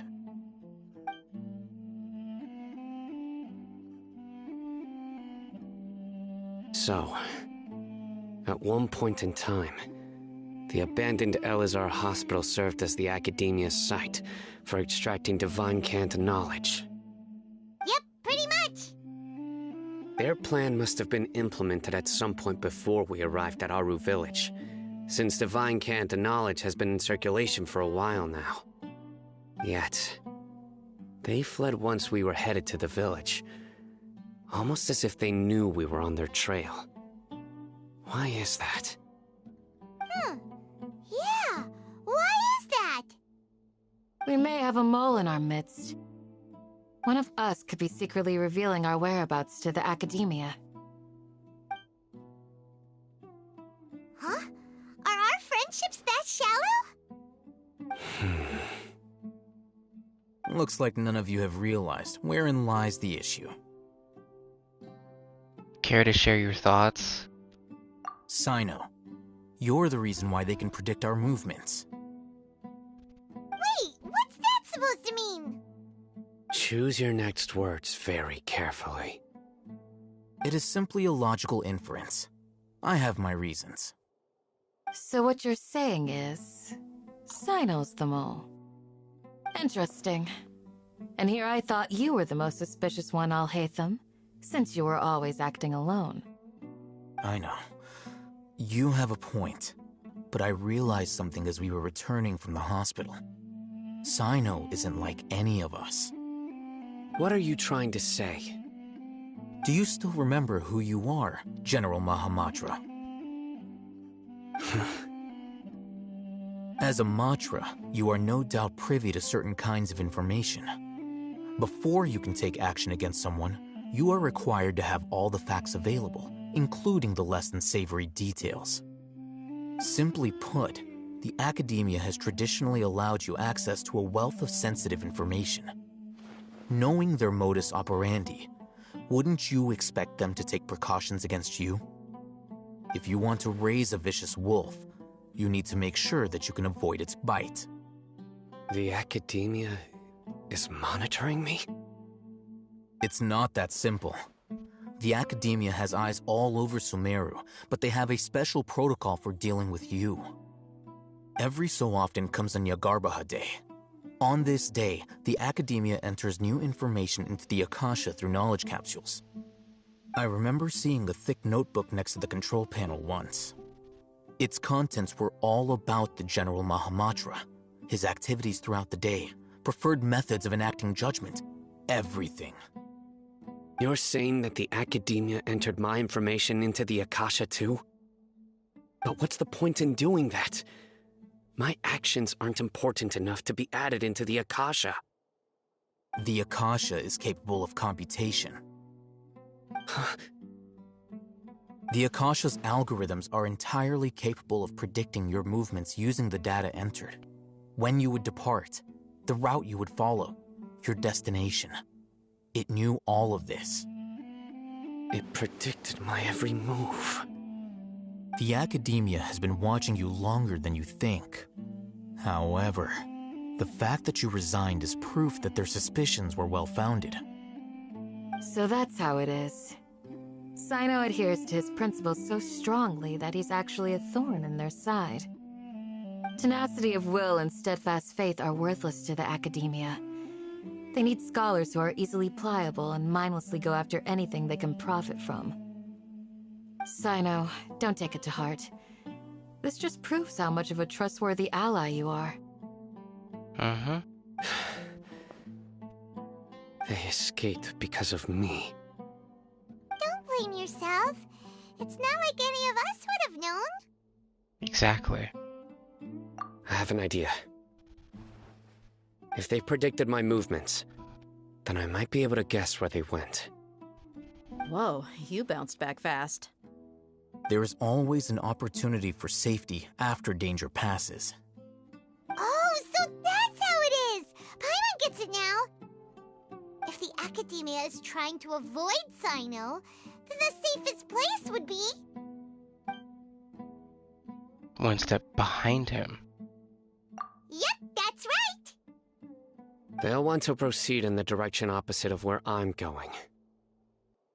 You're getting smarter, Paimon.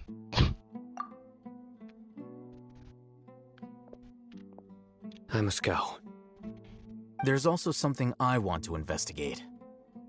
Let's go, guys! After him! Please, wait! I want to go too! Huh? You want to go too? If so, you have to promise you'll stay safe. I want to find Grandpa. I promise I'll be careful and not cause any trouble. Everyone, I leave him in your hands. All right. Yay! Let's go! Remember to pack some food with you! Paimon feels like we're missing someone, though.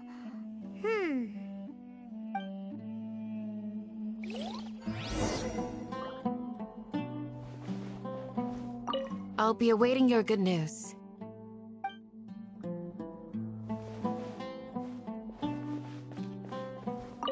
Please, stay safe, everyone.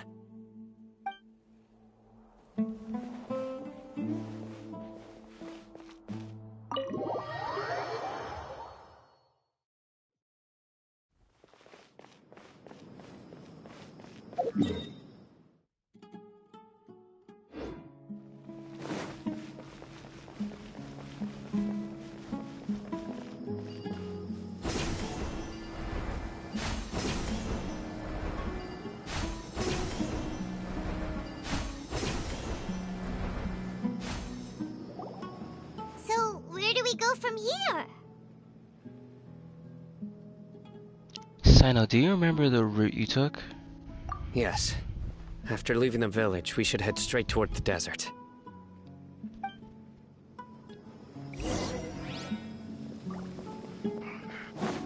I know the desert like the back of my hand. Is that because you play here a lot? Yep. One time, Grandpa almost got lost in the desert, but I was the one who brought him back.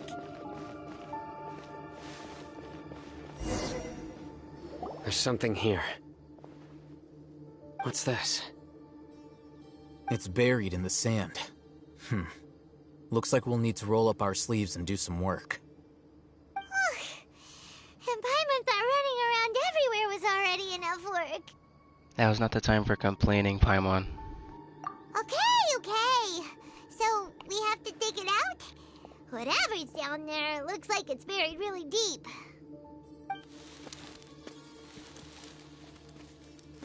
These are likely fragments of an academia-developed device, something akin to a headset.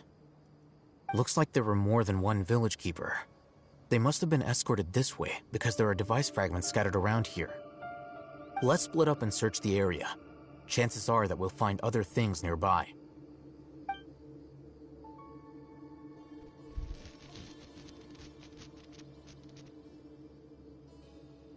Is this what we're searching for?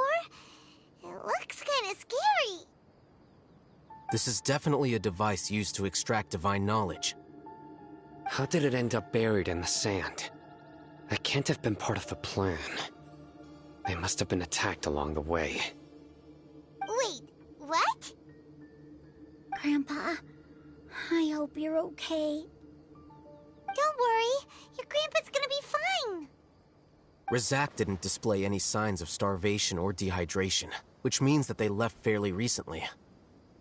We should be able to catch up. One more thing. Given that the device had been entirely covered by sand, I believe the attack must have happened prior to the sandstorm. I agree. Let's keep going. They can't have gone far.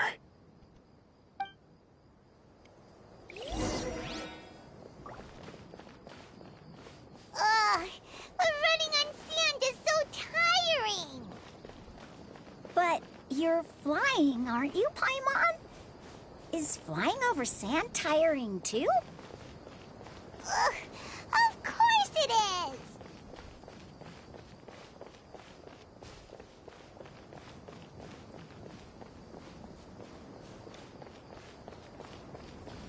Voices, over there. It sounds like an argument. Whoa, you have really good ears. Don't get any closer. They'll notice us. Dia's talking with the Eremites? Very interesting. Let's listen in. If you had informed me sooner, there'd be plenty of room for us to... You're one of us. We would never lie. Scholars. You don't know as much as I do. Need me to... I knew it. That's our Dia. Dia? Why would you? Dia! Bro. Hey, what are you doing? Huh? Didn't you say you'd help me find Grandpa? Why are you on their side? Well, look who's here. Ain't that something? This complicates things. You've betrayed Aru village? So, this is the great General Mahamatra. Dear, you'd be better off as my assistant than hanging around with this motley crew. Seen for yourself. I have the means and methods, and my ideals are far more admirable than theirs. Right. I'm not the type that's easily swayed, Raman. You of all people should know that. Wait, what's going on, Dia? Whose side are you on here? Shut it, Paimon. Oh. It doesn't matter. Whichever side you pick, nothing can deter us from the grand mission of resurrecting King Deshret.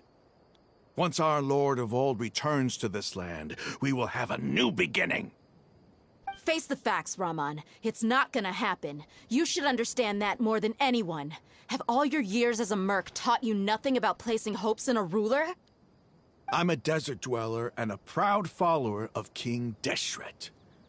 Whether I live by the edge of the sword or in peaceful comfort, my soul will always carry this conviction. It's not too late yet. The village mad scholars aren't gonna bring King Deshret back to life. You don't understand, my dear lady. Pursuing our faith is our purpose in life.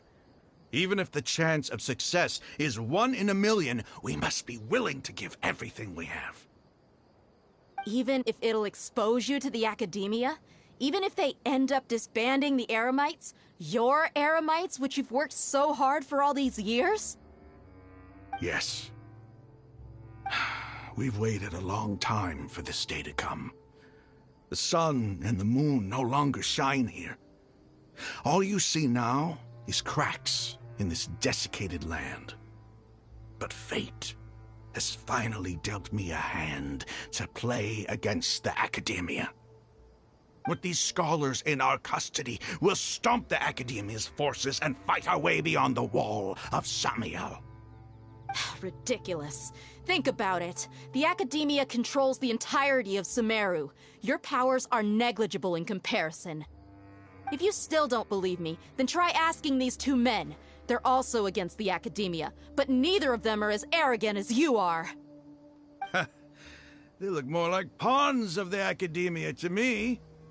Why would I listen to anything the people of Greater Lord Rukkhadevada have to say? Filthy traitors. Your god abandoned all honor and betrayed King Deshret. We desert dwellers will never trust the likes of you. It's impossible to communicate with someone so hostile. Perhaps we should. Do you really believe that by kidnapping the scholars, you'll be able to negotiate with the academia? Al-Haytham? These people have no value as bargaining chips, but I could be persuaded to take their place as your next hostage. These scholars were exiled from the academia. I, on the other hand, am their current scribe, and will be a much greater asset to you. Wait, you can't be serious. So, you want to trade places with the hostages, do you? Precisely. Any wise person would gladly accept my offer. What are you thinking? What if they decide to kill you instead? Well, that would be bad luck for me. However, I'd get the chance to observe the scholars, perhaps even find out the truth. Think you can talk me over with that confident look of yours? I'm not trying to persuade you. I'm using this as a means of joining forces against the academia. You are the scribe. What do you have against the academia? Not all desert dwellers believe in King Deshret, and the same applies to the academia. Why must all knowledge seekers approve of the academia's way of doing things?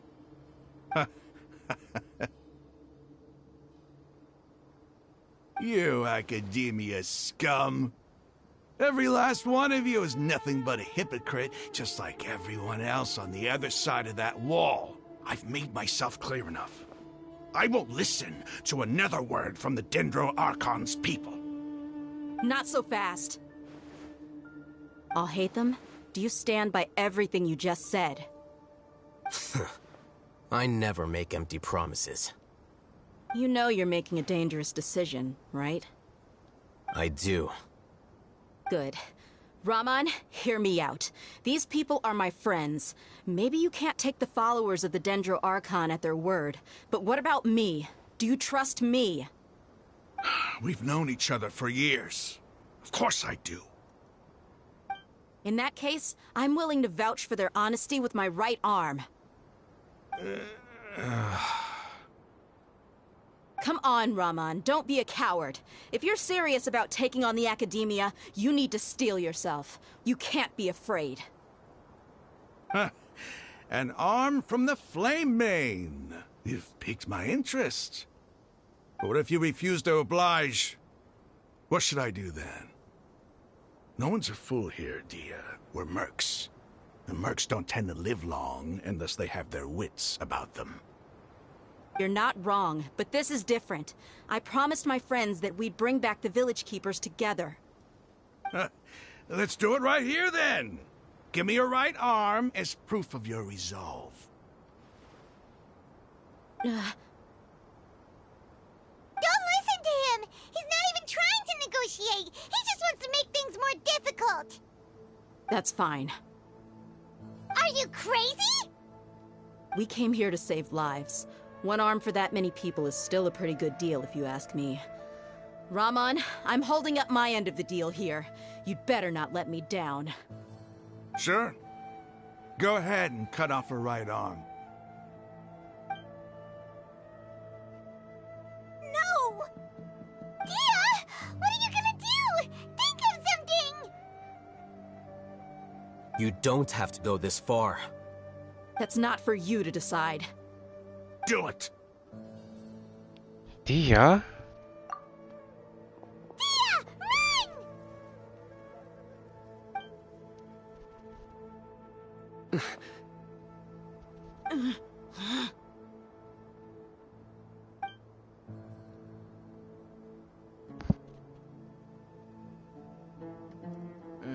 Stop! What's wrong? Can't do it? Flame Main, you and I are both desert folk.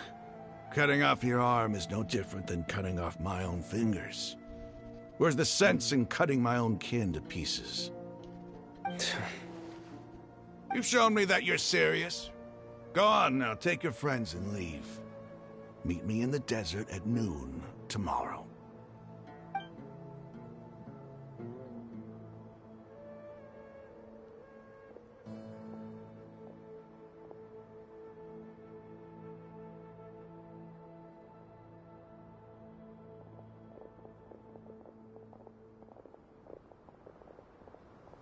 Phew. I was really counting on him not going through with it. Dia! That was crazy! Have you all lost your minds? What if he'd actually cut your arm off? Then I'd just have to hold my claymore with my left arm. Don't do that ever again. Okay, I'm sorry. But sometimes when you're out on a limb, you gotta double down to seal the deal, you know? Don't ever make a promise like that again. I can deal with the likes of them. Out on a limb. If it came down to it, you would not lose to them either. I don't doubt it, Sino. But this is about more than me and them. There's a lot more where they came from. Even if we got rid of one bunch of radicals, there are others out there. Wiping them out would do more harm than good. As you wish. I'm sorry, Dia. I should have stayed put and listened. I should have trusted you. It's okay. I promised you I'd help find your grandpa, so I'll do whatever it takes. Whatever it takes? You just might be scholar material. Huh? Are you serious? The Eremites once said that I was a lunatic. Perhaps a little madness is essential to be successful in research. Why does it feel like he's using his praise for me as an excuse to brag about himself? That's just how he is. Okay, let's get moving. We should head back to the village and rest up. Today was just a trial run. Noon tomorrow is gonna be the hard part.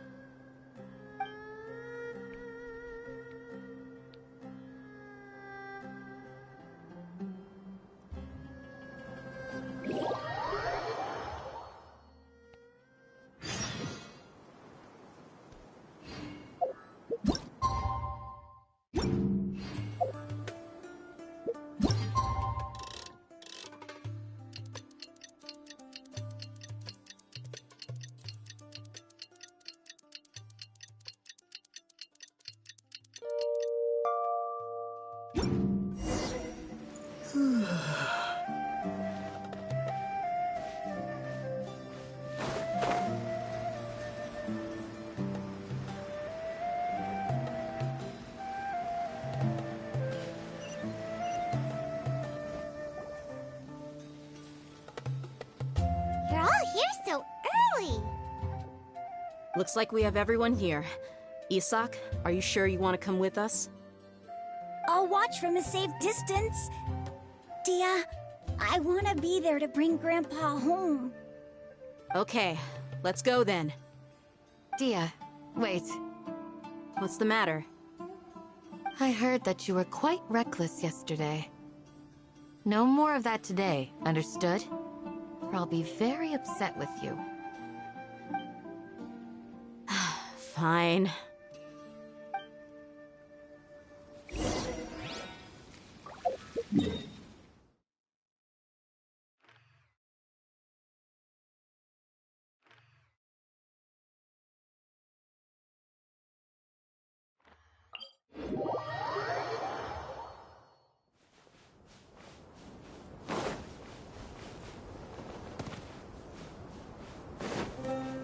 Not me having to travel.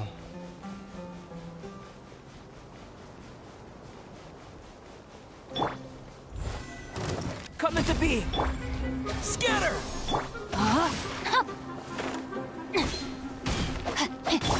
Burst and rebuild. Yeah! I'll be back.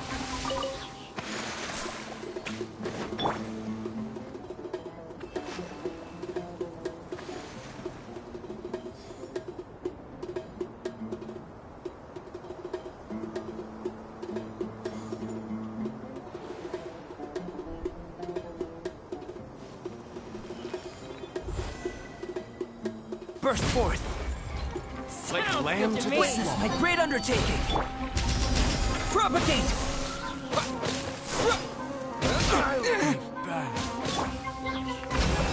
No, my sword!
Hold the line!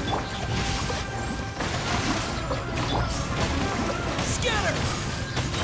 Let me weave you a berth. Germinate!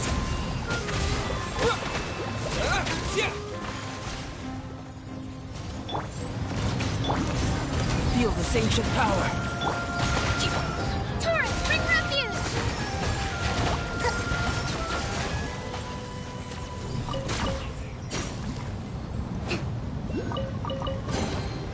We should make the most of these supplies.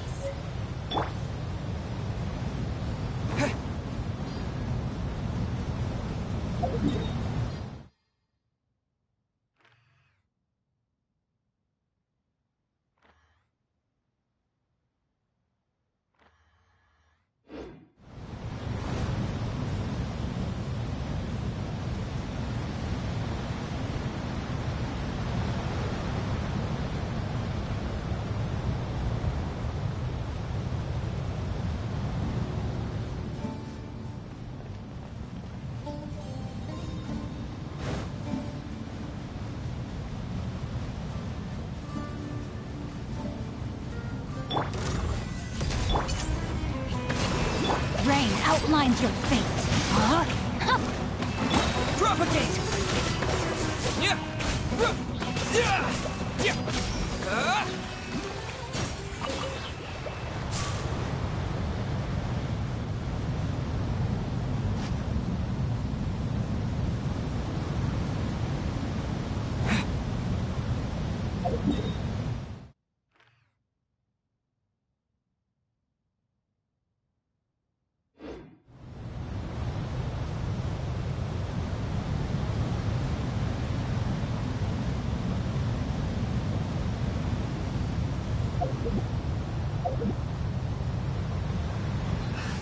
Alright, screw this, I'm flying. The wind rises.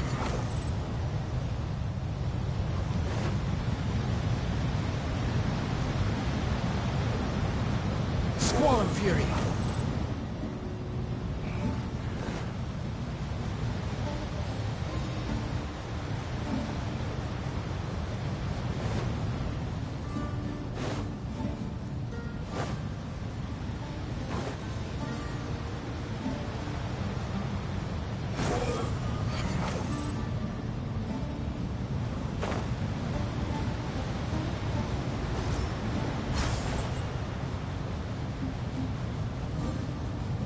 Behold!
rock gliding be faster?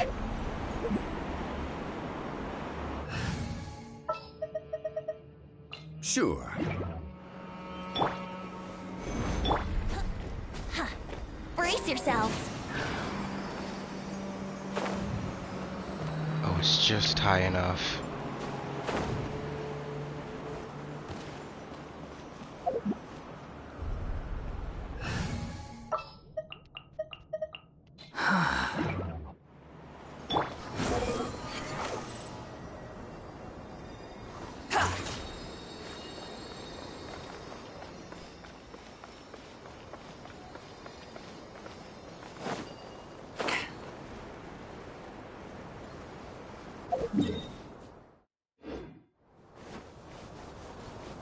Oh, let's unlock this teleporter.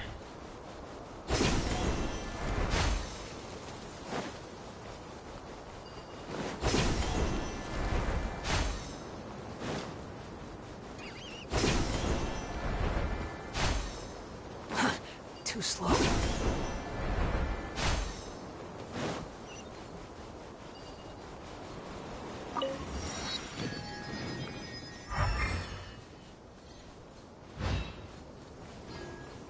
Behold!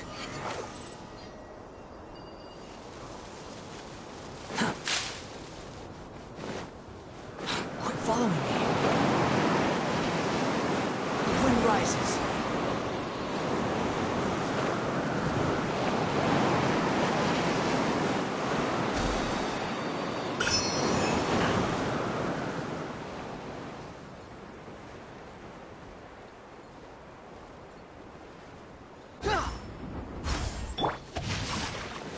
Behold!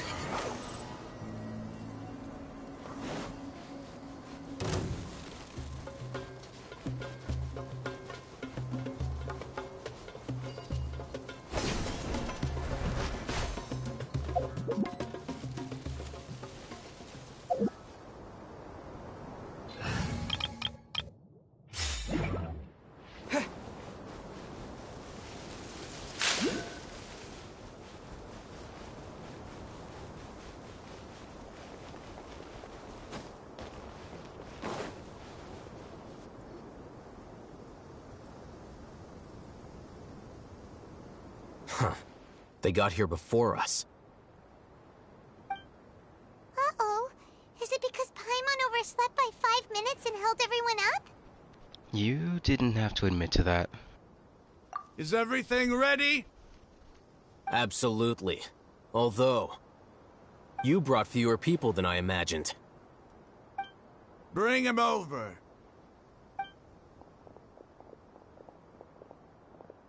Grandpa! Why is there only one of them? Rahman, I've always thought of you as a man of his word. What's this about? It's a one-for-one exchange. Sounds fair, don't you think? And let me put it this way. Agreeing to any kind of deal with the Dendro Archon's people is already a huge compromise on my part. Don't you think you've asked enough?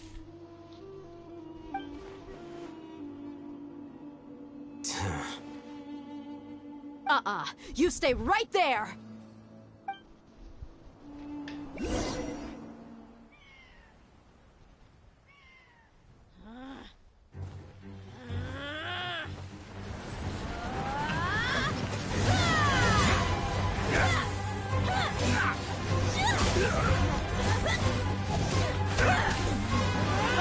Flame! What do you think you're doing?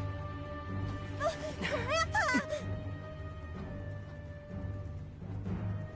Don't you see this blade here? You coward! Why are your hands shaking?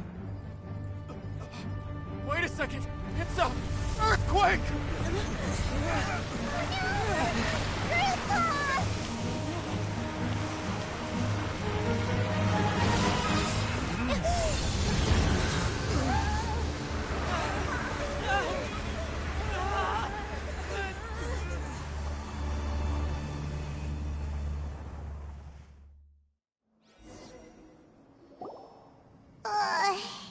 Paimon's dizzy.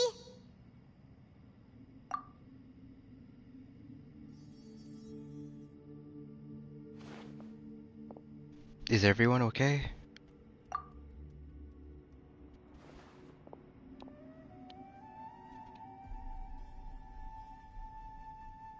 Ugh, this day's going just great. What a nuisance. The sand dune collapsed. I saw an energy field. The village keeper protected us. It glowed green with dendro. Just like you said, it may well have been the remains of Lesser Lord Kusanali's power inside the scholar's body. No doubt. You finally believe me. The Dendro Archon. The present one. Grandpa? Grandpa? Oh no, he's getting confused again. Hey, look around you. Did there used to be a temple here? It seems that when the sand dune collapsed, it exposed these underground structures. The symbols on the gate belong to King Deshret's civilization. This structure must be ancient. Over time, the sandstorms completely buried it and left it in the state we see now. It could have been an underground palace in the distant past. Oh, a miracle. Praise King Deshret! What's he doing here? And his men too? They must have fallen down here with us. Pretty lucky if you ask me. Most of them seem in really bad shape. Except for him. He got off lightly. Mind your head. No, this isn't the time for conflict. Our exalted lord has shown us the way to his sacred palace. He's not actually gonna go in there, is he? As it happens, I want to take a look inside too. What are you doing?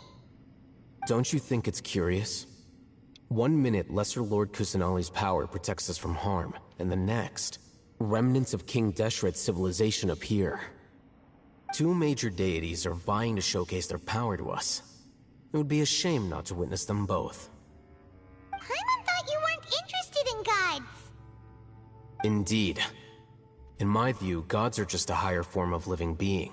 Or creature, you could say. New discoveries are always worth investigating. Whether they have anything to do with gods is neither here nor there. Raman, what are you gonna do about your men? I'll just let them lay here. King Deshret will take care of his people. Right now, I'm going inside.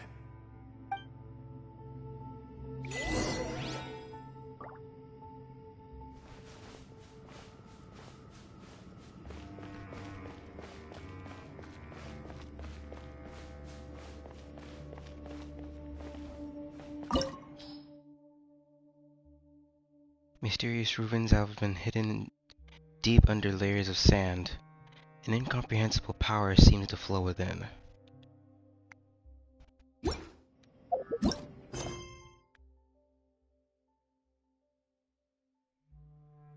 As agreed, you go to the place designated by Raman to exchange hostages. Oh, that went well.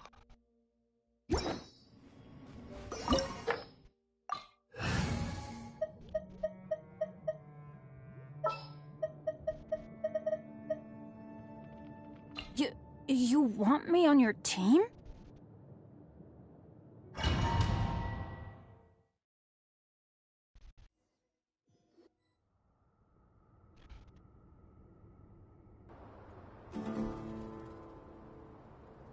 It's full of life here. This defies comprehension. It looked completely desolate from the outside. Yet, it flows with energy inside. Yeah, and there's so many plants. It's so pretty. Sir Raman. Huh? Me? Do you see another Raman here? Are you mocking me? What do you mean, sir? Interpret it however you want. But there's something I'd like to draw your attention to. While this structure is clearly left over from King Deshret's civilization, the energy that flows in here is that of the Dendro Archon. Whatever you say. It's not like I have a vision. There's nothing to be angry about. Think of this as an academic journey. It does seem kinda strange. If that's true, then we might have to explore this whole area to find an explanation.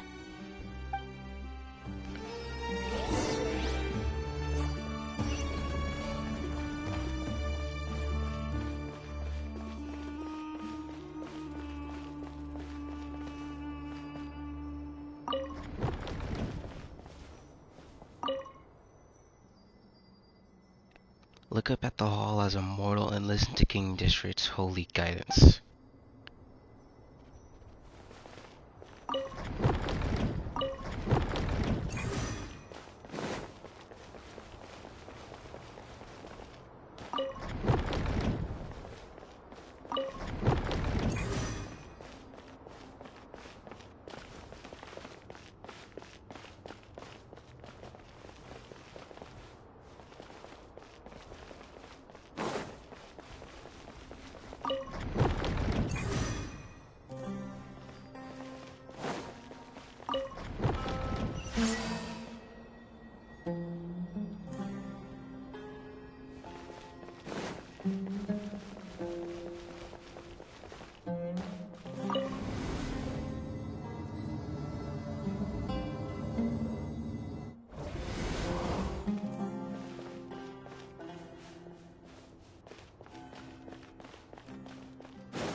Coming to be!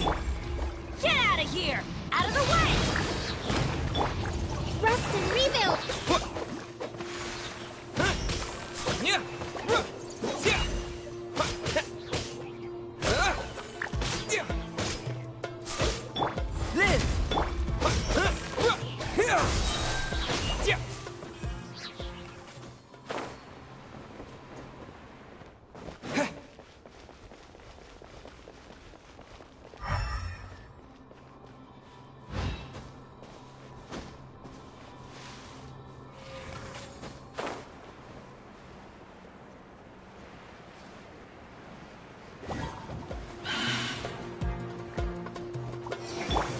Burst forth! Moment of birth!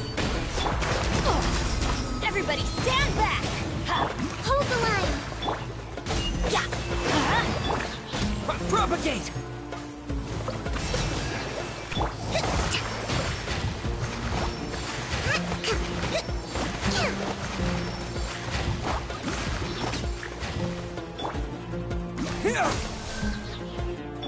Live!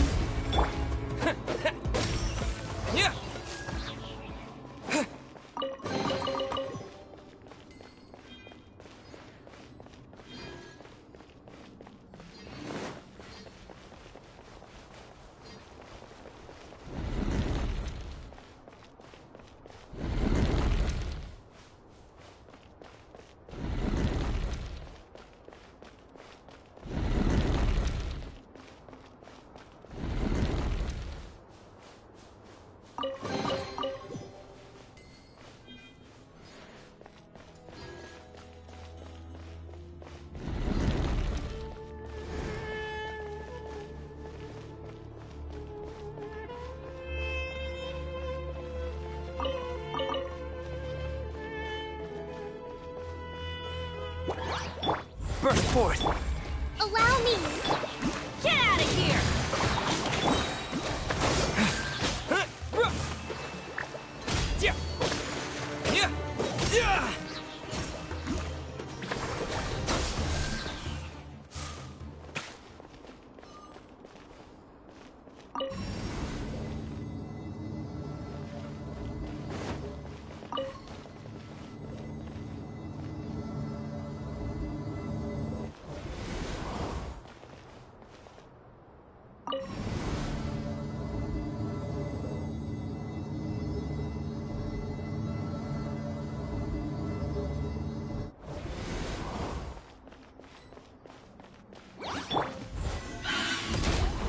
Witness my great undertaking! I'm going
After 6 days infiltrating the temple, I finally understand the priest's parlor tricks. The elevator will descend to the ground. Get on top of it before it starts ascending again to reach the dome.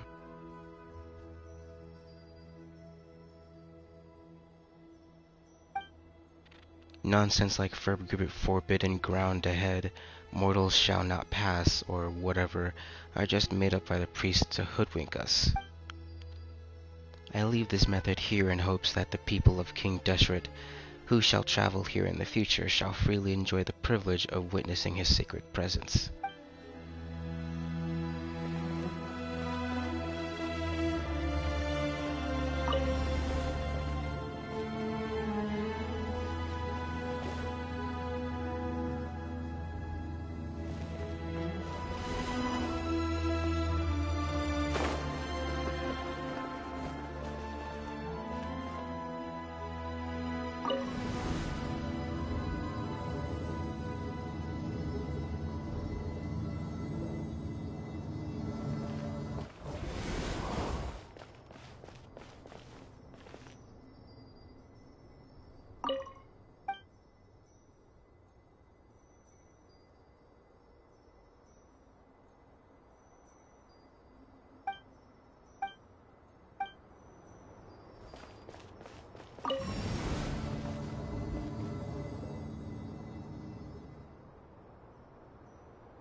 Coming to be!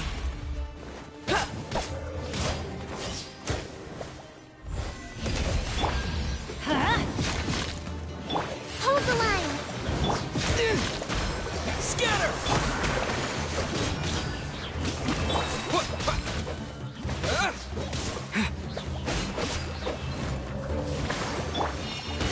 Burst forth!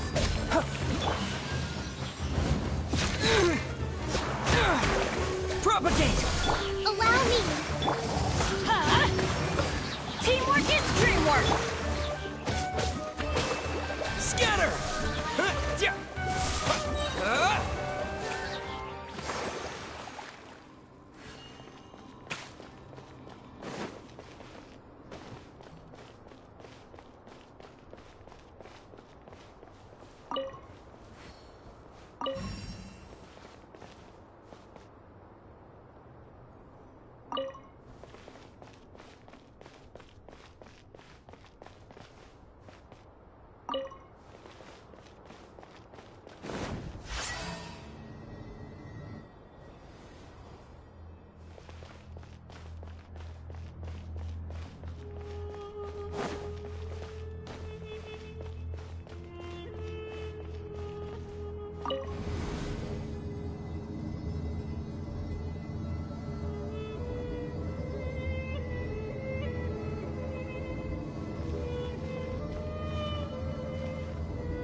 That's a sight to see.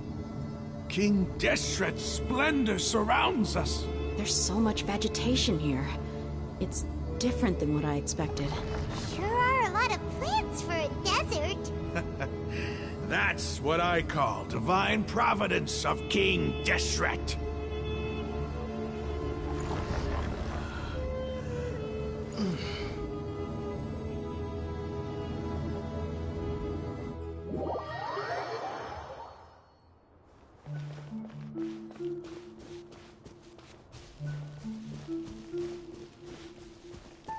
It's getting brighter! Oh, it looks so beautiful!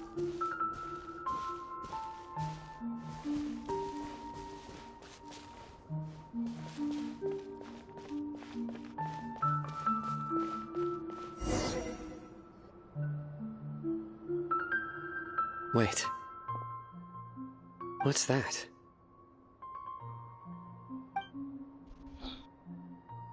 A load of flowers.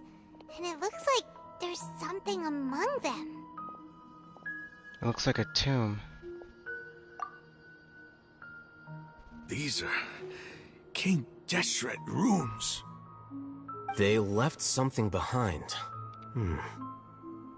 Yes. It's an elegy written in an ancient script. What does it say? Here lies our faithful priest Kasala. His wisdom is a miracle among the people, deserving of high praise and admiration.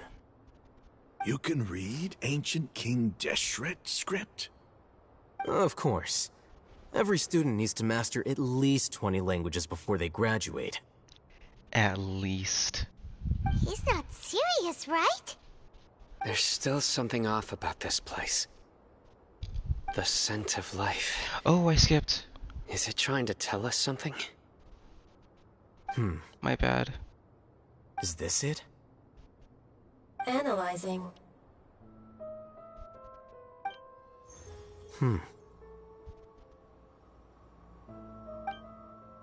There seems to be a hidden message among these skeletal remains. Excellent. There's a device from King Deshret's civilization in this gravesite. I'll transmit the information over and project it for everyone to see. Isn't sharing knowledge against the Academia's rules? Yes.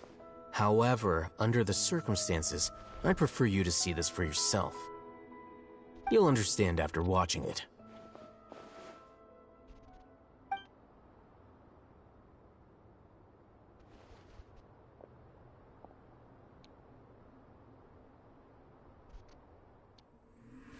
Civilization is born of knowledge, but so too can knowledge be its demise.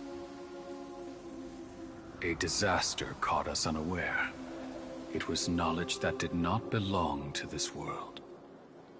King Deshret brought this forbidden knowledge into our world, and it quickly spread like a plague. People's minds were filled with crazed whispers. Dark gray scales spread across their bodies. Even the land was stripped of its vigor. Only a desperate, deathly silence remained. Were it not for greater Lord Rukkhadevata from the forests, the damage would have been irreversible. She summoned the priests to build temples and infused into them the divine power of life. The disaster was miraculously tempered, and the embers of our civilization were preserved in Aru village. Alas, the miracle could not last. As long as forbidden knowledge continued to exist, it would forever blight this world.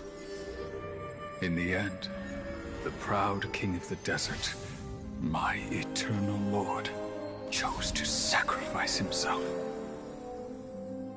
I have spent my whole life since guarding one of these many temples.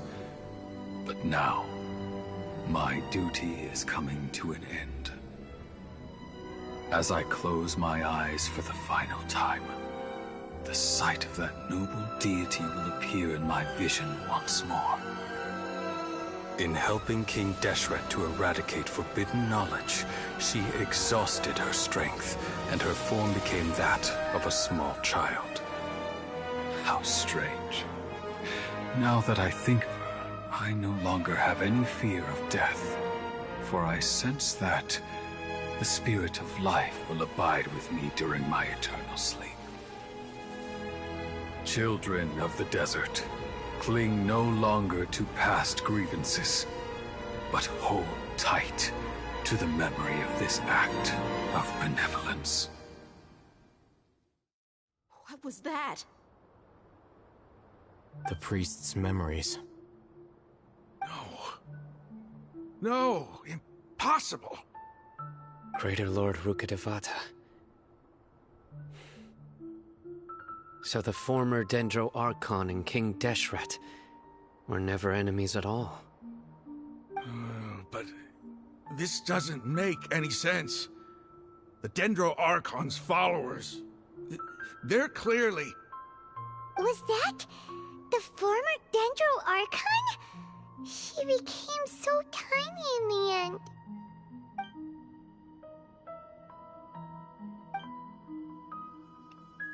Greater Lord Devata came to the rescue of King Deshret and his people, but eradicating the forbidden knowledge took so much of her power. The two deities' followers have resented each other all this time, completely unaware that their gods stuck by each other through life and death. You might be distrustful of the Akasha, but there's no reason for you to doubt King Deshret's technology. You've just witnessed his priest's last words. I've never heard about any of this before. The surviving followers of King Deshret all gathered in Aru village. Our god did not make mistakes. We refuse to believe any of the rumors. King Deshret's death, the all but total annihilation of our civilization, it was all Greater Lord Devata's doing. We saw her as nothing more than a traitor, who stabbed us in the back in our moment of crisis. Just like us humans, fighting, feuding, double-crossing each other to survive in the desert. You were blinded by your prejudice.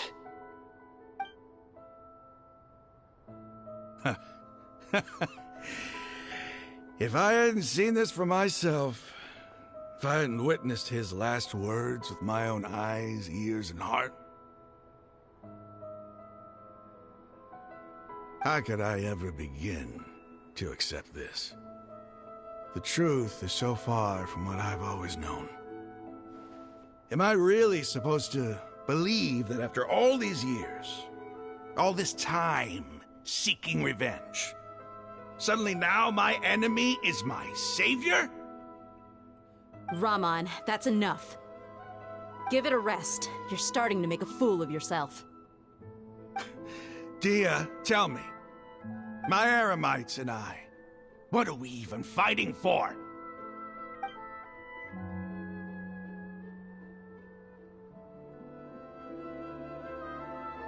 Hey, how you doing? I'll live. Thanks. I should probably go. Can't just stay here forever. What's your next move gonna be? Oh, I know what you're going to ask. I feel deeply ashamed of everything I've done. You'll get everything you're asking for. But please, give me some time. After everything that's happened here today, somehow I need to explain it to the others. It's not gonna be easy. Well, I guess that's for me to deal with. Dia, this is where our camp's located. Make a note of it. When would be a good time for us to go? Tomorrow. I'll convince everyone that we're all on the same side. And I'll return every last one of your your village keepers. We'll share our other resources with you, too. You seem to finally understand that our true enemy is the sages. Yes.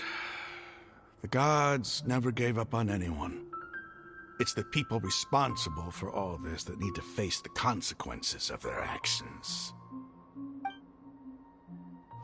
That must have been rough, but he seems to have figured things out now. Ramon's no fool. Being the leader of your own faction in the desert is no easy feat. It's too bad he was held back by his belief in King Deshret. But now that that's changed, I guess we have a few more people on our side. This is a turn for the better. The outcome, at least, is favorable. We should get going too. Let's head back, have a proper meal, and a nice, long sleep. We'll need all our energy tomorrow.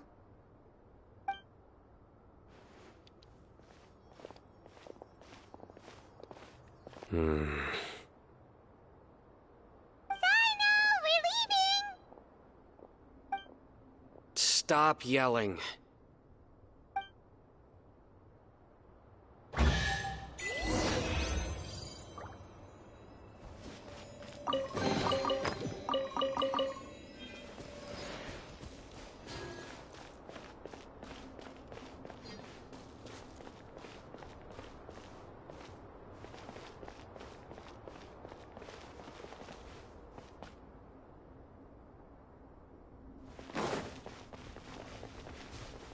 Had to take a screenshot.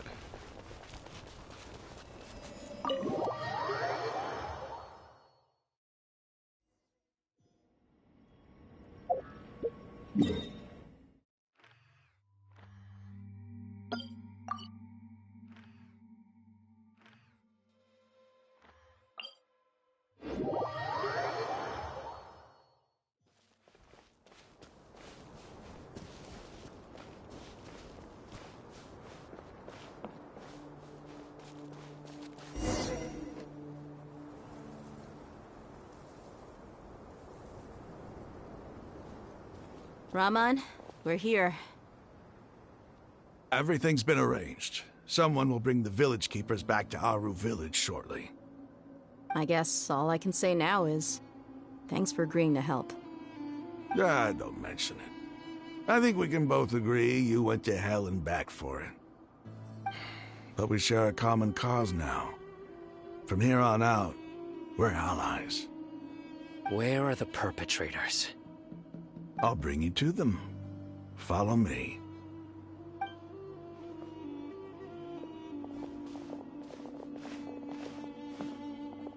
So these are the people who kidnapped the village keepers. Oh no, it's the scribe! There's no need to yell. No one can help you now. We've been all over the desert trying to find you! That's right.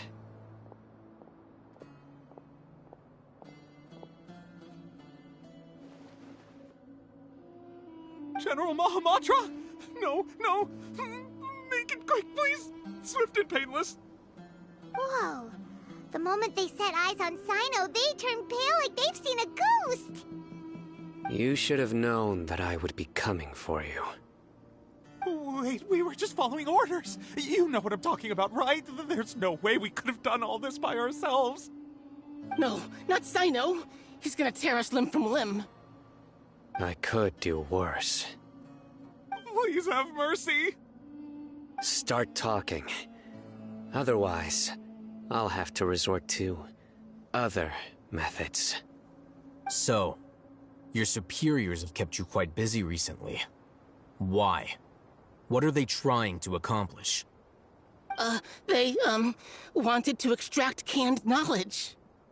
Don't play dumb. You know what I'm really asking. They extract divine canned knowledge. Then what? I really don't know how to explain it. Well, you better start talking or you'll be sorry! You don't want to make things any more difficult for yourself, do ya? May I ask a question? Be my guest. The sages are trying to create a new god, aren't they? Huh? That sure didn't sound like a fancy metaphor or anything. You're serious, aren't you? How did you know? There's no use hiding it now. Yes, you're right. The Academia is working on an important and potentially world-changing project. They are creating a new god. A god that will belong to them and to the people of Sumeru. It may seem as if Sumeru's academics are thriving, but ever since the death of Greater Lord Rukkhadevata, scholarly breakthroughs have been few and far between. The withering of Irminsul has been getting worse recently. The sages have tried everything they could think of, but nothing's worked. I'm always hearing them say things like, if only Greater Lord Rukkhadevata was still with us. Continue. And then, someone from the Fatui showed up. They called him the Doctor. He brought a gnosis and said he wanted to borrow the Academia's research facilities. The Doctor was previously expelled from the Academia. At first, the sages looked down at him in disdain. But when he said those words, everyone's expression changed. He asked them, "Do you wish to create a god?" This is what the arrogant ignorance at the extreme end of academia looks like. First, the Academia spent a long time constructing a divine vessel, which was based on an exquisite humanoid puppet. After that, they harvested dreams via the Zeb Zerus Festival Samsara, maximizing the Akasha's output. With the doctor's help, and the Akasha now functioning at maximum efficiency, they were able to use it to extract the power from the Gnosis and convert it into a divine core. Next, they decided that their new god needed to possess divine wisdom. For that to happen, they needed a huge quantity of divine canned knowledge. It adds up. But how do you determine whether the knowledge extracted is of divine origin? Call it an educated guess? The Academia has been trying to figure out the exact source of the Scholar's madness for centuries, but to no avail. Nobody can explain the cause of this phenomenon. Surely you can see what that implies, Scribe Al-Haytham. If it's knowledge no mortal can comprehend, then it must be something only gods are able to decipher. In other words, it's the source of the God of Wisdom's omniscience and omnipotence.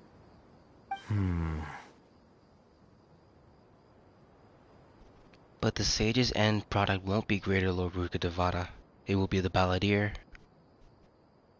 You must have noticed by now.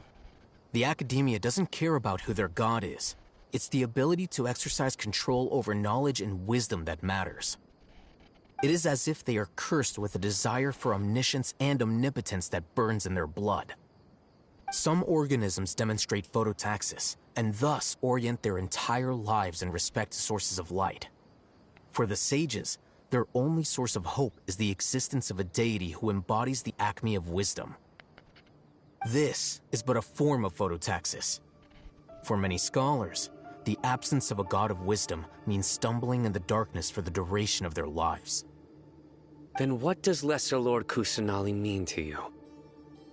Is she not a true god present in this world?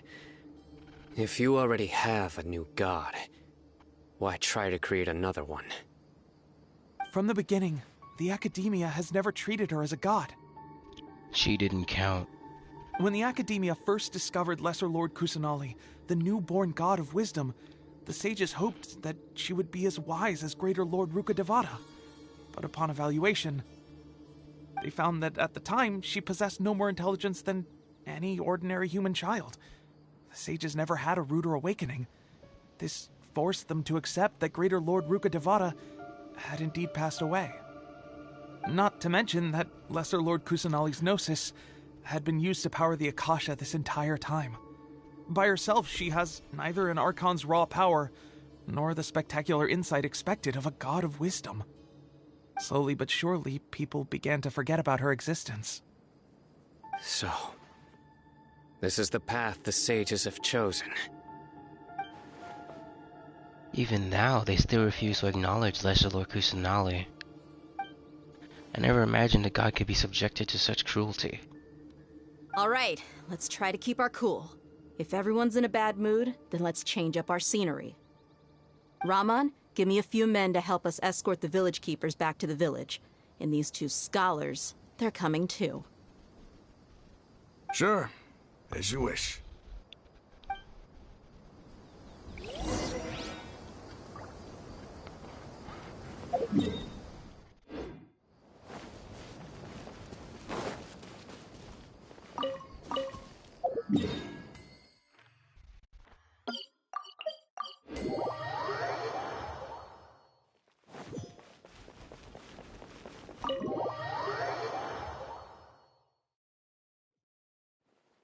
The village keepers you found have all been returned to their homes, and each one has a dedicated caregiver to look after them. The two new scholars are being kept under close supervision, too. Really great work, everyone. The atmosphere is so heavy. It's hard not to feel weighed down by what we just learned. Despite everything Lesser Lord Kusanali has done for her people, the Academia has abandoned her in the Sanctuary Surstana for like a lost cause. Even those she's protected has never realized that there's such a small and childlike god in the world.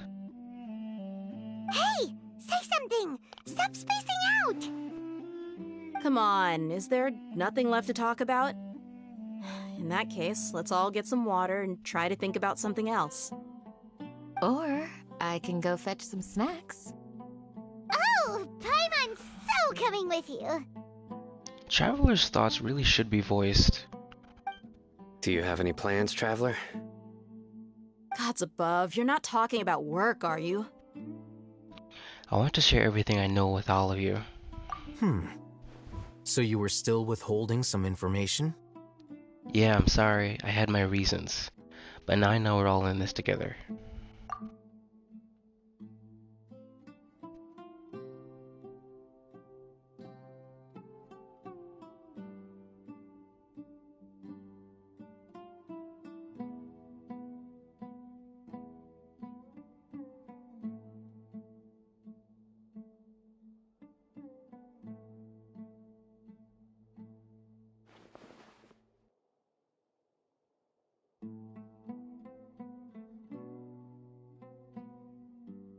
Even though we lived through all of this firsthand, it still feels super surreal to hear you talk about it again.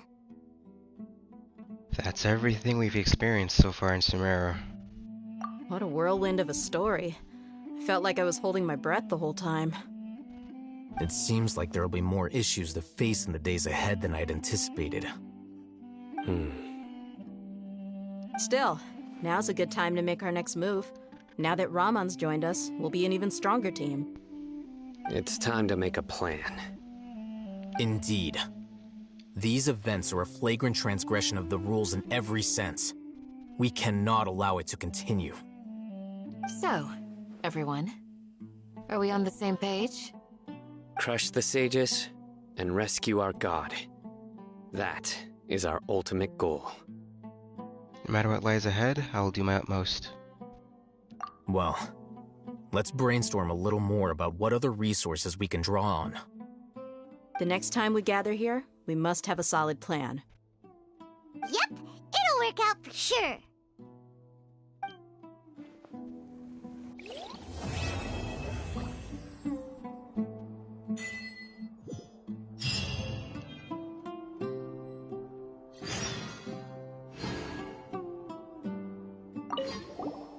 Don't rush. This is a big undertaking, and the planning and preparation for what lies ahead will no doubt take some time. Take it slowly. We need to make sure the plan is as effective as possible. He's starting to read his book again. Hey, are you even listening? Would you like me to lend you something to read? No way. Your books aren't quite to Paimon's tastes. I was joking. I know my books are far too difficult for you, and I have no intention of lending them out.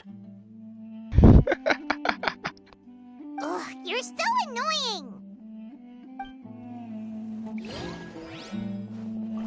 You must let me know if there's anything I can do to help. Though I cannot leave Arbor Village, I can't help but feel stirred when I see the looks in your eyes. I've never felt as roused as this when fighting alone in the past. I suppose this must be the power of camaraderie.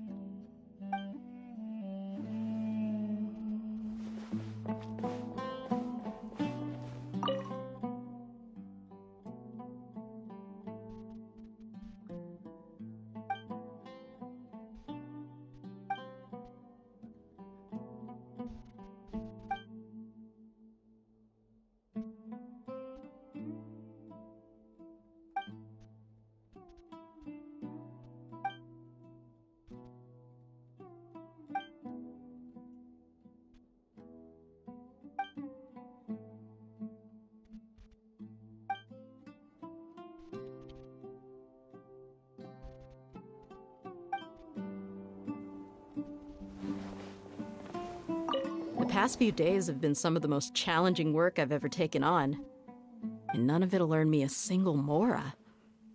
I can't believe it. Look on the bright side, Dia. Maybe we'll get a huge reward after this is all over. You've got a point. Hey, what would you do if you woke up tomorrow with more money than you could ever spend? Paimon would buy boatloads of tasty snacks. That's it? And maybe some tasty drinks as well? How adorable. Well, here's to all our indulgent fantasies. If there's a chance they can come true, I'll give it my best shot. And here's hoping that everything we do from now on will change this world for the better.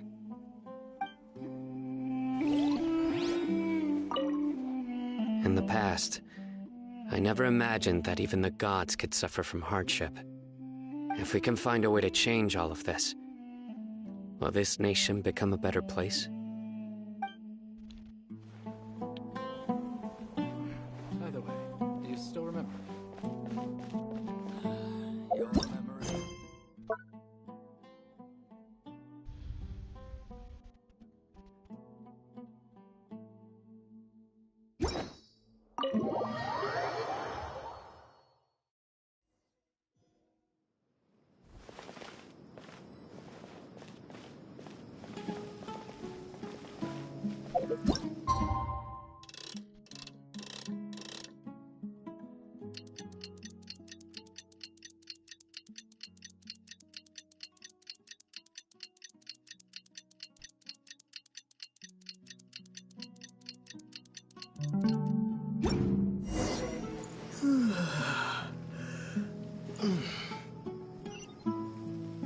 Okay. I'll be getting off for now, cause it's way too early. I'll see you guys later. Peace.